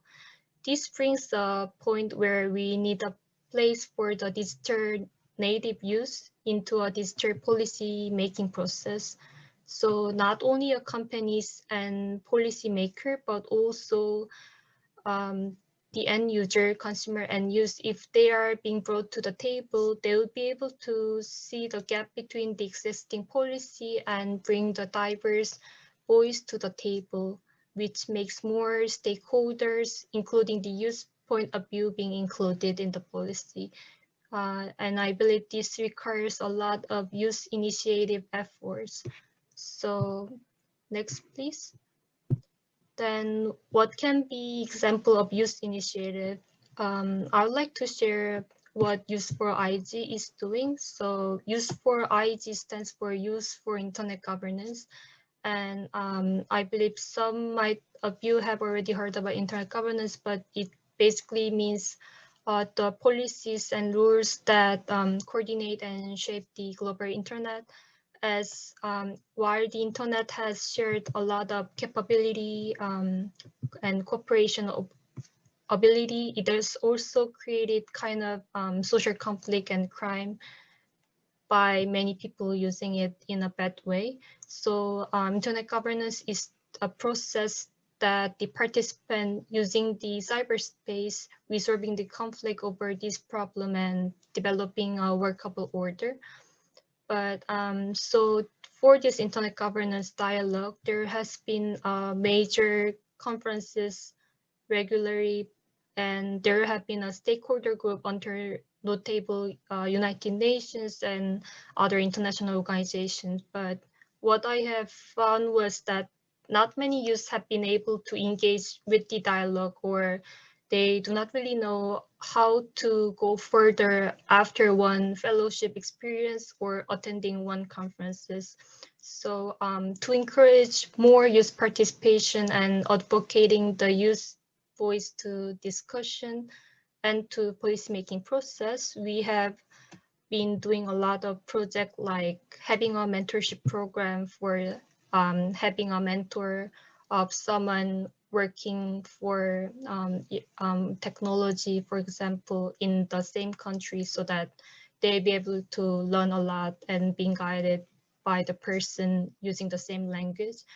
and we provide the networking space and learning opportunity by organizing webinars, virtual events, and community talk, so that we kind of having a preparing session and readout session before and after the conference for them to understand what's going on in the meeting. And we also have a space for sharing their fellowship experience, so that the people who have not been benefited from the fellowship might be able to somehow learn from the other colleagues' experience. Now we have been also collaborating with some other organization for the company's youth engagement program. Next, please. With the COVID-19, we have started the youth initiative to share their country's current COVID-19 situation, focusing on digital technology for youth to getting familiarized with analyzing their cases by themselves, which might also help the other youth understand better about what's going on in the world in youth perspective. So we've been also writing a report on the session after attending it to share with the network what was it about and what they have learned. And this also includes sharing their virtual fellowship and conference experience, as this has been somehow different from attending it as a person. They are writing it to share how can they make best out of it while it is being virtual. Next, please. So with more than 200 members, we have various stakeholders and regional diversity within the organization. As you can see from the pie chart, we have been targeting on the youth in Asia Pacific region, but what you can also might see is that you cannot really see the Korean regional diversity in the chart. So I initially joined as the capacity building lead of the Youth for IG, but while doing it, I was also hoping the youth that are residing in Korea would be able to join this global process. But I have found the Koreans are, or the youth residing in Korea is having somehow difficulty in joining those processes. And I felt maybe we need another group that they can somehow get into those stakeholder group and get benefited from it. Initially, I thought maybe they need some kind of courses in Korean so that they have better understanding before getting it in English and so on. So I have just created the Korean youth stakeholder group called Voice of Youth at Internet Governance. And this has been a collaborative process with Korea Internet Security Agency. So actually today, after a few hours, we'll be having a launching event for this youth stakeholder group. And we are hoping to have this stakeholder group as an opportunity for more youth to be engaged in the dialogue process. So next slide, please. So this was it. And if you like to join Youth for IG or the Korean Youth Stakeholder Group, feel free to reach out to me, and you can see all those information. The QR code is for the WhatsApp group of Youth for IG. So if there's any question, I'll be more than happy to answer. Thank you. Great. Thank you so much, Ms. Son, for your presentation. From your elaboration on building back better to providing specific examples of integrating data to foster youth participation and knowledge sharing, I believe your presentation really touched on essential points that will support and empower youth in various ways. So thank you. So if our participants have any questions for Ms. Son, please feel to address them.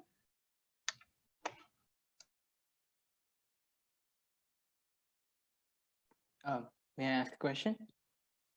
Yeah, Ms. Son, as you were mentioning earlier, that about e-cigarettes and alcohol, and how, like, just before the coronavirus pandemic, we had a pandemic of e-cigarette. I wouldn't say pandemic, but an epidemic of e-cigarettes. The usage of e-cigarettes was very high in high schoolers and the youth in the US as well, and in many developing countries as well. And I would say a big mistake in that would be awareness generation. We weren't able to generate enough awareness. And my question to you is that how can we, as in my community, as this problem is very prevalent even today, the problem of e-cigarettes consumption, I would say, how can we in our personal communities take initiatives such as Youth for IG and integrate it into our everyday lives, and spread the word in a more effective manner rather than just like posting about it on social media, I would say. Thank you for the great question. Do you know there's Internet Society and there's SIG, a special interest group under the organization? I do not know about that. So other than the Youth for IG, if you join the Internet Society website, if you go under, there's a special interest group, and under there's not only a regional group for each country, but also a group for specific interests like having more internet accessibility and so on. And they are not just doing the social media and stuff, but they're also sending a public comment to the international organization and writing a report, which is also being touched upon in many other policies making process. So I think maybe the first start would be you to join those groups and see what you can do, because there are many working groups under the group, and I'm sure you'll be able to find some group that you might be able to contribute to the society. Thank you. I have another. And we need females. This is a reference to one of the earlier slides, but could you sort of clarify the integration of data and the AI portion that you shared in one of your slides? Oh, so you mean the Korea's Digital New Deal, right? The first one. Yeah. So you like to know how is it being integrated, or right? So using the data and 5G and AI, Korea is being focusing on making into more kind of smart government, meaning that they are using their website and also the organization, like government organization, they are finding a way to use the AI technology. For example, the governmental hospital, they are finding a way that how can they use the AI to have more automatic diagnosis, like having the AI in the home of the COVID-19 patient, as there's a risk of getting COVID-19 with having diagnosis in person. They are using in a way to have remote diagnosis and so on. So not only for the health, but in various sector of the governmental sector, they are trying to utilize those AI and so on in the sector that might quite take a time, but also expect some kind of more synergies and business opportunity to go, and then somehow they expect there be more kind of job opportunity for making this more digitalized, so that young people be able to somehow get more job opportunities and business opportunity. Would there gonna be helping your question that you might have? Nothing further, thank you. Oh, thank you. Great, thank you very much, Ms. Son. I think due to the time limit, we do have to wrap up the lecture series. So thank you, Ms. Son, and thank you to our participants for your questions. Thank you. So Thank you. And we will now be beginning the open dialogue session.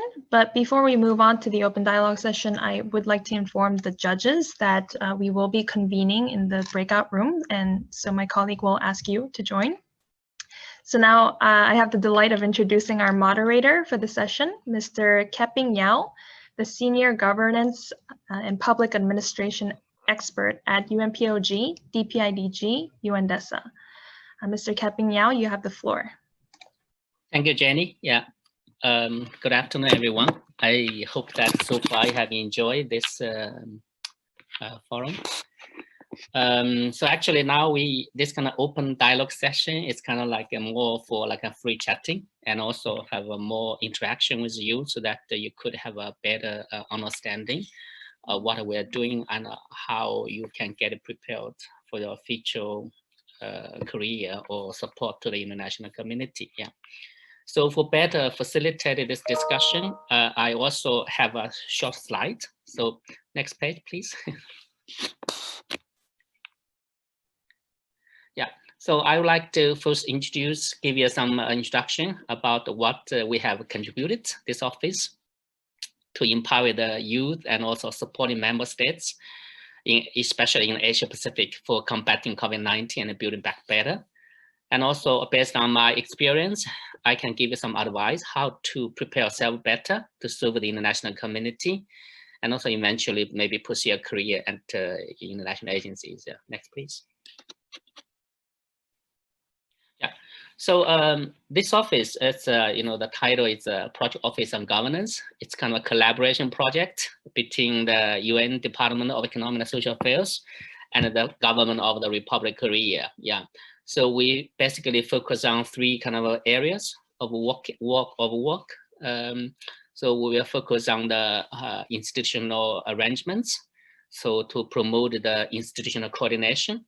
A second area we work is how to innovate the public service delivery, especially for the inclusive public services to the vulnerable groups. The third area we have been working is how to create an enabling ecosystem to engage all the stakeholders. Yeah. So basically, it's kind of three areas we are engaged. Yeah. So and also we deliver our activity through three pillars. One pillar is kind of outreach and communication. So like today's event is part of outreach and communication event. And the second pillar is kind of a capacity development. Yeah. The third pillar is kind of policy research and analysis. Yeah. So we conduct our activities in a kind of integrated approach. Yeah. So we first start with our research, then we conduct the capacity development. Yeah. For the capacity development, yeah. So this year, because of the COVID-19, we quickly adapt to the new situation because the work mode has been changed to the telecommuting. So lots of activity has been converted from on-site training to the online training. Yeah. So we're trying to do our best through the online channel to support the member states in strengthening public governance and also, of course, as well as leveraging ICT and digital government for disaster reduction, including public health emergency and resilience. We also try to enhance the capacity of the government institutions for innovation to ensure the inclusion of vulnerable groups. Also, we introduced some good practices from countries for promote the peer-to-peer learning, including their mechanism and also their innovation engaging all the stakeholders, including the youth for delivering essential public service delivery, and also the decision making. Yeah, next page, please. Ouyang, can you maximize this kind of slide instead of sharing this screen with one photo? Oh, I'm sorry. Can you come again? Okay, can you maximize this one? Maximize the slide. The slider is maximized. Okay, it's my problem. Okay. Yeah. Also, as I said previously, our office have a kind of holistic and integrated approach. We starting from the research and also then conducting capacity webinars, and also we also do some research, including preparing some policy briefs and also the development toolkits. Yeah, next please. Yeah, one of the webinar series is that we conduct 2 webinar series for Africa. So about how to leverage the public governance and ICT and digital government for combating or addressing the challenge of COVID-19. Next, please. And also, we also 10 days ago, we also organized one intensive training on the online training workshop about the government innovation for social inclusion of vulnerable groups. Yeah.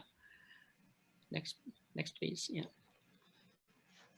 We also conducted the kind of 6-week long training about the risk-informed governance and also the frontier technologies for DRR and building resilience. We also received many applications from the young people. They also joined our training. Yeah. Next, please. Yeah. In addition to that, I guess our office has been put great emphasis on on engaging the youth. We have been conducting this kind of youth forum since 2017. Also, I mean, recently we have been doing the research on the critical role of the youth in building resilience in countries in special situations. Yeah, next please. And also we have been recently conducting developing the training to the curriculum on governance for SDGs with 6 and our office also been developing the 3 training toolkits among the curriculum. Yeah. So so basically it's what our office has been doing so far, so that hopefully you can have a better understanding of our office, our contribution to during this kind of a challenging time. Yeah. So until now, I mean, I would like to open the floor for discussion, for your questions about what we are doing. Also, I also have my colleagues with me, so if you have any questions, you can let me know. Yeah. So now I'll open the floor for a short discussion for your better understanding what we are doing. So, Kevin, would you like me to stop sharing the screen? Yes. Yeah. Okay.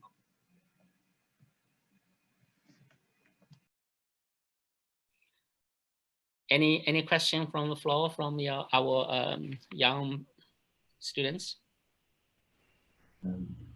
Hi, I was wondering if I can ask a question. So yes. Yeah, and it's about the thing that you mentioned about the special situations, and I was just wondering what those special situations are. Like, do you mean like conflicts and violence, or do you mean? Okay, this kind of situation in countries in special situations, it's kind of a term that the UN use. This country is basically we mentioned this, refer to this country as the least developed countries, landlocked developing countries, small island development states, and also those countries in the post-conflict countries. Yeah, so they have some special challenges or unique challenges to their development. Yeah, so we call those countries in special situations. Yeah, so they need special care from international community. Yeah. Okay. For example, those countries like Afghanistan, Iraq, they're just recovering from like a war, from post-conflict. So they need to reconstruct everything from a governance system to the legal system, you know, also electoral system. Yeah. So. Thank you. I had a question. Yes, please. By inclusion of vulnerable groups for capacity development, what exactly are the initiatives that your organization, like your department, is taking for an inclusion of so vulnerable groups and their upliftment?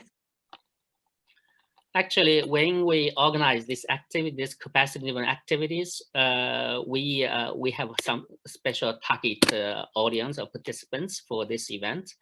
For example, we also invite those kind of civil society organizations who, working for the interests of all those vulnerable groups, yeah.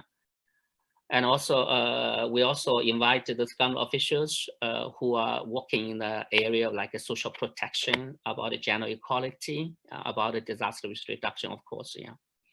Yes.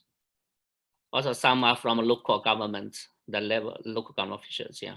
Because the local government officials, it's very important to deliver the services and also catering to the needs to the local context, because they understand it better than anyone else due to the proximity to the local residents. Yeah. So they can better understand the unique challenges of those vulnerable groups in their own communities. Yes. So these government officers, they're from each and every level. They're local government, regional government. So that's what your target audience is. We practice both national and local government officials. Yeah. Yes. Sure, sure. Any other question before we proceed?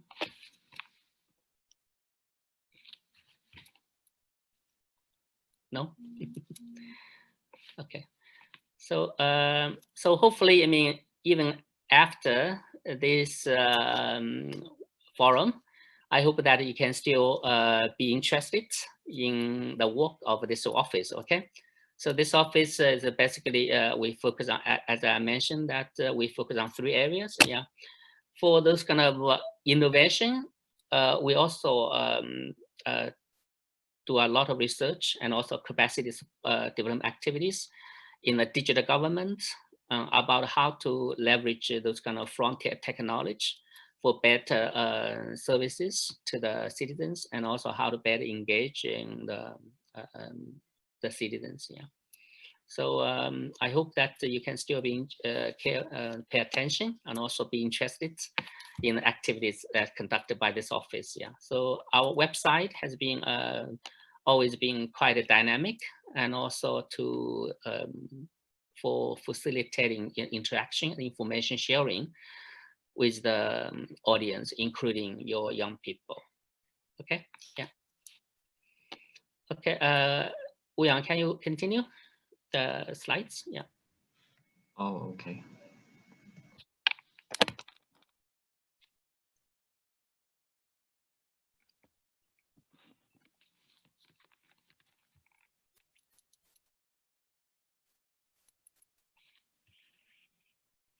Yeah, thank you.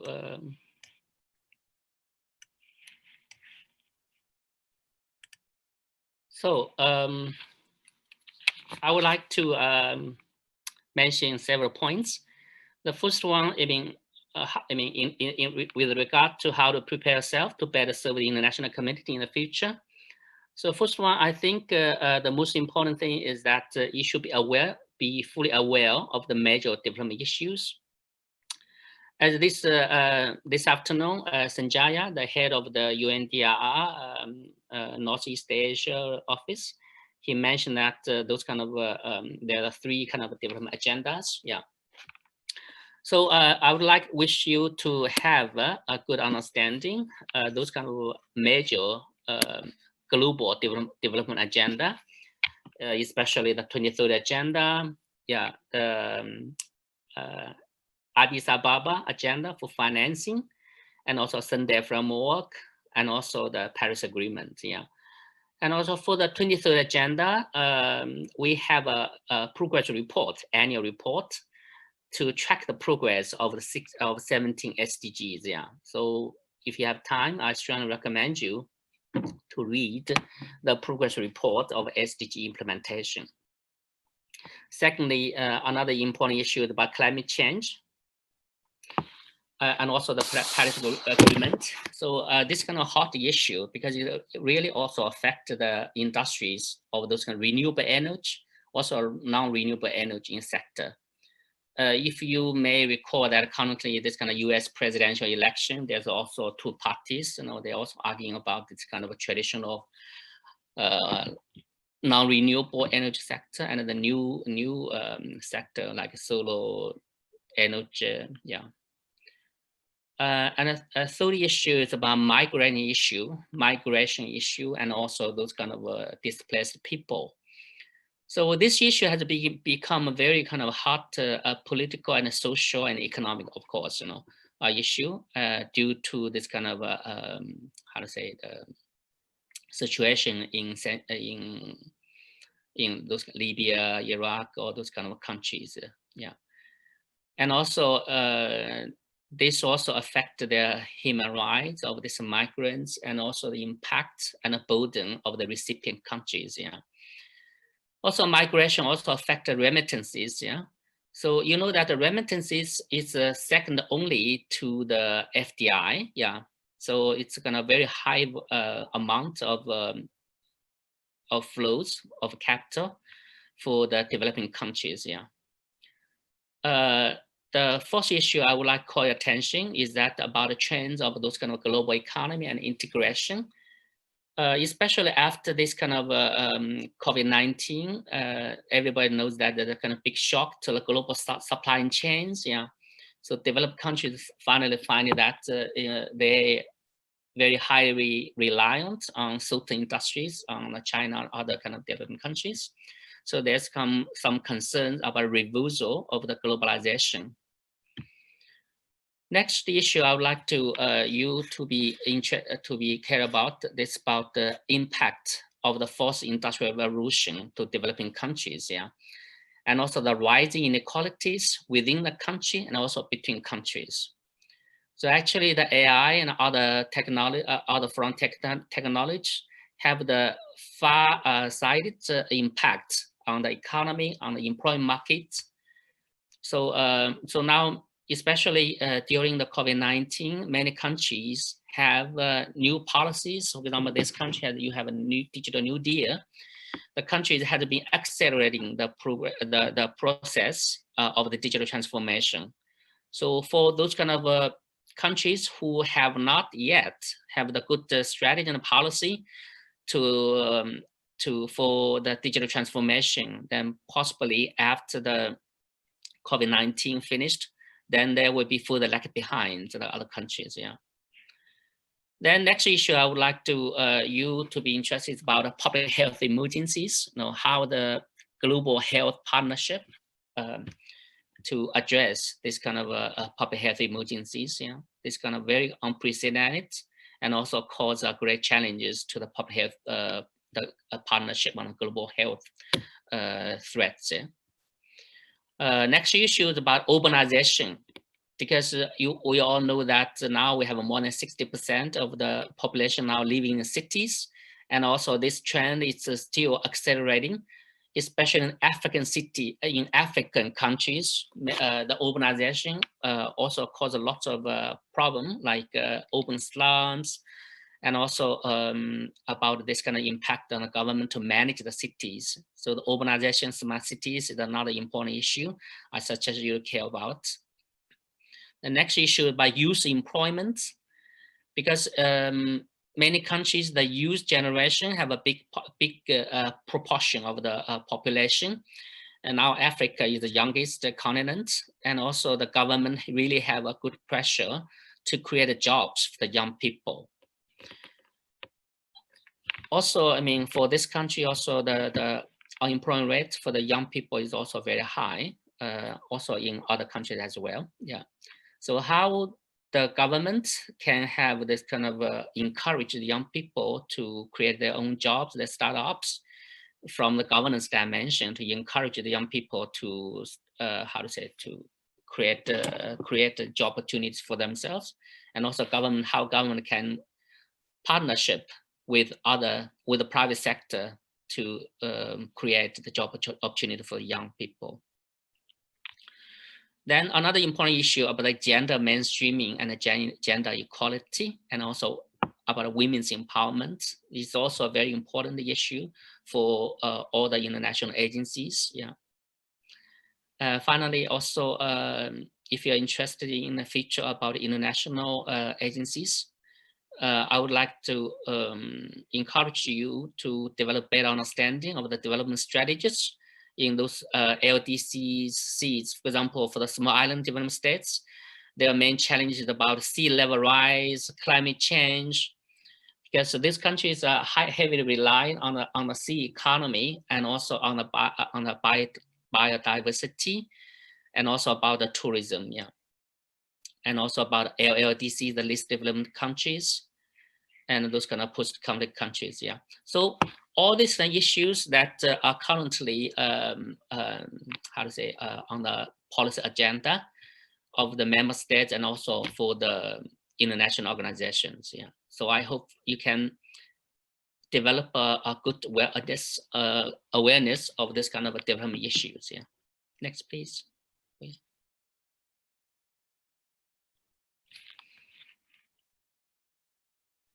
Also, secondly, I would like to recommend you to have a more knowledge about those development assistance programs by those kind of major countries or major development players and or regional international organizations.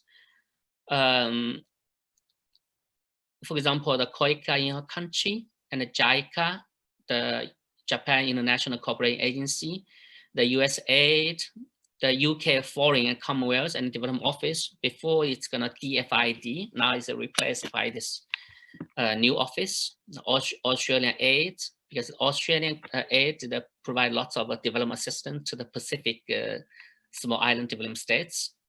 And also now new player in the global scale, it's about the China International Development Cooperation Agency.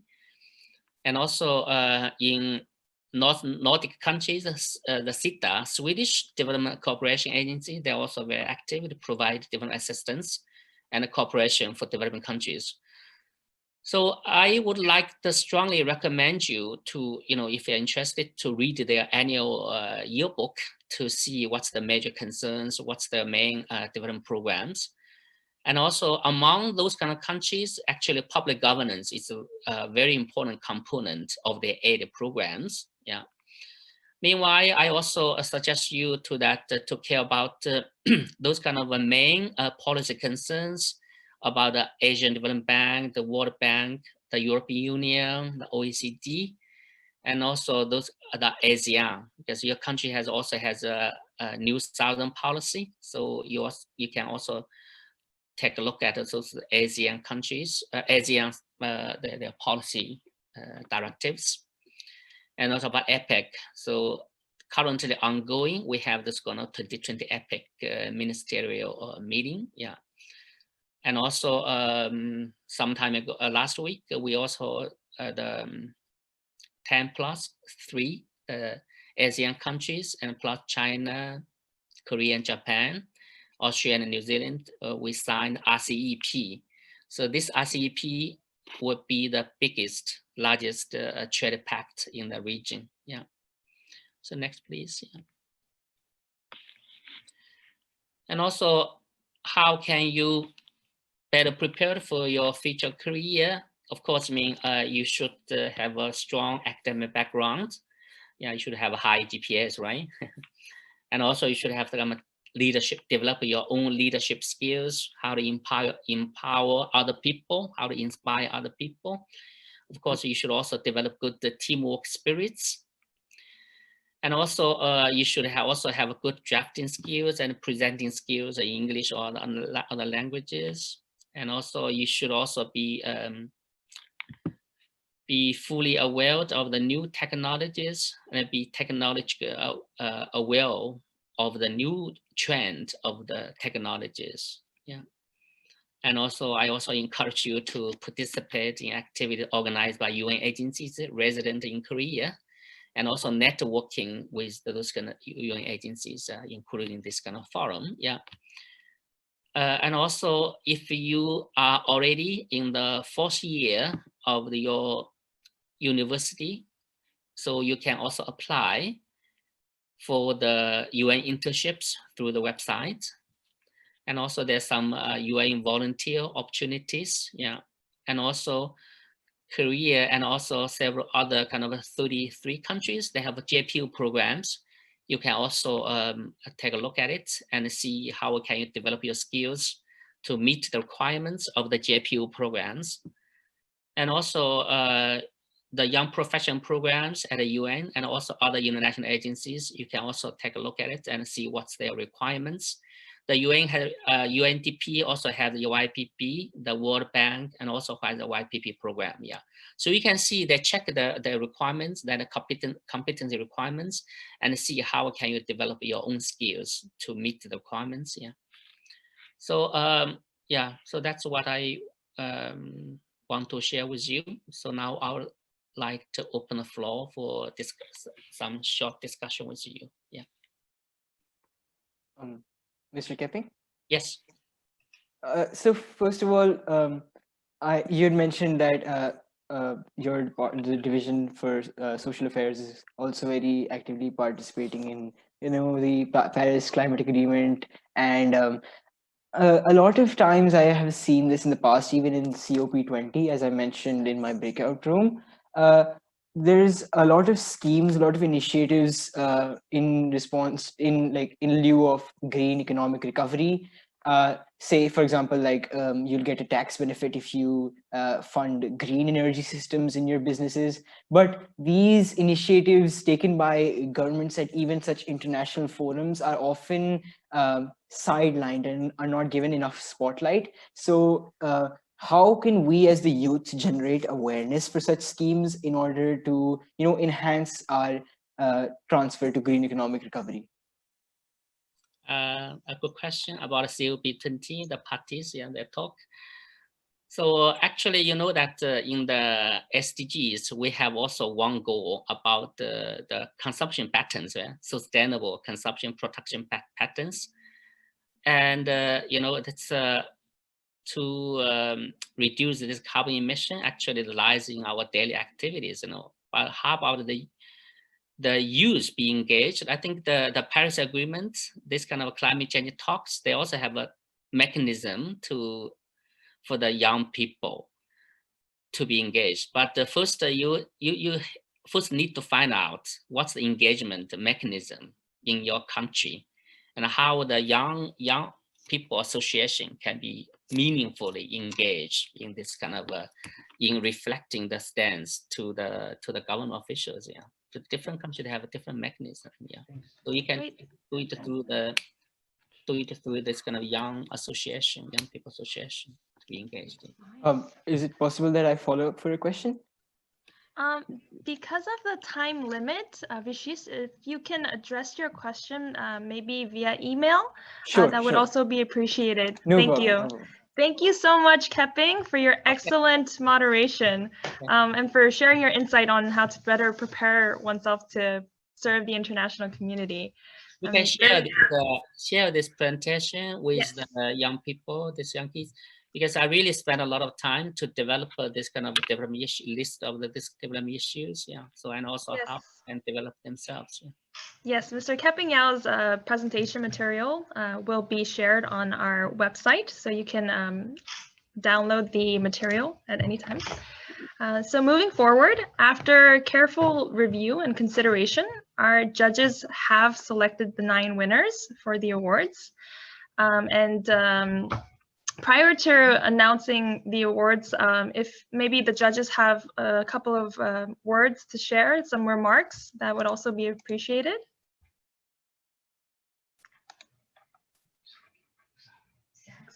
If maybe Sarah, is Sarah here?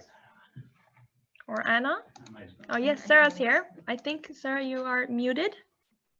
Anna had said that she would have to leave a bit earlier, but I would like to note on behalf of her and in support of Kepping's presentation that indeed her agency and the other agencies that are here taking part today do have internship programs, and we would encourage you to look into the internship programs as a follow-up to the event as well, because we were deeply impressed by all of the wonderful ideas and initiatives and how well spoken, how well researched all of the presentations and the essays that were made and the ideas that were proposed.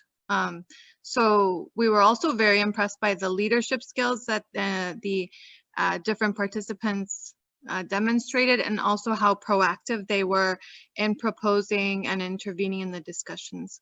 So with that, we would just like to congratulate you all, and we would like to note that you do have bright futures ahead of you, and especially the ones who are abroad. We really look forward to engaging with you in the future as well, and for you to implement the ideas that you propose, because this is just one forum, but of course it's your skills and your proactiveness that will put these ideas into action in the future.